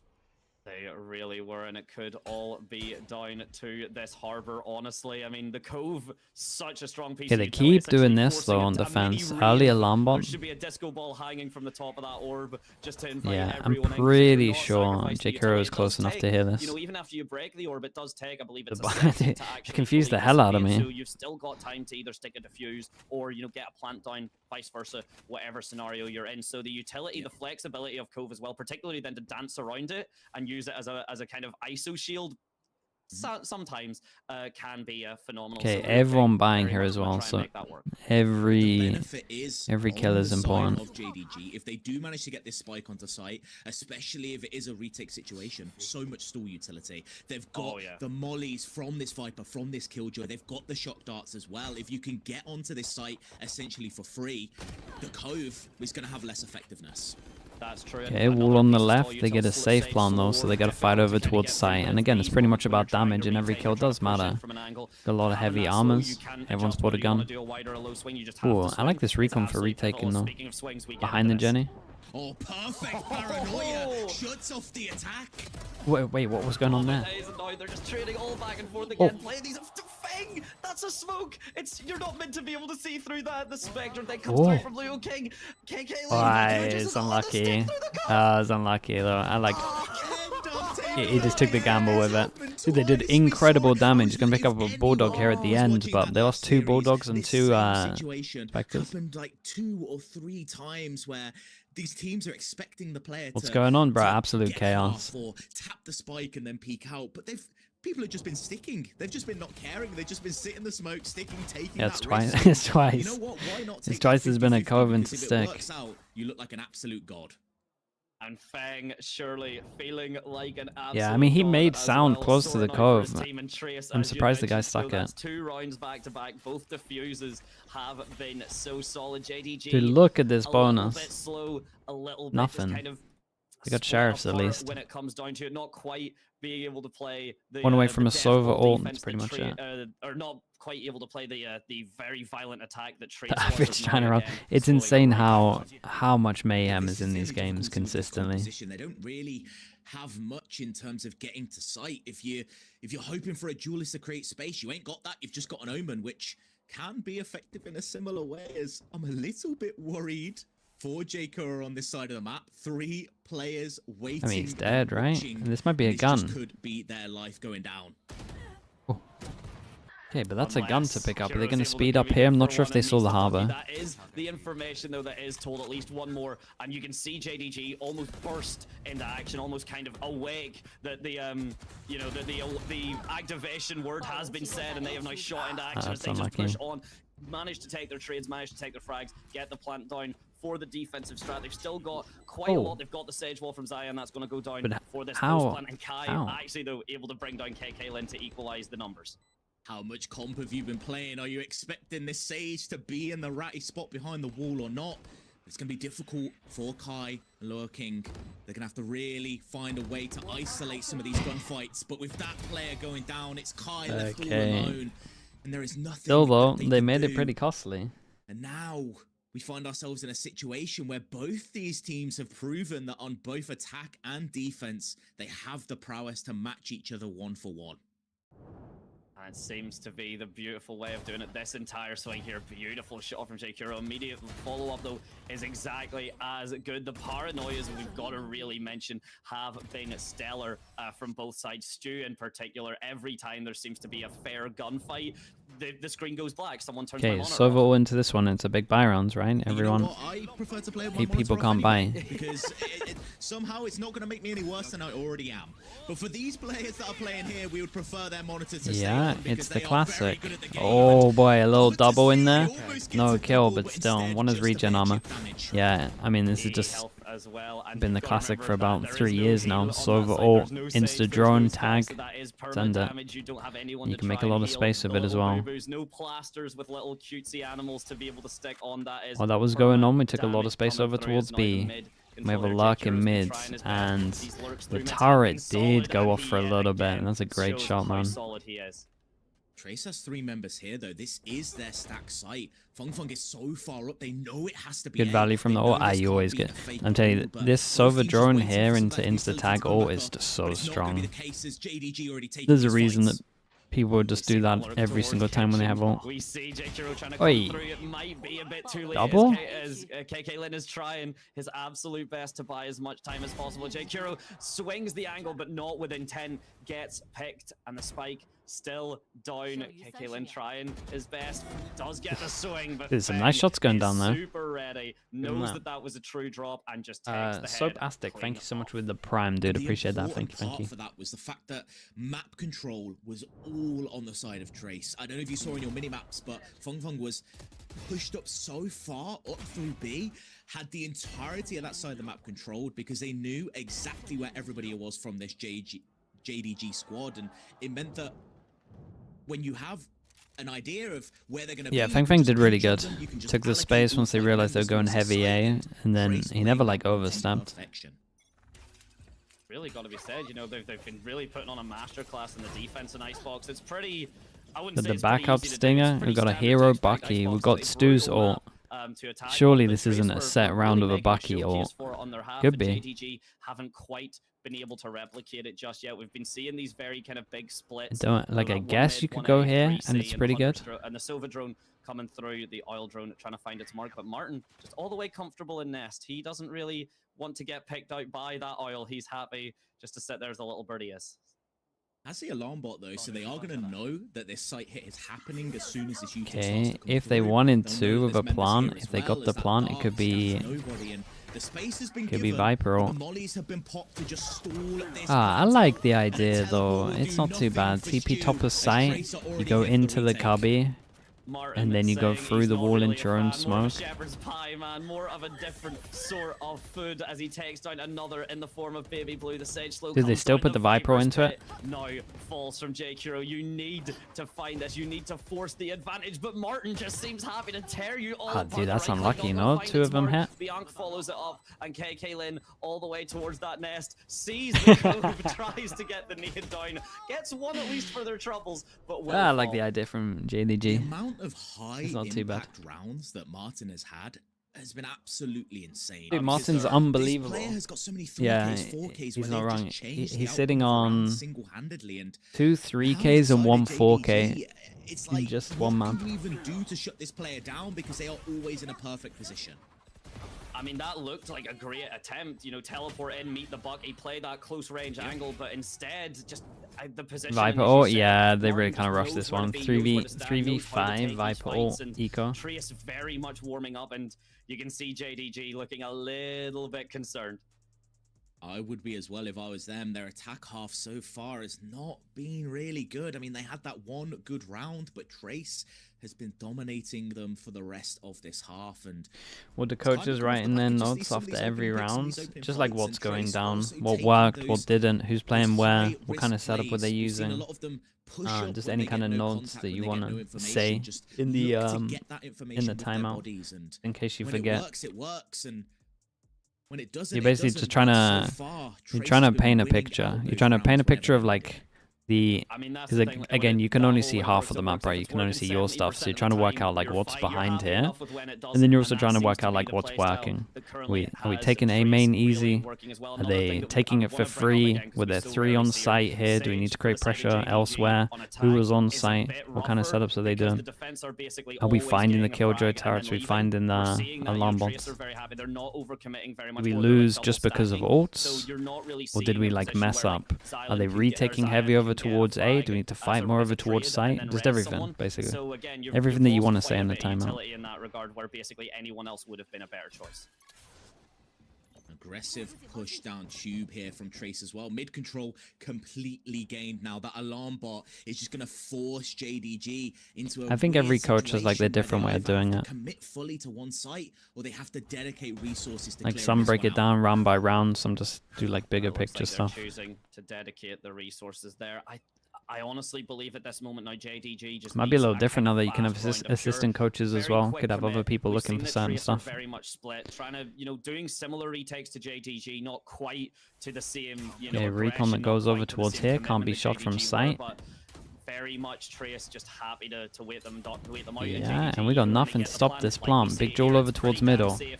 Okay, well, completely wrecked him. KK Lin falling in that mid lurk. What ult do they got for retake? Killjoy ult? Nah, they didn't fight aggro enough, really. Keep an eye on this, maybe. Dude, the Omen's in such a good off angle. Oh no. Dude, they use their... Wait, that's kind of sick.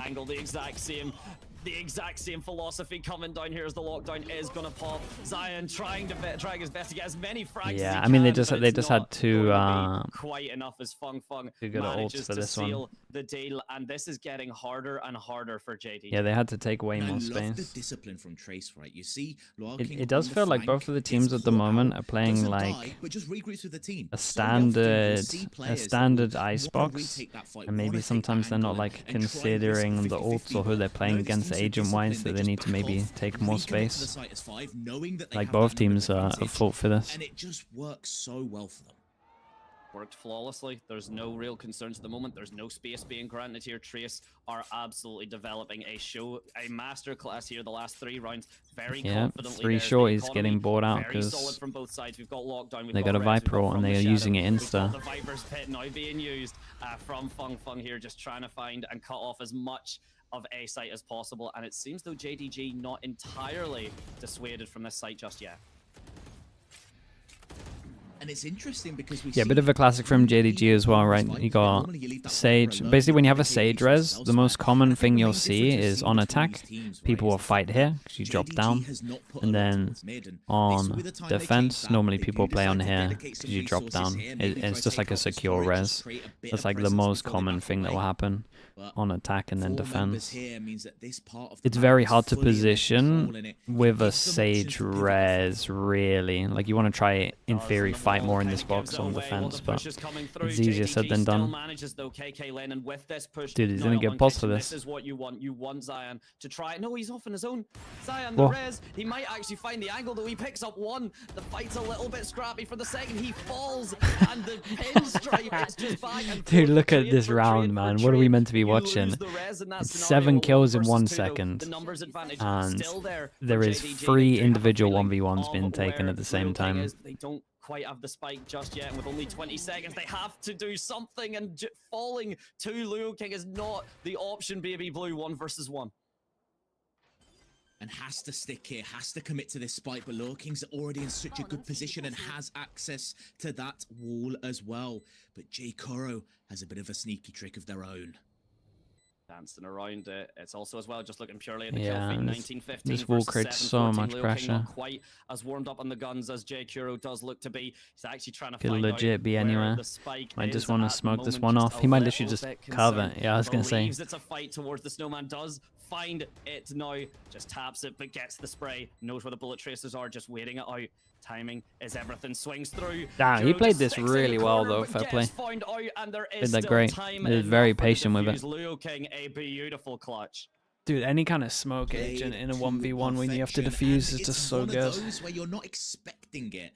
You're not expecting a Harbor to swing through the wall. With that slowdown, it's not always an advantageous situation for them to try take that fight. There's a little bit of chaos we see from there was so much chaos. Smoke and spawn, Omen ult there as they push through tube. Wins the round, and it was Trace who I believe has now pushed themselves up to map point. Map point indeed, and the buys not looking the best same thing, right? JDG at the moment. We got are five chances on this one, same thing. They just have Sage res, so they're going to be dueling here. And if you look at what Kai's holding, it looks like the Sage wants to take the duel fast. Judge, jury, executioner, depending, but instead it's actually J Kuro yet again to find another pick towards the mid and finally maybe open up something for JDG. Arbor rework when? I'm not sure. But they teased it in champs, right? Boost up that HP a bit more. It's not something we often see. Well, they teased that it's happening soon. So good at hitting headshots, but it might have its effectiveness here as this site takes coming through. The Outlaw looking to peek out, but it will find nobody. And in fact, it's Stu with the Guardian, who is one to find their own. The Paranoia actually does find its target here. Yeah, just don't want to see a Harbor ult. Hiding with that 4 HP on top of 410. He's on Harbor ult Martin's gets screen, tempting, but should still save it. Picks up one on towards Zion, going right underneath Kai as Martin and co are trying to get this okay. back, I was going to say, if there's a little pause in between... Dude, this guy is unbelievable. Martin is unbelievable. 3 3Ks and 1 4K. Killjoy. How there might have been more. Player have so much impact in a game. I feel like any time Trace needed he played to go insane. around, What did he end on? All right, let's go. I'll kill them all. They look at them all just celebrating for him.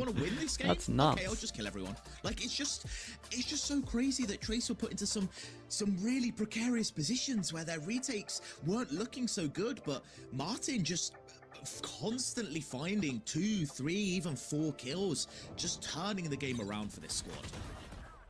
No real concern. Martin almost very much in the is my PC frozen? Never fear. Martin is here. Don't worry. I've never had this happen, chat. PC's frozen. That's 1, that's 2. He's so just absolutely clean with it. Is my other monitor died? Okay, everything on my right monitor's frozen, but everything on the left is okay. The scrappy plays and so what do we do now? Because we had both scrappy and phenomenally, just cleanly, concisely executed plays. I think we just leave it. But I feel like on the I think we can make it work. Have to expect chaos when you're looking at both teams running. Check the cable, dude. I can read you all on the chat though. That's the weird thing. So many smokes are being placed on the site that it has to turn into that chaos of everybody just committing to any fight they can and trying to just find that timing. And Trace found that timing. Stream seems fine, dude. Everything on this monitor is fine. Game boils down to. It can be as simple as that. There's definitely nothing to say. I mean, as we were kind of mentioning it earlier. JDG, okay, it's working now. Dude, what? Very different. Looking very much that was ready, so weird. I've never had that. More confident than we've seen in the past, and unfortunately for them, it seemed Trace very much had that defense down on lock. And if it was for only one I wanted man, to try and look at Martin, the stats. The myth, the legend, who just refused to let any rounds kind of go away. As we now hear the team comms, we get to listen to how these players were interacting with each other and the chaos, as you said, Snow, that ensued. You don't get to see the Maui kills. I mean, 26 to 15 though, he did incredible. Kind of nuts. Immediately changes with Dennis with a tier 2. Thank you so much, Dennis, man. Appreciate the 36 mums. Thank you, thank you. But back to Cam again. Very quick. Yeah, I mean, it shows you that Trace's team. Wait, Dennis, that's so scary, dude. Right now they're talking about saving the drone. That's wild, man. Retake, so already planning out that strap before it at least you can still hear.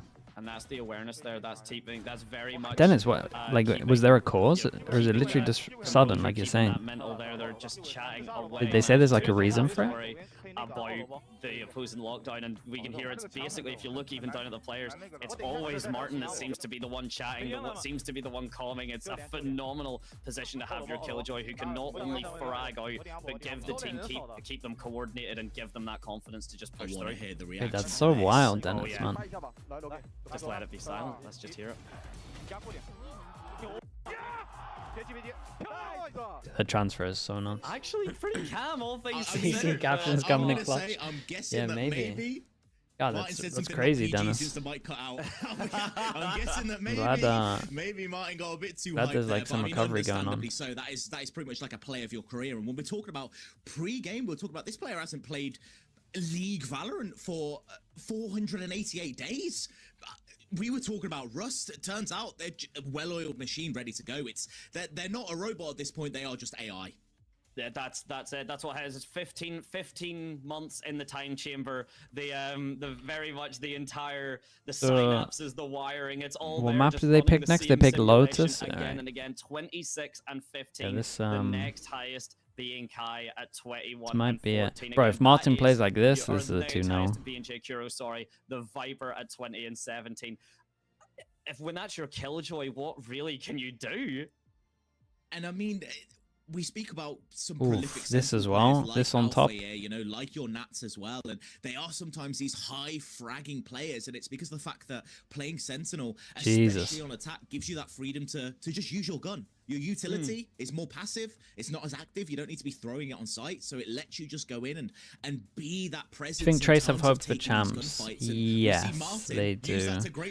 Wait, what's the They're pretty high up in the thing, right? To do it as well, and we need to look at. I mean, look at the stats right now. You're getting the Where's first the champ bloods here. points? It actually, you know, kind of works out that it was JDG. Trace? Yeah, that was JDG. It's close. Is this updated? No, this isn't updated. So they're on 6 if they win this. That's why it's not updated. Pretty similar to the first time. The conversion rates from Trace were absolutely phenomenal. They've got bind. They got a good map pool here. JDG gets the first blood. Doesn't really matter if they might have a go for it. 1 for 3 is never going to be a good trade for you. You get the first blood as long as it does feel like it's Trace always has this at the moment. Martin was the one doing and out of these 3, though, from what I've seen, I probably have the most faith in FPX going for some kind of upset here. Phenomenal showcase from them, and but everyone's so far ahead champ point wise that if I'm not mistaken, one of these teams has to really mess up. The maps have lost me a little bit. Lotus, thank you so much. Lotus. Well, or they have to get top 2, obviously. About how before when these teams played, it was on those 3 site maps, and it was Trace. They got a good map over the to pick bind. I mean, I think they would have picked it today. It's just that they got vetoed. Trace, that was JDG's map pick. It was one that they were hoping to be. And surely they would have learned from Masters Bangkok to actually pick their best map. Team as disciplined as. What happened to Wolves yesterday? I mean, they just came off an event, showed everything, and they went up against new stuff. That's it. Also, I think FPX actually look pretty good. I really do. Let the teams, of course, everyone. I think FPX. I think there's a good chance. I know it's super early, but I think there's a good chance that FPX can get top 2 with this in playoffs here. Like from what I've seen so far, out of the teams that like outside of champ points that can make champs, I feel the most confident about FPX. I think they look really good. Again, it was like small sample size, but I like their comps. They're doing cool stuff, and the individuals look good. So, yeah, if you had to ask me at the moment, any kind of upset team that's making it, I would go for FPX. But I don't know who messes up out of these. And I think EDG are too far ahead. And EDG does have the rest of not playing the last Masters, so EDG are going to be fine. Kind of up to these 3, someone to mess up. Dude, the end of stage 2 playoffs is going to be so sick. It's going to be so intense. It's going to be awesome. Especially if like teams that are low down on champ points are close to getting top 2. It'll be fun. Okay, chat, I'll be back in a little bit, right?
Hello, ladies and gentlemen, everyone in between, and welcome back, of course, to the VCT CN. Myself, Madane, and joining me again, the ever lovely Snow, for jumping into what will be a phenomenal match too, but I guess maybe a little bit of a recap needed for Game 1. Yeah, recap for Game 1. Trace, still pretty good at Valorant. Doesn't matter that they swap in a new IG out. Turns out they're still the same old team, and Martin looking like an absolute dominant force on this team. I mean, dropped 27 kills, probably would have been 30 if JDG put up a bit more of a fight. And I mean, I don't really know what more to say. JDG did look a bit better than we saw of them last split, but when they got to their defensive half, their attacking half, sorry, they just crumbled. Yeah, it was a little bit of just, it seemed that they had some ideas, but Trace just lived on Icebox. It really looked like they had so many preps, they had so much planned. The initial kind of start of like JDG's really outlandish defense was super cool to see, and they were able to make it work, but Trace just were able to carry out enough rounds on their attack anyway that when the defense came through. But now we move on to, if anything, probably the most picked map now of the current last few map pools since it's been in. Lotus, yep. I personally love this map. It gives IGLs that are really good a chance to shine. 3-site maps lets you do any kind of tricky plays that you want. There's a lot of different combinations that you can do, a lot of different play styles that you can bring to this map as well. And the worry for me is that any crazy comms for a Lotus, maybe. Map, but it was their There's a lot of double duelists going on in China at the moment for Lotus, bodied on last which I'm okay with. As long as it's not with a breach. Actually going to very quickly, I did have the stats up as well. Last time it was a Lotus, it was 13-7 towards the way of Trace. It was running off of the Tejo comp as well that Trace were running. JDG actually decided not to opt for it, so maybe now with Tejo, we got really as much standard as a pick, that might be enough to turn the tide, but we'll have standard to comp with a Vice. I'm looking forward and to then the we chaos got that the double controllers are going to bring Deadlock. again. We've got Viper Omen for Deadlock both these double teams, smokes. and we saw in that last map, double controller leads to a lot with a of Yoru very as well. chaotic site takes and retakes, and I might struggle a little bit on attack. No different here from these teams. The one interesting thing for me is can these get aggro A and dodge the Grav's net? Yeah, both set up to maybe. stop any fast pushes, but they do it in very different Honestly, the ways. Trace comp will be interesting. Yeah, Deadlock's very much more of a. There's a world where you can stop the push and you can just kind of leave it. You've got, the world where you can always get out aggro towards A. I don't know. We'll see. They have to use a lot of U2, I guess. Vice requires a bit more. Maybe not setup's the word, but very much confidence in the play. You have to play off of the arc rows. You have to play off of the shear getting activated. There is also then that idea of the counter play that once Martin gets found out where he's playing, then you can just the play Deadlock. off of Yeah, that. normally what happens if the Deadlock has enough good theory behind it, it's normally good for your win first time. That can be adapted to. It's a bit of a trend. It can be a difficult time. Very hard to play against Kind of when you haven't like watched the demo and kind of realize what the potential protocols are. We've got Trace on defense, we've got JDG on attack. Fade Eye over towards A. Deadlock. This is nice though. Trace go aggro A with 2 with the Fade Eye from B, and then they insta Yoru TP once they get any kind of pressure over towards C. So they now have 3 over towards it for the site hit and a Viper. It's already like good use of the Yoru.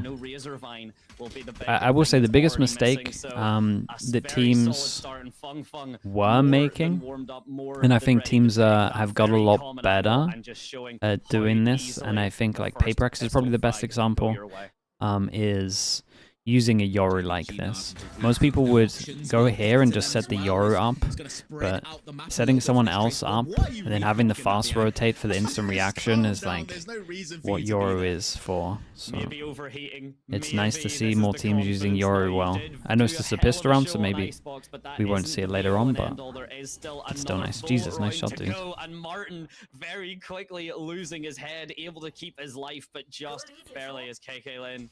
And can find the timing, and it's KK Lin with the mid control now, still having to fight Fung for it completely, and not able to. No way, this guy's doing so much. KK Lin, in fact, getting a 3 KK Lin.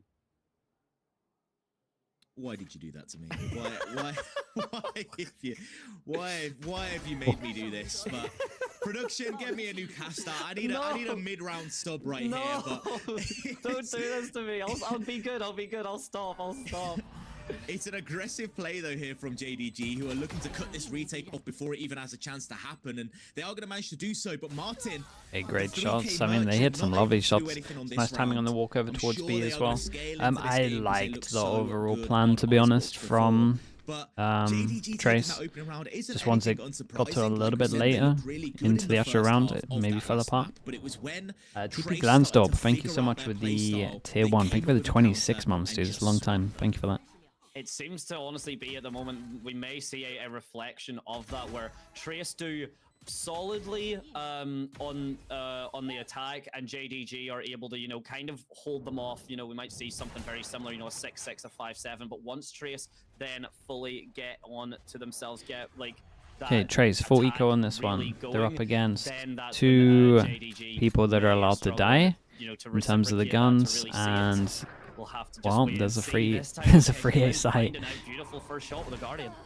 And a mound trap from Trace, and that's just the 1 kill, but it's traded out. Holy bro, Ray's getting all the kills as well. It's really nice. It can't get much better for them. Row now from JDG, where a single member has managed to push them over the line, and if you can keep making it work, it will go so, in the bonus so well round, you, but now just is get the one orb, then you gotta raise up for the next one. Or they could try a risky double, you never know. And here's the thing, what a lot of people I still don't really see get talked about. You are so happy that it was Triple Guardian is cool as hell. And you know what? People don't talk about that either. The Triple Guardian double Bulldog as well. Stu getting the 3k or that 4k there. He's already 2 away from the showstopper. That is something he could easily get this round. Are they not the spot insanely heavy? At how aggressive he is. The rest of his team haven't really been able to join him, but he's forced. Oh no, it's fine. We've got nothing, I think. This tree control trying to be tech. You gotta have a lot of 1 away. So no matter what, we got Razor next round. I mean, off the back of this, I'm expecting long-range fights. I feel like A, B are off the books for them. Great question mark over towards A. To some of these longer range, and then insta back over towards C to create pressure. Gotta be ready for them reacting over towards B. Right now to get that frag, but Leo King just faster playing that angle. Absolutely beautifully, and it does actually. Yeah, I don't know if the Viper just has so much confidence from the last round, but due to get this showstopper, they're maybe actually not even going to send him out to get a frag, just to gather some space, just to create some control. The utility comes through to push Leo King away. It will be enough to grant the ult orb should they wish, but they seem a little bit scared despite their lurk all the way from JKuro. And I mean, if Stu goes in and dies and gets that ult for next round, it's not the worst situation, especially if they are to die. Okay, 30 seconds. Gonna make a call. And the call is to just go back over towards A. I don't know if I missed a moment where they paid eyed to reveal here and they shot it. That would have meant it was like an easier call. The force into B, double smoke heaven, Yoru. Crazy guy. Get popped, and so do the heads as well. 7 seconds. Dude, I was watching him on the minimap, and he just, as soon as he got close to the smoke, I was like, dude, he's gonna go for this, isn't he? Unless Liu King gives away his position, and Stu very much stopping that show. Trace looking so different to Icebox. They're not playing together anymore. They're not playing. I know, yeah. I mean, they just went for hero players because it's low time to try stop the defeat, stop the plant on this one. They might have to do an early timeout. It's such a costly mistake early on. Now it's forced to save out. JDG going to be really happy winning this bonus. The only thing they can look for now is maybe upgrading a couple of these rifles. My team's not confident of letting go of the Viper on Lotus. The Viper's really good on this map. Well, if you look at where the blue X's are, a lot of them are either close to or the Viper's like really strong. Is of course that one all the way towards the A side, but even then, Stu and JKuro are wanting to get that upgrade or wanting to pick that up. And if you look at it now, spike planted round 1. Most like majority of the time, the Viper isn't the issue. Still up and kicking. It's when people are like running breach and stuff. Performance for the bonus so far, and as you said, maybe when you actually look at the Viper win rate, it's pretty good on this map. Like non-mirror as well, it's pretty high. Pick is great, but you see Kai there just going aggressive, trying to take matters into their own hands, just dry swinging through. Yeah, they gotta make sure that no one's going for hero plays like this. You're gonna lose the map. Thinking the same thing, saying, Kai, calm down, play with your team. You've got so much utility to work off of. Just look to combo that together. Look to play the retakes the same way that they did on that icebox, and really just utilize each other's strengths. It's a team game. Play together. You're more likely to win. Of course, you can run off and do your own little hero play every once in a while. Taking notes from Boaster. He did pretty good on this round. But that is more the Again, I think I maybe missed a fade eye that made it easy. Play tight, play coordinated, play cohesive, which JDG have been doing phenomenally. Yeah. I mean, but they did just good macro, just making sure that there was pressure around the map. The issue for me though is that the play that happened that round is it's happening when Trace already has a numbers advantage. They are in a better position to win than JDG are. It's JDG that have to take the risk, but Trace just gives a couple of easy kills over to them, essentially taking 1 versus 1 50-50 fights for free, and it means that JDG gets an opportunity that was initially really hard for them to win, and it becomes a free round. Becomes certainly I mean, it was rough. More manageable for them as now. Okay, and because of that got the buys, they're good mess up, they kind of now have to eco. We have no Gravnet, just a fade eye over towards A, so they didn't actually hear much. Flash goes out as well, they can flash to see if anyone pushed. Full shield to speak of. JDG may very well try and push through, and with this full coordinated stack essentially towards that C and B site, only one member to try. You heard FPX beat Wolves? Yeah, they look nice. Look who that member is. That member is Martin. This player had such a high impact before, but a triple flank. KK Lin should be dead, but the question was if they can KK Lin, they haven't, and the KK Lin needs to chill as well. I felt like. Jesus, that's a crazy shot. Is that not a pre-fire? Stu can do. This is 2 rounds as well where KK Lin's like... I don't know. This one's not as bad as the last round. The positioning phenomenally, but the gun advantage, the positional advantage still there for JDG. All not able to be used. Snakebite available to stop a push out from stairs, but all 3 players playing towards backside. The spike isn't planted for them. Shot.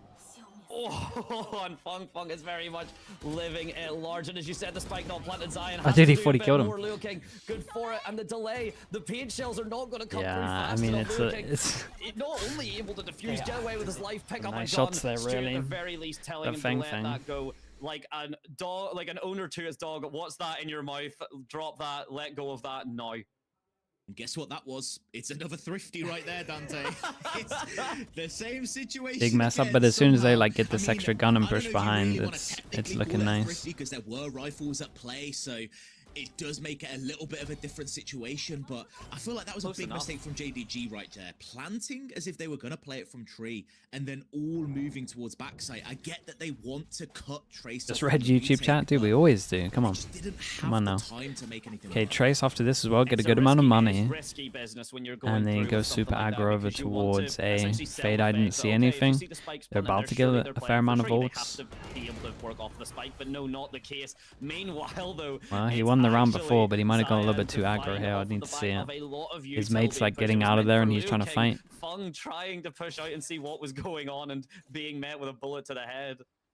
I mean, that's fine. We have another controller. That's the whole benefit of playing 2 controllers. If one dies, you're not actually inting. Like, Lower King's 10-1. Wait, he's 10-0. Hasn't even died yet. JDG not committing to either side of the map. They know that they can take their time. 55 seconds left. Yeah, JDG look pretty calm on this map though.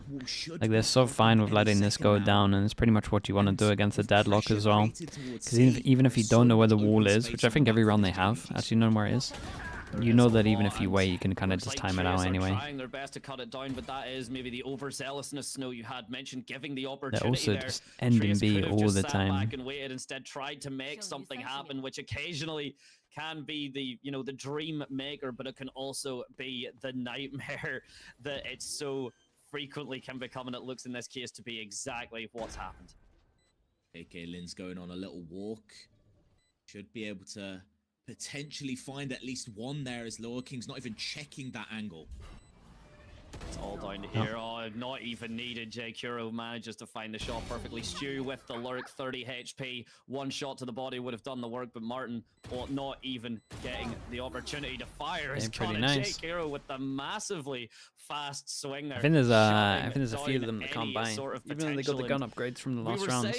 I'm pretty sure there's like 3 that have the eco. Concern for maybe JDG that they were looking kind of, solid on Icebox, but that was their map pick. Going on to Lotuses, that was very much Trace's pick. It doesn't look like that's the case right now.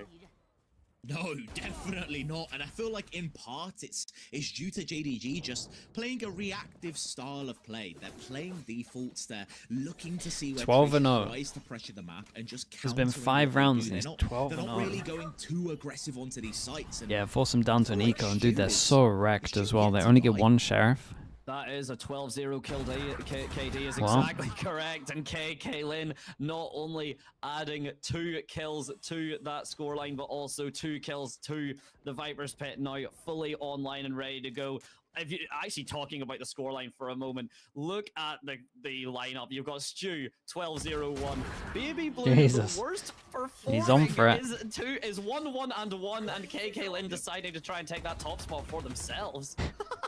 Yeah, deciding that maybe they want to be a bit higher up on the scoreboard, as the yellow health bar points that it's a 4K, a potential ace that could come through. But if you're Fung Fung, you are not giving this over. You do not want JDG to be full confidence in this round. You do not. At the very least, this is the problem now, where of course, best case scenario, Fung Fung just dies to the spike, gets to go to the gun. You don't want to give Kaylin the ace, but purely strategically speaking, you don't want to give anyone else the kill because yeah, I mean, you literally want him to have the ace. And that's and it's happening anyway. There it is. It had to happen, and it's a weird one. I mean, to it's a commentate. nice round. It's an to easy talk one. about that ace, because it's not any kind of strategic play. It's Kaylin finding a perfect timing on a bit of an overzealous Trace, trying to get that orb. What they thought was free, An optimal ace, yeah. essentially wasn't, and Kaylin just kills 4 people on a lurk. I mean, what could you even do to counter that if you're Trace? Technically, as a coach, you should kind of tell him off a little bit. That's the only one I got. Like in an ideal world, Spade getting the kill here, or Vice getting the kill is like the one. Interaction from Kaylin, just again, the positioning for Trace not really adding up, but this time, Weird one. to work with plenty of Vibes over strat, yeah. And Kai, Dude, I spent so long trying to tell Yampy that he shouldn't be going for knives. Even though it was like a guaranteed kill. There's loads of stuff like this where it's just like, man, I get that the knife is like great for the confidence and you love giving it. Just, you get nothing, it's so pointless. It's such a CS brain. Even the same assists, they are just, it's like yin and yang, they're the reverse Stu, but hopefully with this play, the paranoia stopping a push, Deadlock Wall as well, going to slow them down, and with a Viper's Pit over towards Goes back to where they just like cleared. Wait, insta ult where they could spam? Trace look. Trace look rough on this though. What is that ult? Why would you not smoke behind if you were gonna use the ult? Yeah. Martin was the He just gave him full vision. Anytime Trace looked to be struggling, Martin would very much drag them back into a victorious spot. This time not the case, as the push comes through the sound sensor. Not actually fighting Stu, but Kai with the trigger discipline doesn't immediately pull it, and beyond trying to back him up, they do eventually fall, but at Best F from Stu. go and trade for trade. And there's no way that it still ends up being with the reverse Stu. If Martin lives right here, it's still the reverse Stu. No way, the only rounds they win is when this guy goes insane. And somehow he's still alive. My goodness.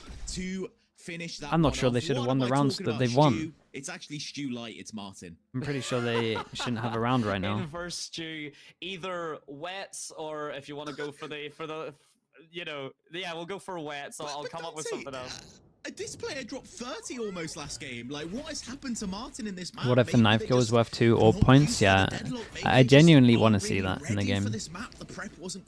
Like, I do think you should have rewards for being knife, because then you actually have like, once you have an incentive for being knife, it actually just makes stuff pretty fun.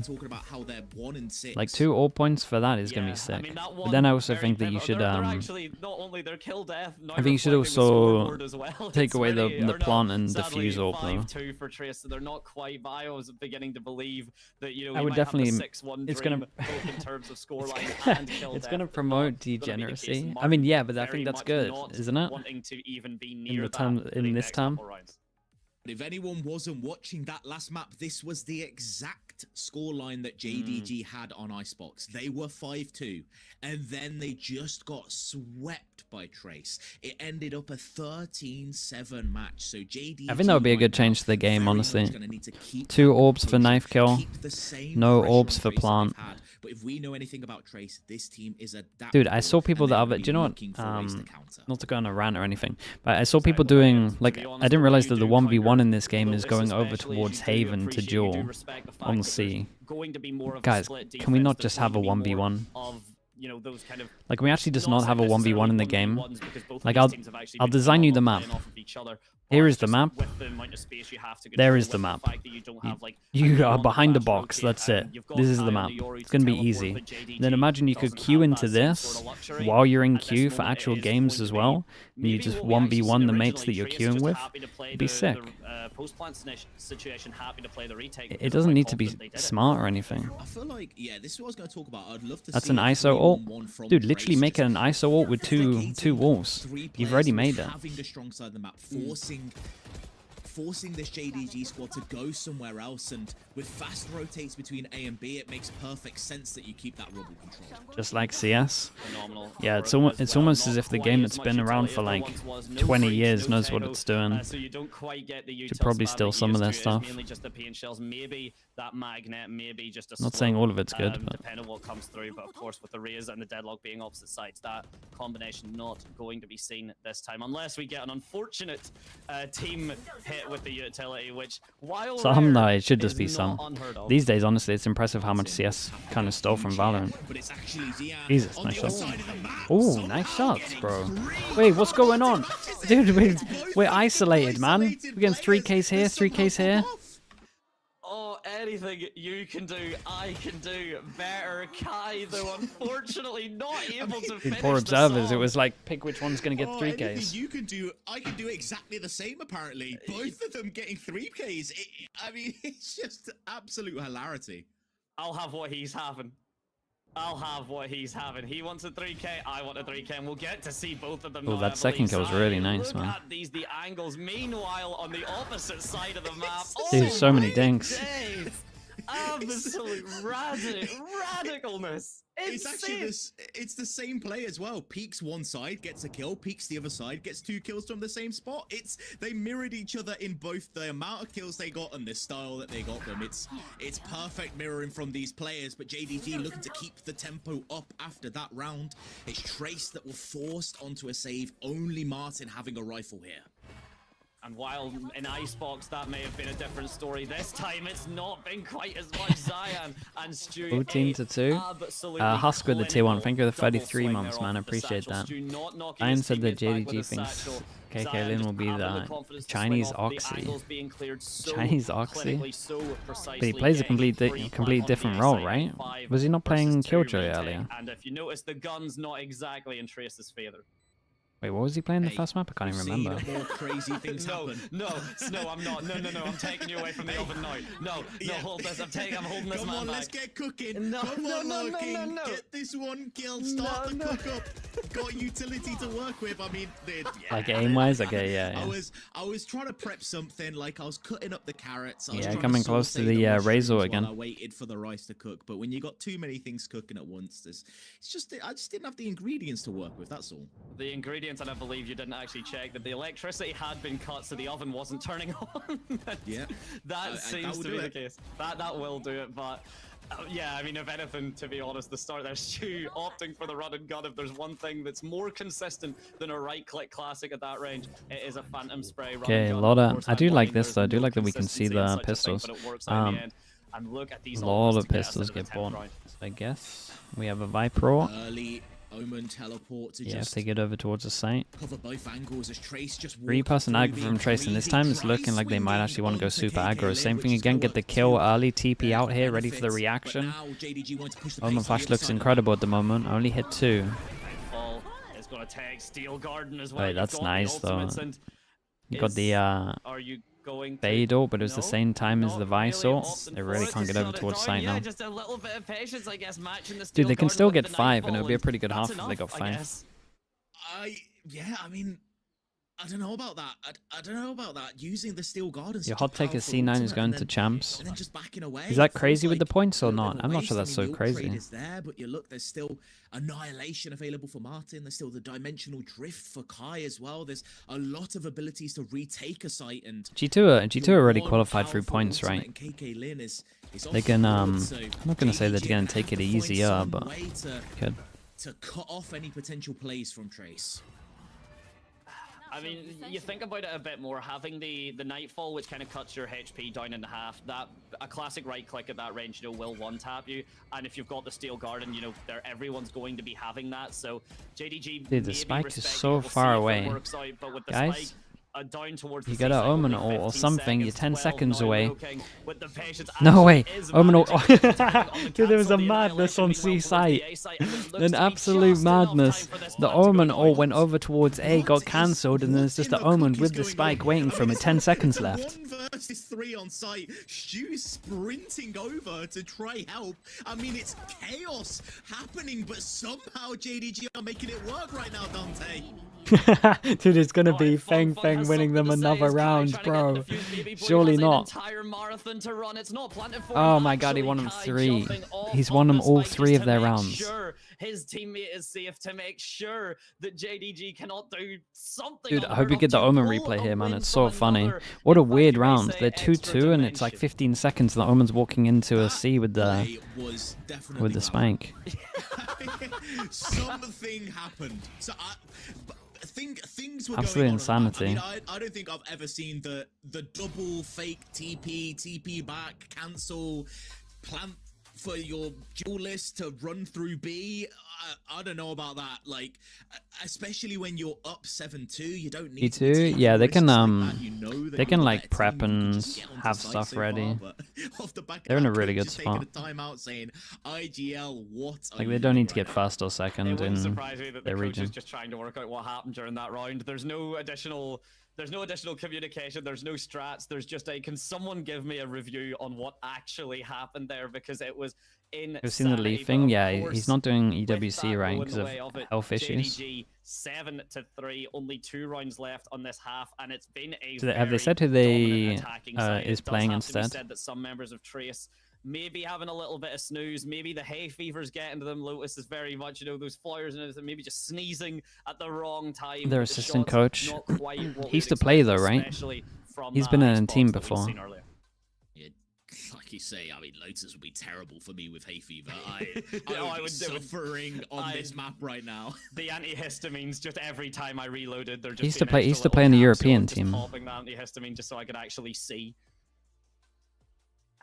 But this time, with 2 rounds left for Trace, the buys looking solid. I think he'll be back for stage 2, mate. I got no idea, dude. Hopefully, hopefully it's nothing too serious. And now look at how many are left for JDG as well. That showstopper, which we've been seeing used to great effectiveness. The Viper's Pit as well, if they can get themselves on site. And seems to be a B split here, but Stu going very aggressive. He got so much height on that. It's a nice smoke, nice molly. Dude, JDG are pretty good at this map. Alright, what? Well, Kai playing the angle perfectly, but Stu just that little bit faster. And if there's someone you want to be cooked, it is this Stu to perfection. Wait, he got the last one as well? What is going on? He's 20-3. Going from a incredibly simple looking effect, hazy shot to a disgusting how many aces are going to see? I cannot wait to see in the replay has basically ended this round as it began. The second kill from him is outrageous. I think the observers want to watch someone else. Like, we don't want to just we found him, boys. this entire match. Here we go. Stu's on his way. Things like that, maybe I'll make an exception. And in fact, he's swinging for him. He's jumping for him. Wasn't up. KK got it, and Stu managing for it as well. 2 aces in 1 map from the same Oh my team. god, he's actually staring him down, dude. That's sick. I mean, literally leaps up, loses the headset there. He's 21-3. Understandably so. You should be hyped. You should be gassed up with this guy's so good, man. 8-3 so far. Look, that shot is. More rounds than they were able to get. Not Jesus. only last time they played against Trace. Hawthorne's pretty impressive as well. Time they played a map in general against Trace. And that's it. We've been seeing a lot 21 of to improvements. 3. FTX yesterday, you know, the upset. JDG might be up for doing something similar themselves. There may be a new era of the VCT CN coming underway, which would be phenomenal to witness this double swing yet again. This time, KK Lin not falling for it. And just swap. Wait, is Prodigy still here? Prodigy, do you remember? Was it 2023 or something? What was my team? I had a team that didn't make sense role-wise, but it was all like the up-and-comers. I said Verno. I said Stu. I said Envy. Who else did I have? I had. I swear, didn't we have like a full 5? Cloud, was it? Half armor all for the I can't remember. We were joking about it. It was like a whole team, and basically they all play Initiator. Just knows that the Vandal is going to be better. They want to play. Devi, was it Devi? And the only risk is that I can't remember. 2 Stingers, 2 Vandals, these close range angles. The guns can be. But we were so hyped up in 2023. It felt like we had discovered them all. Even though Cloud had literally been owning for like 2 years before that. Any ultimates you've got, you may as well pop. Unfortunately, I say that as if Trius have. Go with flex team, that's true. Dude, the 3-person push behind. So much here to work with in the side of JDG. Martin, if there's a time to wake up, it's now. Fung does the same, actually finds another Zion only on 15 HP. He does fall and suddenly looking far more winnable. A situation where J Kuro's gonna have to go big, gonna have to play out of this ult, gonna have to find some kind of pick, and they only get a 1-for-1, but it's Martin. Is that thing again? I will say the JDG kind of messed up their afterplant here. They prioritized the wrong position. Not exactly what you'd want, but you can finish I know, it's chaos in sight. 48. That is acceptable. You're now the downfall of Cloud has to be studied. I mean, he just stuck with the Org for so long. He stuck with an Org for so long, and I don't get how his teams look as rough as they do, because very big uphill in theory, like the rosters aren't that bad. And it's important to note he was IGL too. I mean, I think that's a mistake personally, but that only happened like last year. Obviously, that is the half they picked. That is the half they got 8 rounds on. But Trace, knowing that they're heading to their attack half, maybe won't be too concerned, considering they have got a composition that should be suited towards taking these sites. That's coming down to now. Everyone, of course, opting which. It was your underrated team. It was just all young initiators. Yeah, basically. Because Verno, because we were talking about Verno, Envy, and Cloud. Really cheering on the team. I mean, I feel like that's the kind of spray you use when you're down 12-1, and you're like, don't worry. Was it EU? We might have just added another initiator in there. It's absolutely the mental is completely gone, and then you're just like. It might have been EU because he was in MAT then, right? You put that spray down, and you're that like, counts as tier 2. We might have let him in. We have got confirmation that the difference between the 2 icons was the top one, the Harbor one, was he's 1 HP, and the bottom one was they're all on A. So it's what is the biggest lie you were told by your teammates? And I swear, the he's 1 HP, I've heard so often, hit them in the body, not got the kill. We heard that yesterday. In fact, I forget who it was. I believe it was Wolves had said one of the members. Forget who they had. Wild Oreo, yeah.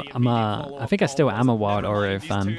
But that chamber whiff on Pearl kind of lives in my head a little bit. The big stage, the he's 1 HP lie is good and flowing and very much alive.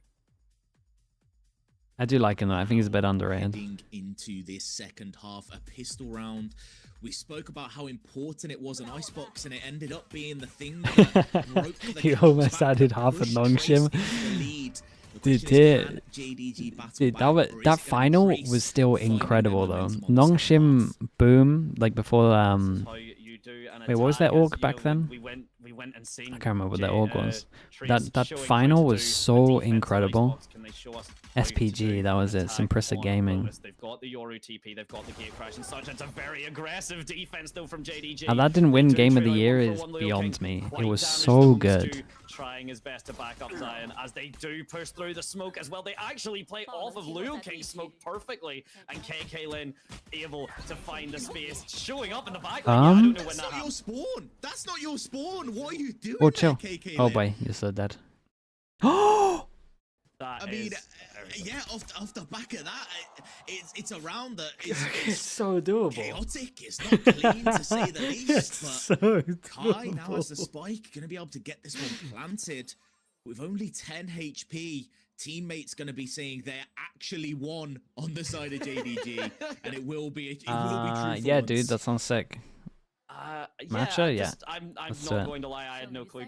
I don't know when Pinned, thank you, Prodigy. Neither, of course, did the rest of Trace, obviously, but an absolute wild. You have to pin the question these days. That's incredible. Thank you, Prodigy. Despite the fact that there was a beautiful flank, despite the fact that it looked so confident from JDG, he's got the spike down. He's got 10 HP. Not the best game for Kai, but this would be unbelievable impact. He's got great timing. And it's planted for heaven, and he's gonna think that he's heaven. It's honestly great. I mean, the smoke's gonna go down, but J Kuro has read it. Oh no, the other casters are so far behind now. Perfect read for what was the perfect what happened there? play, and right when Trace needed it, they can't pull through the pistol round. Oh Dude, my that's days, get the replay shown. We need to understand what fully happened in that pistol round. You mentioned Sliggy, and this was it. Look at these fights, and meanwhile, look at the difference. He's already there. KK Lin is just vibing. Oh, this is a nice spawn you have there. It would be a shame if someone sent you back to it. What? Just literally walked up through mound. No util, no info, no anything. Oops. Just let me just walk through mound into your spawn at the right off the bat. And it's such aggressive play that a team like Trace that is well disciplined will never expect it. What they doing over there? What they doing over there is exactly what it was, and what they looks like doing we're over going there fad is giving away a pistol round to JDG. The guns are now which of online. these We're is seeing ahead? Stingers, Bulldogs, everything you can think of. Kai trying his best. I know, we're pretty much jump peek the shear doesn't quite get the trigger pretty on much it. there. I don't believe so. Now they've got that information. It's quite a big stack towards C. I mean, the shear's not even there. Wall hasn't been placed yet, I don't think. So yeah, they're trying to bait out nothing. It's been played. Oh, maybe just not bought. Actually, that was it. Okay, maybe just not bought because I seen it wasn't highlighted, so I was a bit lost. But yeah, maybe just not bought. It is expensive, and as we've seen, it can get baited out pretty easily just with a little jump peak. So very much actually a wise decision from Zion. Just opts for the Bulldog instead, gets the better gun. As all members from Trace Congo. Yeah, I mean, it's a free site. Except of course Fung Fung, who's dancing outside stairs. It's already found this position so close up. If they can find a pit, grab a weapon, it could be so good for this squad. But as they're taken down, it's going to initiate the retake for JDG. The honk comes through. The paranoia is excellent. We've talked about it before. The trade is the very Oh, dude, least there, but paused again. Every time I get my sound good, it keeps pausing. The classic, the first shot from Martin's good. Can't follow it up. Zion. What should I do here? Let's refresh this. Around himself, taking the shots, and I believe putting us up to either 9 or potentially double digits. I think it is that 10. That was the 10th round coming through for JDG, and we saw how good they were on defense on Icebox. Now we're getting to see how good they are on attack and defense on Lotus. And if they keep doing this that well, I mean, we'd mentioned that Lotus and Haven were what Trace and JDG played on last time, and Trace were so comfortable on it. JDG looking to make a statement. Please, no that freezing. Practice that finally, while the statement is usually if it ain't broke, don't fix it. Apparently, if it's broke long enough, it might fix itself. Yeah, self-repairing car coming through. With a teleport across, rubble control has been established, but they've still got a long ways to go before they can actually take this A site. Still so much potential. It's a big move. 3 lose over towards A control, 3 push behind. Light shield, Martin counting his lucky stars, but meanwhile again, okay, that's a gun down in terms of upgrades. They know that one's leg. Ah, guys, come on, man. Look at everyone's HP. 10, 10, 10. This is one of those. It's like the 140 on the Phantom. Wishes he had an operator right now. Dude, who gets the cleanup? Could, but still, it does mean there are 3 members of TE that are 1 HP, and it is an accurate comm. Kai, the only member that can actually survive a bullet in this cage, and I just appreciate Zion going, hey, or not Zion, sorry, KK Lin going, hey, you know what? It was really comfortable. Defender side spawns lovely this time of year. I'll take you to it. And now this first shot comes through. Kai answering immediately back. No, he needs to do a little bit more. You have to do more somehow. All he can find it with 30 HP combined. It might be the end. Yeah, no, Spike is not in a good position, not able to go anywhere towards that one. And while Bianc does find another kill, does manage to damage the economy a little bit of JDG. It is a round that we were expecting. Stu is going to have one of the craziest scores. I feel like his ADR is outrageous right now. Round for Trace has not been good. He's doing so much damage. To those third rounds, they just were never able to get that secure round win. Just every time it just falls short, as you said before. Every time, you know, victory from the jaws of defeat usually, but this time it does seem to be the other way around. They just can't find their footing. 25-5. Honestly, and he's doing like refrags, the trades, the in the rounds he's not even getting that many kills. He's actually doing so much damage as well. I mean, every round he's getting a lot of kills, I guess, but dude, even this nade's doing like 100 damage. Absolutely fired down. This guy's 20 HP, but they think it's clear, right? Looking for that 30 bomb, looking to get even more kills. Jaker is going to take that one away, though. And with 4 members towards Rubble, Trace they actually own them on this map. Try to pivot, but you're having to pivot into a Vice with a complete setup. Yeah, this time the Sheer is alive. This time the Razor Vines are there. The Steel Garden not quite ready just yet. The Dimensional Drift from Kaya is going to be able to create quite a lot of space. Force Zion all the way out. The clone comes through. The Drift comes out. Knight is falling as Zion gets pushed into. They kind of get good info from this though. Kai with no issue. Yeah, that's not a fight you want to take, Bianc. That's 4 people running through Mound. I mean, they're just taking these little walks together. It's like we're an elderly bunch of people, yeah. Dude, he's so locked in. A little morning walk. Dude, he's baiting. That's my 25-5 duelist. He's baiting. 2 standing, and speaking of standing, no one. No, you guys swing first. Is everyone ready to swing? Okay, 3, 2, 1. Wait a second. And then swings. That's sick, dude. After Icebox.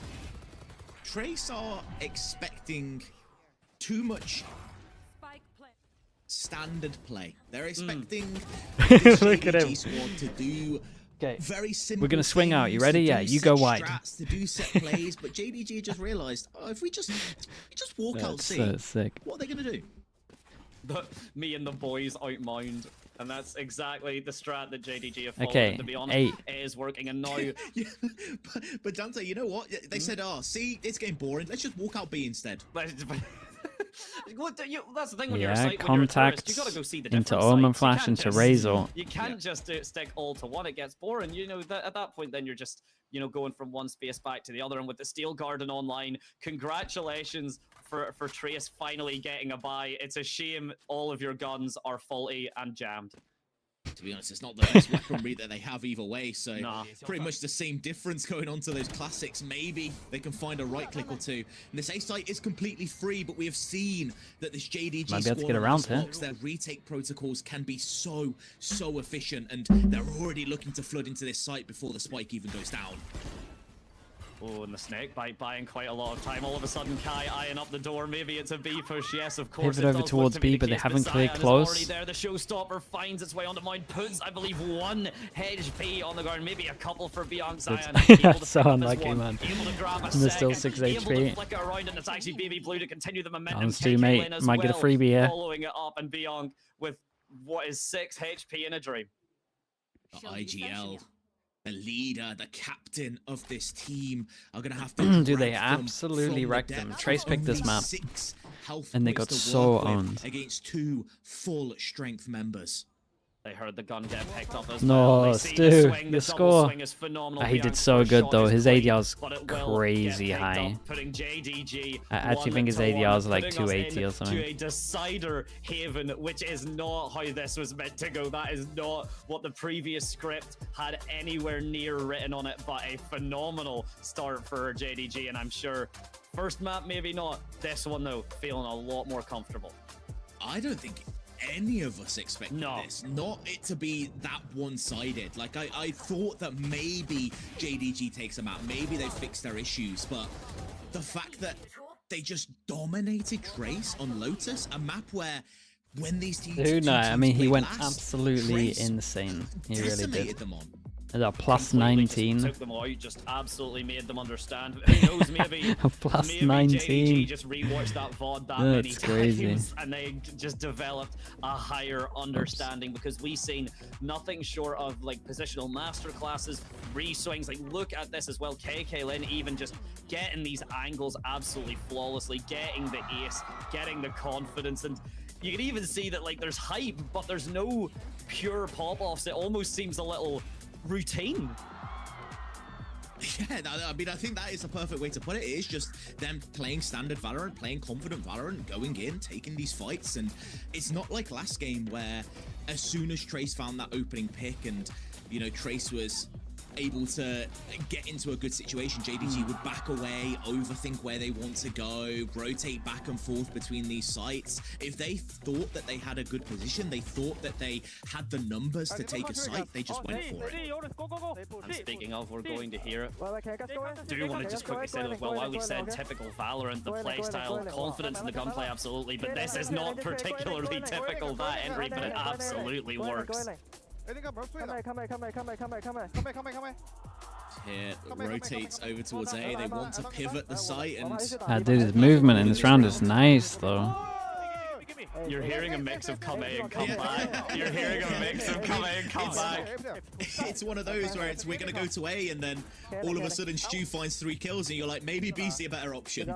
It's really difficult, and that's why the idea. Yeah, I mean, that kill heaven is just so outrageous. That's why it's so important to trust your team as well to be able to adapt. Because if you have that split towards A, you do suddenly, you know, have those struggles, have that difficulty, and that is not something we've seen at all from JDG. The double swing, then the first ace on the board for, remember, JDG getting 2. Stu, do you know what rhymes with monstrous. 2? What's this, chat? ADR? Wait, did we say, what did we say, 280? Oh, we were kind of close. Bro got 299 ADR. It is with a That's 5. insane. 5 KDA. Holy moly. The biggest number to me is that cast, that 100% kill participation. He's getting 300 damage per round. That happened on this map. It's such a high impact for your duelist to be involved in absolutely everything. Okay, chat, I'll be back in a bit, right? Crazy efficiency from Stu, and we got Haven coming up last map. Single-handedly, why JDG won this game, it was off the back of Stu. I mean, that's the thing as well. Whenever your team is doing that well, and yet Stu is not, I don't want to say miles above in any way, but as you said yourself, you know, Stu was there at all times. You cannot have a 100% kill participation without just doing something out of this world, without playing Raze, you know, showcasing the masterclass. And to be honest, we didn't really get into the specific, we didn't have time, but the specifics of how Stu was playing Raze, he was playing off of his own boom bots phenomenally. He was playing off of the satchels excellently, not overcommitting, not doing anything. And look at these stats all the way of JDG. I mean, it's perfect that the First Bloods matches the scoreline, to be honest. Proves what you get yeah, exactly. JDG, when they get those First Bloods, when they get those picks, they were doing so well. And I feel like on 3-site maps, getting that opening pick is so pivotal towards being able to play off of those different sites. 2 flawlesses and 2 aces for JDG. The only thing that doesn't go entirely their way is the post-plant conversion. 6 out of 10 is more than good enough, but if I'm JDG at that point, I'm kind of going, okay, so if I'm noting things down, don't plant the spike. That seems to be our one weakness. We just don't do it. I don't know. I'm not quite sure if we say that much in terms of don't plant the spike. The numbers don't lie. I mean, maybe just let Stu kill everybody before you plant the spike. That's a good strat to go for. But in terms of looking forwards in this series, going over towards Haven, it's still one where I need to see JDG do more, because obviously they did so well on Lotus, but when Stu and KK Lin have such heroic performances, the question is, can you do that when Stu isn't dropping near 30? And to build off of that, not only when Stu's not dropping near 30, but if Martin comes back to his original original showing, because it was night and day. It was night and day for a lot of these players, actually, from one to the other. And Haven now, there's really no excuses for Haven. Haven has been around since the start. It has been tried, tested, run, gunned, everything you can think of. Haven has been run. So as you said, maybe JDG a good start, but we still want to see a little bit more just to show it wasn't a fluke. Yeah, and the interesting part for me is, what compositions are we going to see from these teams? JDG plays that Yoru ISO. They play that aggressive style where you're looking to take these 50-50s, you're looking to take these gunfights, and if they're shooting as well as they did on Lotus, it's going to be great. But if they're shooting like they did on Icebox, it's going to look really rough. Yeah, having those two maps to essentially compare and contrast right back to back is insane. But the rest of that would only be hypotheticals, would only be guesswork. So, ladies and gentlemen, we're going to jump just to another short break, let the teams get warmed up and get our water breaks and such. Let you refill your own water, and we will be back for the last game. We managed to make it all the way to the best of 3. It's going to be hype as hell. Don't go anywhere.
And so we go once more onto the Breach, our third and final map between these two teams. It has been a, honestly, fairly dominant showing, depending which map you want to discuss.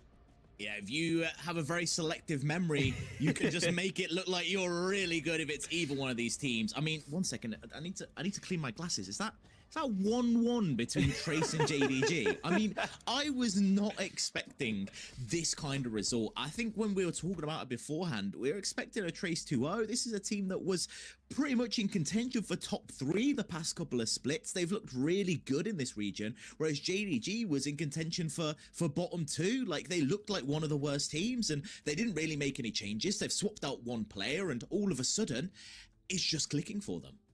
Looks can be deceiving, and your eyes very much giving away the shock that there is. I was equally as shocked as well. These two teams have been going very much back and back, neck and neck. JDG have been doing a phenomenal showing. Now, they had a worse showing on Icebox, or on Lotus last time than they did Haven. So in theory, just saying, it's down to the compositions, as you said before the break. But here we go. Speaking of another deadlock. And it's not actually going to be the Yoru ISO. It's not going to be JDG Deadlock locking Cypher in that and relying on winning those gunfights. Instead, what is fast-paced composition. They chat, is this right? Navi comp? Can come through, but also that double controller, which is going to create what did they use? Was it not this? Site yet again. Meanwhile, dude, then we have towards Trace. We're rocking the double Sentinel. We are rocking the Deadlock Cypher. They used it as well. Wait, Talon actually used it the best, right? We've been seeing kind of similar to on Ascent, where this is interesting. Attack doesn't really I'm not even exist. sure this works. If you get like 2, like it's the only composition we're going like 210. I think this would work. Possible, and you're still not completely heartbroken about it. Which would sounds this work wild, better with a Vice? You start on defense like this. All JDG need to do then is you're gonna have a gap somewhere. Dude, I'm kind of excited. You kind of rarely get new comps on Haven. We got double. The last team that we saw use this to great effectiveness was Loud, and that was like years ago when they looked so dominant on Haven, when nobody could beat them. Gen G stuff. The Gen G stuff only really works because Foxy9's a lunatic. And by lunatic, I kind of mean he just plays in a square every round and is somehow allowed to survive. When it comes to these site takes, they're a little bit lacking on that initiator utility. We will have to wait and see as finally the last map of the night. There's no breaches or anything here, no Teos as well, so the stun as well. Okay, Trace on defense, JDG on attack, and we go real fast with it. Slide over towards short with a recon deep, smoke over towards site, they're just hitting. In reaction, they push down double over towards middle. And they're heavy fighting over towards site. Oh dude, they're going to distract so much that... Okay, turret gets broken, so they know they're behind, and Stu hasn't even turned around. I don't know what the comms were like, but I'm not sure the Killjoy even realized the turret was down. Caught in the jaws of Trace right now. The spike already dropped, already gained control of Zion, trying to see if there's anyone on that lurk, but Trace, yet again, we'd actually seen this quite a lot on This is pretty cool from Trace. Like, so basically the comp that they're playing against, when you have the Viper, you win after plant. So you have to fight the site early, or you have to start pushing behind. And they pretty much did both. Triple if you count Kai ready to swing out on a moment's notice, and there's not really. I wouldn't recommend doing both all the time, but because it's a pistol that creates so much chaos. And the Omen flash was really good. Flashed over towards long so they could focus on short. I just want to point that out. I'm gonna go bold live on stream. Like, I'm actually gonna shave my eyebrows or something. Like, there's no way that this happens. Okay. Dude, he was already flicking to the guy over towards default in case they were swinging as well. Just forming at the top of the forehead. You're like, no way. As soon as why is the game League of Legends? Wait, I was like, why is Kai moving? Why is what do you Kai mean in the YouTube chat? Why is Kai given a 1 versus 1? I was panicking for a brief second there, but alas, it will not be so. And it's a pistol round won by Trace, which isn't something we had seen in the past 2 maps. Say on my YouTube that it's League of Legends. Ahead early on. So do I need to change this could be the mark of something new for them. Let's quickly have a look. Everyone's full eco on this one. Okay, shouldn't see anything crazy. Wait, Prodigy, can you change that, or do I need to change that? Why does it even say that? In the process as well, a lot of space initially gathered, but then teleporting right back out. The power of Yoru, and now it's just Funk to try and his best to shut down any further progress towards this garden site, having to rotate out. Feng only having access to that ghost, though, isn't the best weapon. We'll find out. Yeah, I mean, I don't know where to change it, so I'm hoping you can find it. Because I got no idea. I don't even know how it's on League. Having those extra bullets in comparison to the Stinger could be the difference maker. Very much could be the case as well, and we've been seeing how is no Cypher kind of criminal? Nah. Time, and Trius deciding that they're likely not going to change for this map. Of course, the correct call, the deadlock, although going down at precisely the right timing. And again, for anyone that's tried to break that with classics, you got to spend like 7 seconds doing it. It's a nightmare. The sound sensors as Triple well. Spectre. I mean, it's old JDG school. Playing this patiently, but it's just a patient walk into their demise. Just don't make sound. Easy clap. I mean, that's a good the grab, only way to counter it. But when you're crouching, when you're getting those squats in, it does not matter how much sound you make. But a dash through the smoke doesn't matter as Bianca gets 2, and the rest of the the Omen team flashes is are here really to nice clean at the up as moment. well. It's 2 for 2 really good Omen flashes. Pretty close to equaling his kills from the Lotus map, and we're only the 3rd round in. That is a lot more what you wanted to see. And as we had mentioned it beforehand, before the break, that this is down to potentially who is more warmed up. We've seen what Martin can do when he's alive. We've seen absolutely what KK Lin and Co can do as well. I got no idea. At the moment, leaning the side of Trius, but could easily swap back at any sec. Let's see how good JDG can do in this round, because we saw Trace never able to convert that 3rd round.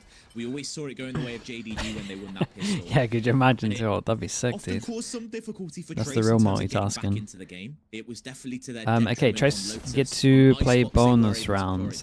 We've seen some nice stuff from them. Fast floods over towards here, also trying to use the one spot that you can hold the whole of A for. I mean, again, should be, particularly in this scene, we've seen too many thrifties to count that it's nowhere near as guaranteed as typically it would be expected. So any moment, any missed position can go down JDG haven't in done history as the one that breaks. Again, that camel's back we mention every once in a while. So currently, right now, drone to make sure the that patience, they're creating. Dude, I'm not even sure they need to use their drone like that, but trying to play their positions, I guess they're trying to see if anyone's at this position still. Meanwhile, towards A, You got kill trip and you got camera giving them early info. Dude, look at this push behind. 40 seconds. They don't have A control, and they insta swing clear over towards middle. Still got the kill trip. Oh, the Cypher trip does get found. Fast flood over towards site. 3 people on site. For any sort of reveal. That long-awaited Cypher nerf Big jewel. Oh, that's a big jewel. Well, but JDG finally able to make the frags go their way. Some people are stingers, man. Getting one stew, though, not going to let it go down without a fight. Just jumping in and out with the overclock, with the speed. The Killjoy setup comes through. The gun swap. Oh god, dude, Martin got 2. No, dude, the sound went Tries again. to come through. Martin finds 2, but it's Stu on his right side to shut that down. A sigh of relief from JDG there. We saw such a prolific play on Icebox. If you haven't watched that map, please go and watch it. I'm not going to spoil what happened, but there was a moment where Martin went astronomically huge, and I thought we were going to see it right there again. Had he been given the chance, but Stu just fast enough to shut it down, stop the bleeding before the cut ever really opened up. But still quite a lot from JDG utilized. They've got mostly guns on the board. There's a Guardian still through, and actually Baby Blue already on that Hunter's Fury, which can be a very pivotal thing to have on this 4th round. If you look, the Annihilation online for Martin, everything else 1, 2 or more away. So these ultimates already gonna be absolutely. It's because we were lazy and didn't have a description for your live stream, so the AI made it League of Legends. Okay. Honestly, at least we got a while until AI takes our jobs, so that's fine. At least got a few more months. Which is what JDG needs if they're hoping to win this map, because it is what they did so well on these past 2 maps. It's a fine line between like confidence and cockiness, where like you're swinging fights and taking them. We see there, you know, Kai managing to take down KK Lin, maybe a bit of cockiness rather than confidence there. But you gotta get that cage down. You're never gonna Dude, he held onto that cage for so long. Wait, they faked garage pressure to go over towards B. Annihilation going to be used. Some of his ults don't make sense. They're not going to be able to break them loose, but Martin picks up an Honestly, easy kill. maybe give him this one. Members left alive from JDG. Their options become more limited as this time dwindles down. Yeah, Hunter's Fury takes about 8 seconds to pop all 3 arrows as well, and with that spike not planted yet, there's finding themselves with less and less options. How do you plan to watch the EWC? I mean, I'm just not going to. That's my plan. Ready to go, but there is also just a Cypher and Omen on it too. The scan comes through, 9 seconds. The tap to try and fake, but that is going to be too much of a commit. There is enough time. Hush my mouth. Just about enough, but there's 2 people ready to swing, and Martin is so secure when it comes to just finishing off those kills, getting those rounds that you don't know if they're going to go your way or not. And Trace going to be very happy that they're able to win that one out. Yeah, incredibly so. That's what you really need to try and get this momentum going. JDG have been working the momentum so clean, so well. I need to... honestly, I don't know. I was so convinced that Stu had the spike and swung out with it there. Maybe he dropped it, or maybe I am just going, you know, a teeny bit, you know, seeing additional spikes where additional spikes are nowhere to be seen. But phenomenal attempt anyway, and of course now the timeout coming through from JDG. You know what's the Sassy event final? Nah, not tonight. I might be... Sacho was streaming yesterday. If there's a Kuroda, I'll probably watch. Just like on his stream. But other than that, I'm just kind of leaving it. Weren't expecting a peak at a certain moment. But on is it Lev against Crew? I didn't actually watch the end of the Lev game. For those fights and those opening duels, and is JDG not able to get the picks the same way that they were able to last map? Currently coming down, it just genuinely seems like Lotus, just Trace were a little bit lost, which is surprising to say, but the numbers kind of show that there wasn't as much confidence this time as there is in Haven right now, as there was back on the Icebox. It's completely different storyline, completely different process, and we've been seeing the storylines, you know, from Martin, from KK Lin, from even like Leo King and things. There's been so much moment-to-moment macro plays, macros come out that, again, as you've said, could have swung either way. But at the end of the day, it is swinging the way of Trace, and they're going to be very happy, should, in theory... Okay, win one, lose the next, force to an eco, and they're up against Yoro, and also get the Outlaw. JDG we can one-shot everyone. Not sure about this one from Trace. Let them have the site. They're already kind of getting through them. They're Guys, get on site. You know, oh, this might be a mess up, no? One or two coming out of like garage and such. I know they don't have any guns, but kind of convincingly they are able to survive. It is a 1-for-1 trade. Oh, guys, this is such a huge mistake. Going in favor of JDG. Unfortunately for Jake Hero, maybe stuck out there. Doesn't have the shadow step to get out. They're stuck on site. They're stuck on site now. They can't get out. They have to take these fights. That is genius. That is insane from Martin, and he picks up the kills because of it. There seems to be a tiny gap. This was close, man. I don't know. I wasn't convinced with this, man. 30 HP, 2450. And I think Trace get away with one hit, to be honest with you. Stayed long, and all of a sudden can't take those fights because it's at a long range, and I don't think I've ever seen that before. The wall to stop them getting into post-plant positions. That was an insane play from Martin. What a read. Yeah, that was incredible to watch. God damn, I'm excited to see that again. Like, one there, gets the second, gets the third, and that's all the back of that wall. And Kai, weapon diff, yeah, they were pretty much done for it. Even if they had stingers there on attack, I'm pretty sure they were fine.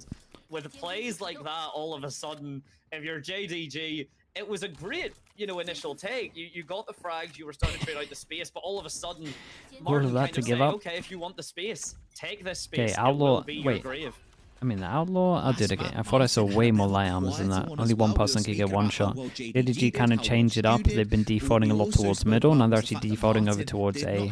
Camera deep towards C. Doesn't see anything, so it goes a little bit closer. 10-2, looking to be that dominant Trip. It's good info for them. While this JDG squad has some kind of read, once that smoke goes down as well, you kind of got to play on site a little bit. Honestly, Martin already having Annihilation back up is wild. Like, that's... Dude, Martin not using his wall is crazy here. He's done so good. I know it wasn't last round because of how quickly last round happened. Yeah, 2 rounds ago, and Annihilation's already back online, which we've mentioned before is one of the power ultimates. If it hits, you have to spend utility, you know, breaking your teammate free. Even then, the drone, surely this is the time. When they're pulling their gun out. Drone stun. Control a lot of space and give Kai Okay, now we throw the wall. Sova ult, but they can't really get out anywhere. Try and clear out anything as the team push through, but Kuro just falls. And there's already members on site. Just Trace have been handling A really cool though, to be fair. Like they're doing great at 2 chokes, and each time they like use util for one and fight the other. As you say, it's pretty nice. They look to be I have no idea what JDG are doing. This is a shock over round. This is this actually happens so much recently when I watch this map, where it's like these, like one of these will end up just looking like the most overpowered agent in the game. It happened in the Fnatic game against Genji, maybe. Like there was a turret here that was getting full info. And this was a similar round to a lot of that. Camera, trip, and trip over towards B. Like they have full info on the rest of the map. Like JDG on defaulting against a Cypher. They're not breaking. Like they gotta do something. They're always gonna do the right thing. You give them the time, and as you said, JDG, that's absolutely what JDG have been doing, giving Trace zero pressure, yeah, exactly. They got a default. In the world, this double Sentinel setup. Like even if they A default, it's so fine, but then they got to go back and like break all of this. I'd say 2, 3. And normally you like your default here, use the drone for this, or your reverse. So maybe we should look at where they're using their drone a bit more. This momentum towards that attacking side. It's not here just yet. JDG still trying their best to get it. This shock dart comes through. I don't believe yet. Doesn't break. Guys, you're making the Cypher look way too good. The situation, and now with a double setup through that door, spikes on site. This round should be all but over. That Cypher trip infuriates me just looking at that. That just aggravates me looking at that, man. That the capacity Cypher has for something like that. And speaking of the capacity Cypher has, Feng is absolutely perfect. So clean, the positioning, so aware, so everything as this fight towards B still continuing. It might just be another save yet again. 2 versus 5. They're gonna have to back away, but I feel like Trace of how they are. I mean, they're just struggling against the Cypher. These rifles down. If you send Kai or Bianca, the most perfect round for Trace. You get yourself some ult orbs. You snowball this game even more. There is the opposite angle where honestly, and it does sometimes happen. Maybe this is more of a ranked setup than a tier 1 stage. But there's also kind of the moment right now where Trace may be thinking, you know what, JDG only have 1 round and that wasn't with a full buy. You can take the guns. They're clearly not helping. Yeah, I mean, that's definitely the ego way to go about it. I'll say that much. It's, that's when you're trying to prove to them that you're just better. You let them have the rifles. You give them the advantageous position. Okay, didn't get any extra kills, but in their own spawn, they're managing to get some of those kills. Their money's still fine. They're allowed to hunt. Over to them. Did the Sova go down? I think Sova was 1 away from ult, right? Active, so those kills will have no impact on the game. Wait, no, I think did the Sova go down? Bit of economy damage, not likely. You've got 6 to 1. I'm sure nowhere near gonna be the bankrupt. Yeah, dude, Bianca got ult from that. It can harm them, and it's enough, in fact, just to call another timeout for JDG. Discuss the options. Dude, the double timeout is really going bad. Hit the nail on the head with they're not utilizing the map to their advantage. They're not playing with the same confidence they had on Lotus, and it's harming them. I mean, we didn't really get to see it, but with where Feng found that kill, it was because early on in the round, Trace committed some resources towards getting Feng all the way up C long. And as soon as you have that information, you know that the enemy has to be A or they have to be B. And you look at their buy, they're going to have a load of stingers. It's most likely not going to be A because they don't want to fight through those long angles. And, just by a series of deducting options that this JDG squad has, they know that the setup is towards B, and it's just perfect play from Trace so far. It brings back to what you were saying, where JDG, we were saying, last map, they were kind of playing that confident, that, sort of typical Valorant, but that was in confidence and gunplay. The decision-making from JDG far riskier, far more, you know, kind of make or break, and it was what working is for them. What is the change up? They're not really making those risks, as you said, playing much more default. All and goes up C default to try and get an orb. I think it's just Nah, they just want to try to find if the Cypher's here to break it. Slow plays. JDG, you see, they're not like really forcing the issue as much with their util, but when you look at the composition, what do they even have to get a sight?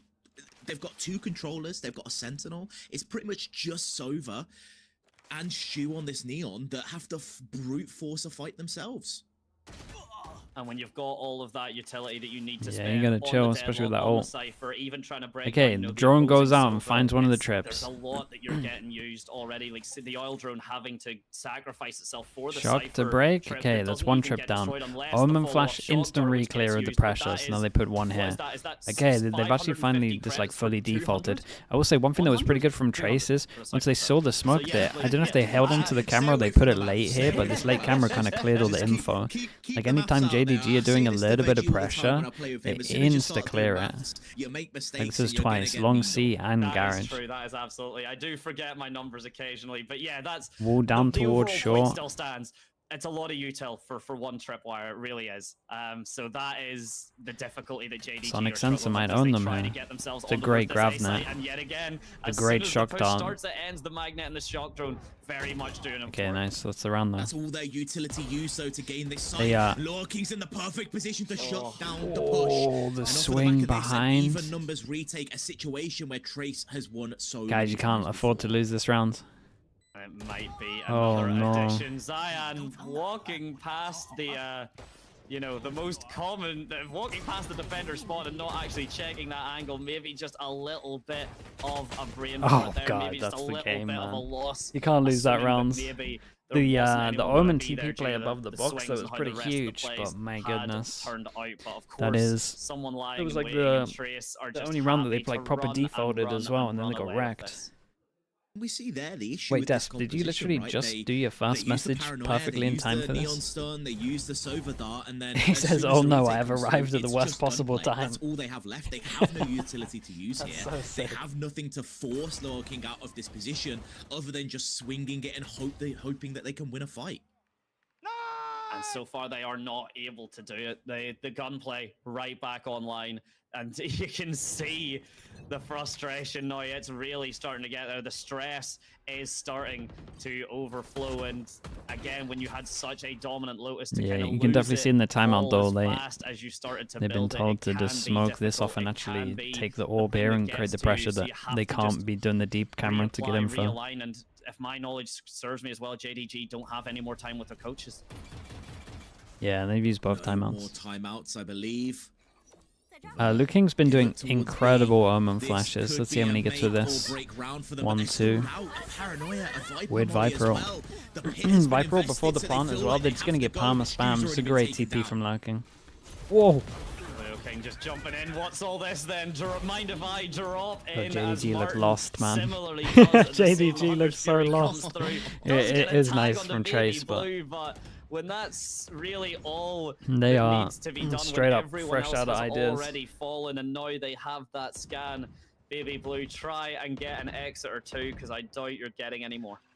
Kai really wants this kill as well. They know, I think they know exactly where this player is, but they don't really want to take. They have so many ults that they should be able to get another round here, but if they find a kill and die, Hunter's Fury is going to be available next round at the very least. You got to remember as well, like Leo K able to pick up the kill there, but last time that happened, they went hunting. I believe all the Viper ult did was just give him freedom either side. You can throw the wall over the top, TP over the top as well. Which was not at all how TE wanted just that spam to happen. freely. So now, evening it out. Phenomenal positioning from Leo King there. The timing, the scrappiness that you'd mentioned caused by the double controller setups. It means you can't clear every angle. This is like one of my issues here with JDG. Because like you can tell they're struggling so much. I guarantee they've never used that ult in practice. Like they've never used this ult in practice just because it doesn't make sense. The only way you would use this ult is if you were like defaulting here to create pressure and then you're going elsewhere. But to use this Viper ult to then hit the site, it just doesn't make any sense.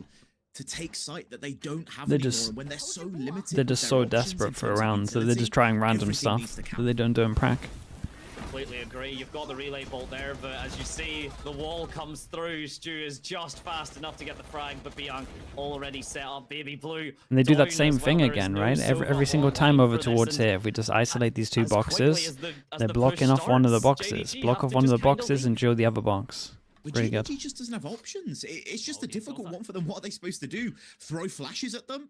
They got no flashes. They've got paranoia, and that's it. There's not really much to work with. It's this composition, I feel like, was based around them playing slower, around them taking their time in these rounds. But when Trace is being, I would say, a little bit greedy in some of these rounds in the space that they decide to push towards, it just doesn't make a difference because these smokes aren't having an impact. They really are not. They aren't being given the capability to do it. The pushes just aren't quite there. I mean, you see there, you know, the pushes are very much there, but that for the wrong side. It's not for JDG. It is very much. Have you seen any teams play bind yet? No, not yet. We've seen Corrode twice from China. Greedy, but if you've got your team backing you up, I don't know if in the Sassy event they played bind yet, but and if Trace just declines, we saw Corode just doing that. Dude, not the same round again. They at least have a shock that goes over towards B to create pressure. But dude, look at how much info they have again. They can't find any opening picks, and for a team like JDG that had all of the opening picks the last two maps, we can see why it's an issue and why this team has been struggling the past year of VALORANT. Same thing though, right? Squares. Indeed, as well. You know, block off this square. How strong is Deadlock? Fight here. You were sacrificing everything there. The sound sensors yeah, to if they, shot. It's a deep, shallow wall. As soon as someone goes to break this wall, you can just go behind and you can op someone. You have to then rotate out. Like the Deadlock wall, once you start getting the op out, is so deadly. Comes back up, and all you have done is push one member in. You've gotten a little okay, this is looking like the best round though. They actually cancel. They cancel. They walk close over towards garage. Is just happy to keep that control. You're gonna have to retake. Wait, this might actually be it. They've obviously got a great ult to retake, but benefit is no how does this site just yet? But Fung want to play this? To take one of these opening peaks. Saves the cage as well. They know that they have the Yoru ult. They push fast behind. Killjoy ult goes down at one point pretty early, but it's fine. There's been a little bit more greed, honestly, this side, but they have been rotating. No bind yet? Okay. You know, grouping up, taking fights together. I say that as Fung tries his best. He nearly looks to try and take the fight, but just gets out of the way. It's an early Yoru ult. People can't do too much off of this. On this flying finds KK Lin, Zion finding two. No way. He started Sova ulting as there's a Yoru ult on his head. Nice shot. My goodness. Is not respected at all. Martin looking like he's at a shooting range, just seeing the little rubber duck come through and tapping it down. No way they stick. Oh, no way he sticks. Oh, that's close. No, you have to be so close. Okay. Oh my goodness. They've learned their lesson, ladies and gentlemen. I and mean, it's everything just else not convincing, though, is between. it? If you were not watching the past two maps, I think me and Dante have been molding because there have been about 4 situations where someone has just stuck the spike without being peeked. Yeah, very much confident there. Stu, oh my days, that Martin's confidence has shot right back up. I do appreciate the stick. I really respect it. The swing is there, the relief is there, and a 10-2 or a 9-2, sorry, going into what is potentially either the 9-3 or the 10-2. This last round, any ultimates, use them or lose them. Doesn't actually seem like there's anything online. You've got the From the Shadows from Jake Hero if he wishes, and Martin, I would say if, but it's more likely to say when they get the frag, they've got that Annihilation online. The only copium that JDG maybe has is 1, the 9-3 curse, but 2, you spoke about before, it is double Sentinel. So in theory, the attack should be weaker, but when one of those Sentinels is Deadlock, it makes it so difficult. Dude, why does it feel similar to... Why does it feel the same again? How do you full info? Yeah, I mean, the post-plant sound sensor is absolutely one of the toughest things to deal with. Like, the setups are usually pretty noticeable, but again, dedicating any time to clear that utility that's not holding an angle, that just gives you more time to get, you know, timing. That gives you less time, less bullets even, which we have seen has been relevant in a few cases, and it seems we're doing the exact same strat again. JDG commit to initially, pivot towards garage C, control. time, Question mark created, but again, early info. Never broke the vision over towards here. 3-person stack over towards A, trip over towards B. They can probably get 4-person here. It's a great omen flash once again. Block off this box, fight the shot. Leo King's able to find one. The double swing comes through. It does manage to find, but that is all green. I mean, this right here is a great demo of just how important like defaulting is on attack, and just how you can win a game with just a Cypher doing nothing really.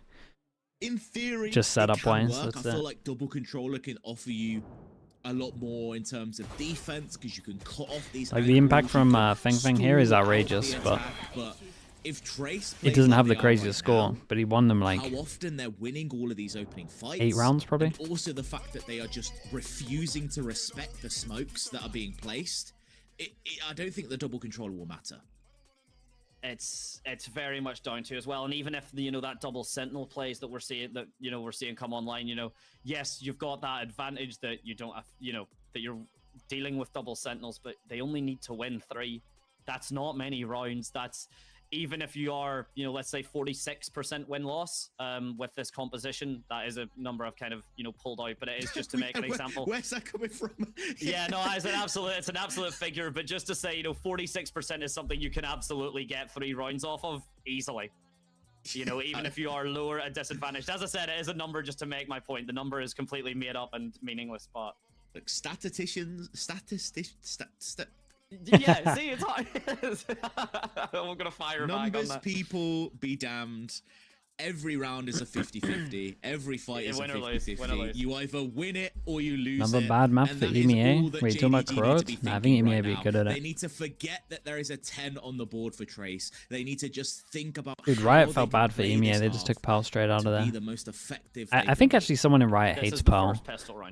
They like fixed the map, and then they took it out pretty fast after fixing the map. They bring it back, they take it out first chance they get.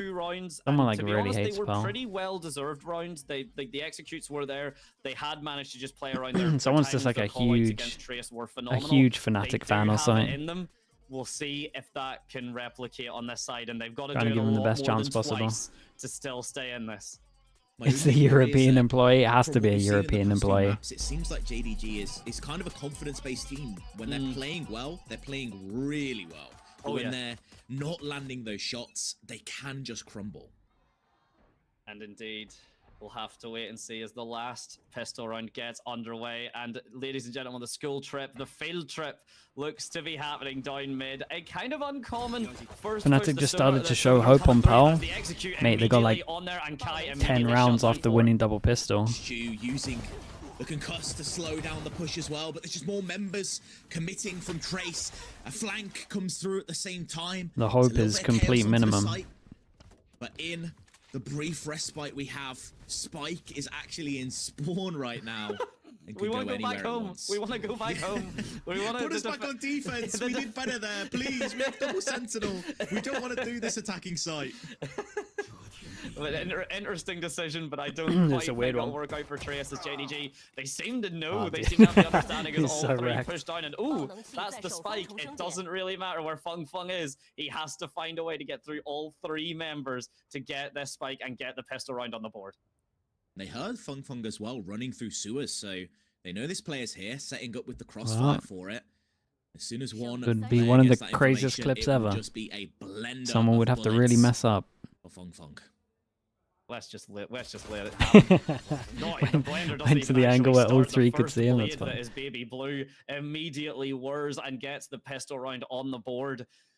All of a sudden, I mean, again, there's a lot more to do, but a very clean defense, the double flank, a phenomenal decision actually made. You get to see the minimap there exactly how it was utilized. The shots coming through, the delay actually that we did. Want to see Breeze at Champs? Oh man. The side of Feng. God, I hope they don't. He wanted to chill in window to lurk, but he was just a bit too late. Breeze in Abyss. I would be so fine never seeing Breeze in Abyss again. Went so early on in the round that just caught Trace off guard, but it's one of those where I don't think you can replicate that kind of play because Trace is going to be ready for it. But straight up spam through window. Through the wall by Stu. want to quickly point out as well that has Breeze Abyss, Icebox. 52% for the side of JDG. Dude, at one point we kind of have to get the worst map all ever, and it will include those 3. This map will also be lowered. JDG very quickly, well, this was a fast one. Convincing read that it was a garage push and getting. Is there a way that they do it? I don't think so. It's a pretty good defensive comp, but from what I've seen, if I just look at the Talon game, this comp can be pretty good at just spamming B heads. It's probably the one thing that works pretty well against this comp. Never gonna happen. But it now gives as long as they can time like fight to sight think about after. what happens from here. It's again a round where Trace, are they going to be able to convert that 3rd round after losing the pistol? You'll have to get new mobs. So I'm not watching Breeze, Abyss, and Icebox. Dude, I'm not sure I could watch all regions if that was the map pool. Confidence and pull themselves back into this game. Might just sack off Americas or something. Let someone else take the hit. Bomb plan, or I believe maybe 1 frag going the way of Trace. So JDG looking very solid. The economy not looking at all fantastic for Trace if they cannot make a very convincing show. The Yoru TP out.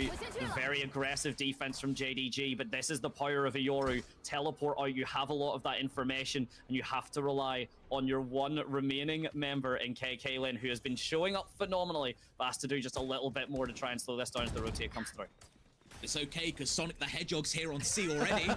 Neon sprinting through. Stu has already found their way here, but Trace are playing the perfect crossfire. These are nice shots, man. Oh my days, and they are executing it to perfection. Yeah, get that Yoru ult fast. Execute as all members of JDG fall. Zion noticing a very, very deafening silence from the C site. I mean, yeah, probably, but the only next round's player that had an upgraded rifle now gonna have to really make use of that if there's any hope to win this round.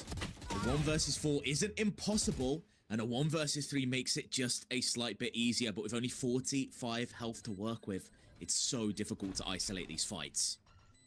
Oh, you can buy an op, yeah, he might drop it to Stu, actually. They're actually happy to leave it, just rotate away. Zion looks to be not wanting to save, okay, just trying to take the fight and will appropriately get punished. That is a firing squad you're swinging into. Zaddy Washpo with the tier 1, thanks so much for the 25 months, mate, appreciate you. I guess just thank you for doing that. The orb than saving the rifle. They know they're going to be onto a bye next round anyway.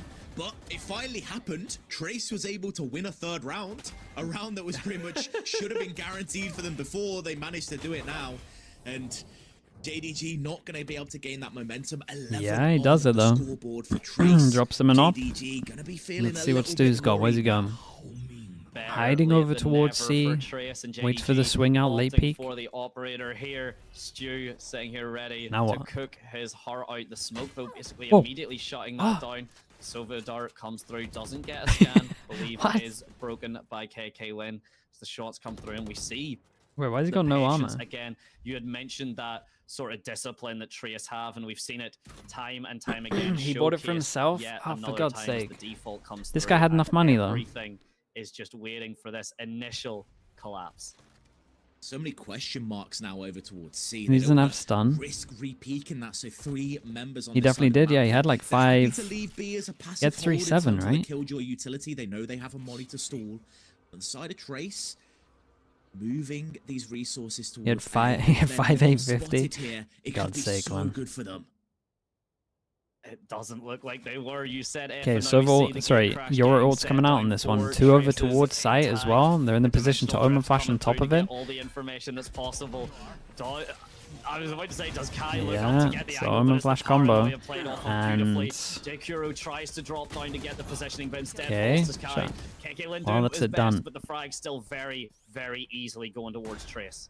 And we spoke yeah, I mean, Trace did really good to make sure they could get this all it's near impossible online as early as possible. JDG comp to retake. There's so much deadlock utility. The Omen smoke's coming through as well. You just can't play this one. It has to be a save. Who'd you put in your greatest 15 players of all time? Oh, dude, I can't even remember it. Miracle if they are going to come back. I can't even remember. 8 rounds back to it's going to be a shock for me when Kurt reads it out on Platch out as well. Tough prospect and a tough nut to crack. At the very least, they are going to save this operator for the next round, but as you said, I've got no IGLs, I know that. No IGLs. the side of Trace can now just A play lot of fraggers. attrition. Of course, they would rather just. I think I've got no one that hasn't won have a bit of a trophy as well. They can afford to easily lose 2, 3, 4 That's true. I got one IGL. I got one IGL and it's not boasting. Ultimates out of all of their economy, and then take the win. They have all the time in the world to work with. No Mako? I'm pretty sure I took Mako out, but I'm honestly not 100%. I had him in about 5 times and then I took him out. It might just be a little bit of a playstyle and a compositional difference. We've spoken about this comp for JDG, but the thing that they did so well on the past few Does maps Bren have was another their algorithm retakes. for this one? Their Dude, retakes were at so one point good. I started making Trace an has picked the algorithm comp. because I didn't know what to As soon as do. they get onto site, retake is But then it near felt way too impossible Bren that I because just they have stopped. so much utility to stop you from getting I was onto the doing site that you can't like play double for these team 5v5 bonus. retakes like we Team saw JDG people do before. people that had like done really well on Nail 2 on the different head. Couldn't teams, agree so any you knew it more. wasn't At the moment, system. There's plenty of utility that Yeah, right dude, now it got Trace crazy. are able to burn enough utility to get on the site, and then have Okay, like you 8 said, just chances. enough to still make the post plant a nightmare. JDG on the other hand, like they've got the Viper walls and stuff all set up, but Trace have been doing honestly a phenomenal job of just completely ignoring it. Oh, dude, he might farm here. Could be devastating. They know it's there now. Only 3 bullets left. Make that 2. KK Lin would have to. Well, they get got 2 shut kills down. at the very least to make this one worth it. Heavy over towards C, instant reaction from quite Stu, a and lot he of is utility burn he's a little bit both wrecked, but the sides. alarm bot's still up Viper in wall, garage, so he's Viper kind of fine orb. for a bit. We've seen the shock darts. There's a lot used. Killjoy alarm bot does give the information. Stu is holding it, but actually, if you look towards Trace, they may be considering a re-pivot back towards B. That shotgun's still there, though.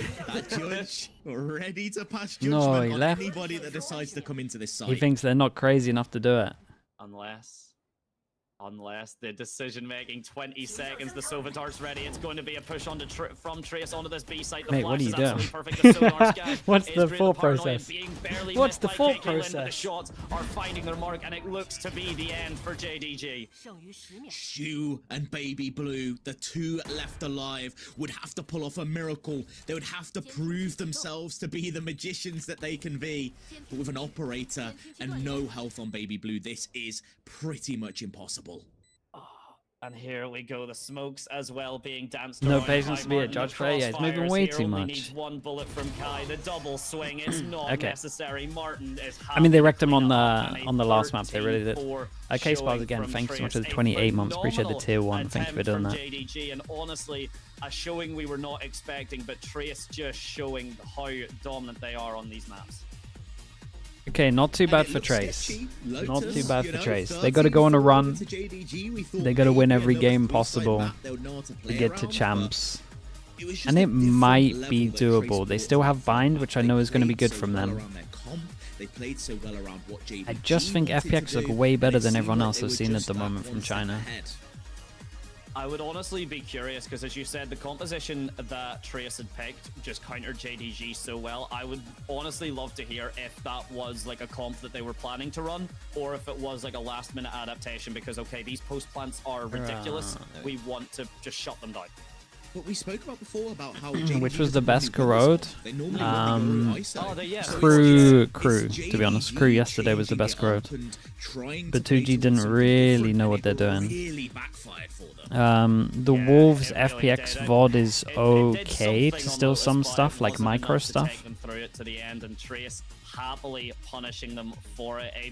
I think the Crew game is like where you're gonna understand the map the best. You know, they were kind of the favorites, and they seem to very much deservedly so. And as we watch through these highlights, you get to see some of the plays that happened on this map so far, and some of the shots that were hit, some to great effectiveness, really winning out some rounds. And I don't know who is going to be our MVP for that match. I feel like there were quite a few key performing members for this Trace squad. Maybe Bang, bang. honestly, Martin's Martin's icebox was kind of crazy. Here, it seemed that there was quite a bit of, definitely not the Martin show like it was, you know, we'd previously seen it. Feng Feng also was a Surprised with the lack of contender Sova. for it, just kept I mean, as showing long up as whenever teams it was are running super some kind necessary. of I'm leaning scan, I don't towards mind. Martin. Most teams will look at that map and go fade. Mostly because most are going to run a Yoru anyway, but a lot of corners. Go back and watch it, because this player had some insane plays on the Killjoy, and Just a reminder for anyone watching, Martin had not played main league Valorant for 488 days. This is not a player that has been like top of the league. This is someone that is returning to like first team level Valorant. It's just crazy how well they did. 15-month break. Maybe that was all they needed. Maybe the break did them favors. Maybe we're concerned about rust, but maybe it was just to completely for sure. Back in as we hear the team comms now as we discuss exactly how I don't know. I love when a new map comes out. That's when Valorant's kind of at its best. When it's a new map that's actually like well made and like the map makes sense and kind of has multiple ways of being played. It's pretty fun. Just seeing how teams want to approach it. There's a lot of commitment and then actual patience, a lot of respect for the judge, the pivot, the fake pivot to C into the like when Sunset first came out, that was really fun. Until people worked out like the afterplant stuff. And I think Corrode will be similar until people work out about the Odin stuff and like fully get it done. You can hear them even say, let's go back.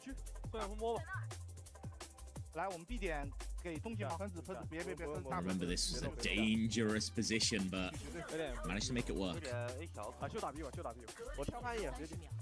Oh, dude, they really replayed this one again.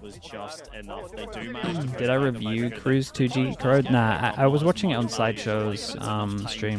We'll get to see the rotates and the space tag. They just crew just heavy prioritize middle. They just 1-3-1 every time. Heavy fight middle, fast lean over towards A. I like that they had a good understanding of defense.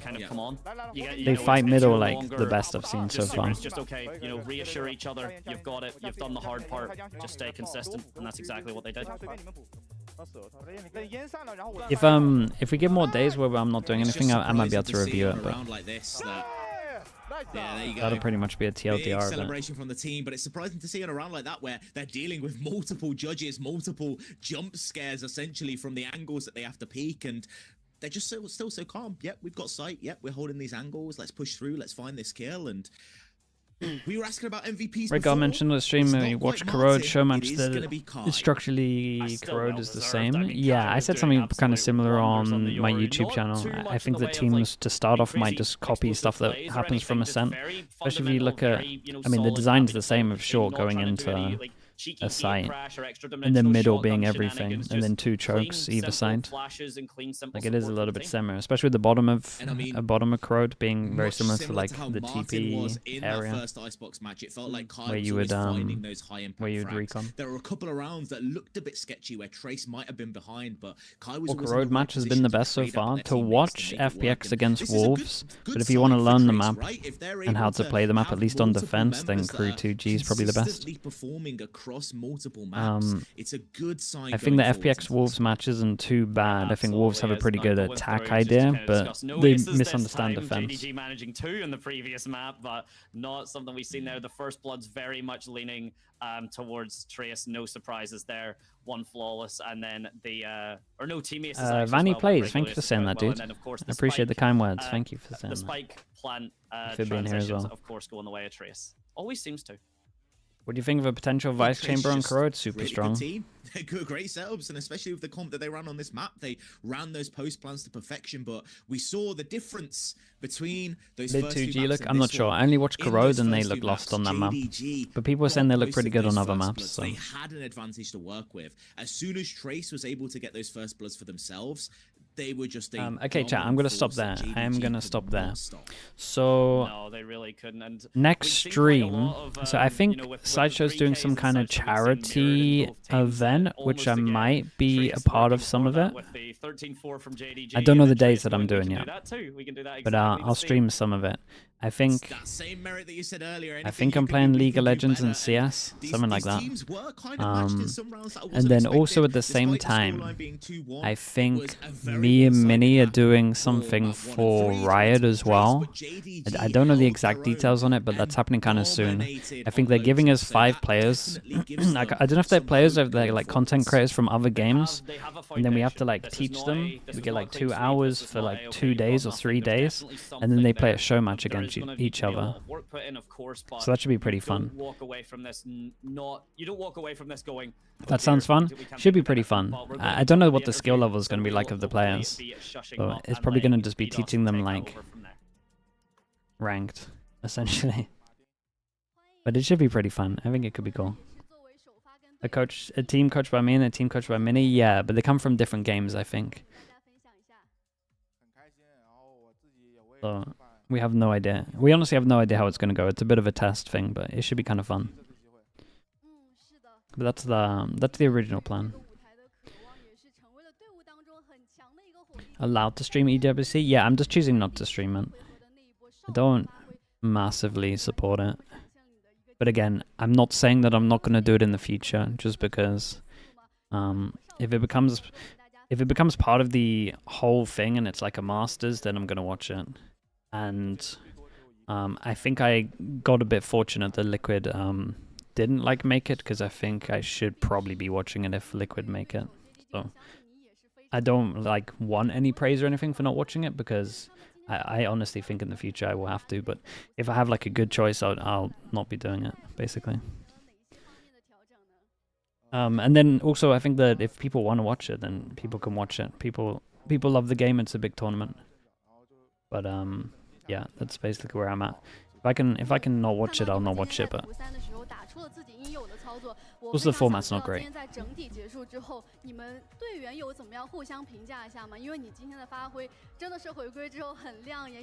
What's on the line for the coach v coach thing? I'm not entirely sure. Again, it's still like really early days of talking through it, but I think it's coming to life. I think it's in like 3-4 days. They want to do it pretty soon. 一点点小小的紧张，也相信是重新回到这个舞台的第一步。然后包括现在也有很多粉丝一直在支持你，想问一下你对于本次第2赛段的一个个人的目标会是什么样的呢？ Okay, chat. Give me a streamer to watch. Give me a streamer to watch. Oh, did he give it? The crowd reacted like he gave it. 那我们的赛后采访到这里就告一段落了，让我们把时间交还给解说老师。 Oh, it was a short one. Shio? Sure, we can read Shio. A little bit of a technical delay, unfortunately, so the full translation didn't come through. Shio, we did get a couple of things we are kind of being fed through. And the big one is... Do you have anything else in his name? I kind of just went for it. That looks right. A lot of work while he wasn't on the stage. Right, thank you so much, everyone. Thank you. I appreciate you all watching. Literally just I just came back. Platchad is tomorrow. Platchad is tomorrow. I don't know what time it's at. I should know what time it's at. I don't know. I'll have to check it. But I'll be on Platchad at some point tomorrow. Thanks so much for watching, everyone. Thank you for being here. I appreciate you all. Definitely must have been putting work behind the scenes, because the performance that they put on just doesn't come from sitting back and doing. Right, have a good rest of your day, guys. Thank you so much again. Thank you. I appreciate you. Showcased how bye, everyone. Bye. And are really looking to be a key anchor point for this Trace squad going forwards. Yeah, YouTube chat, thank you so much as well, guys. Thank you. And I'm sure Bye, everyone. Bye. Delighted to have him back. Meanwhile, the side of JDG.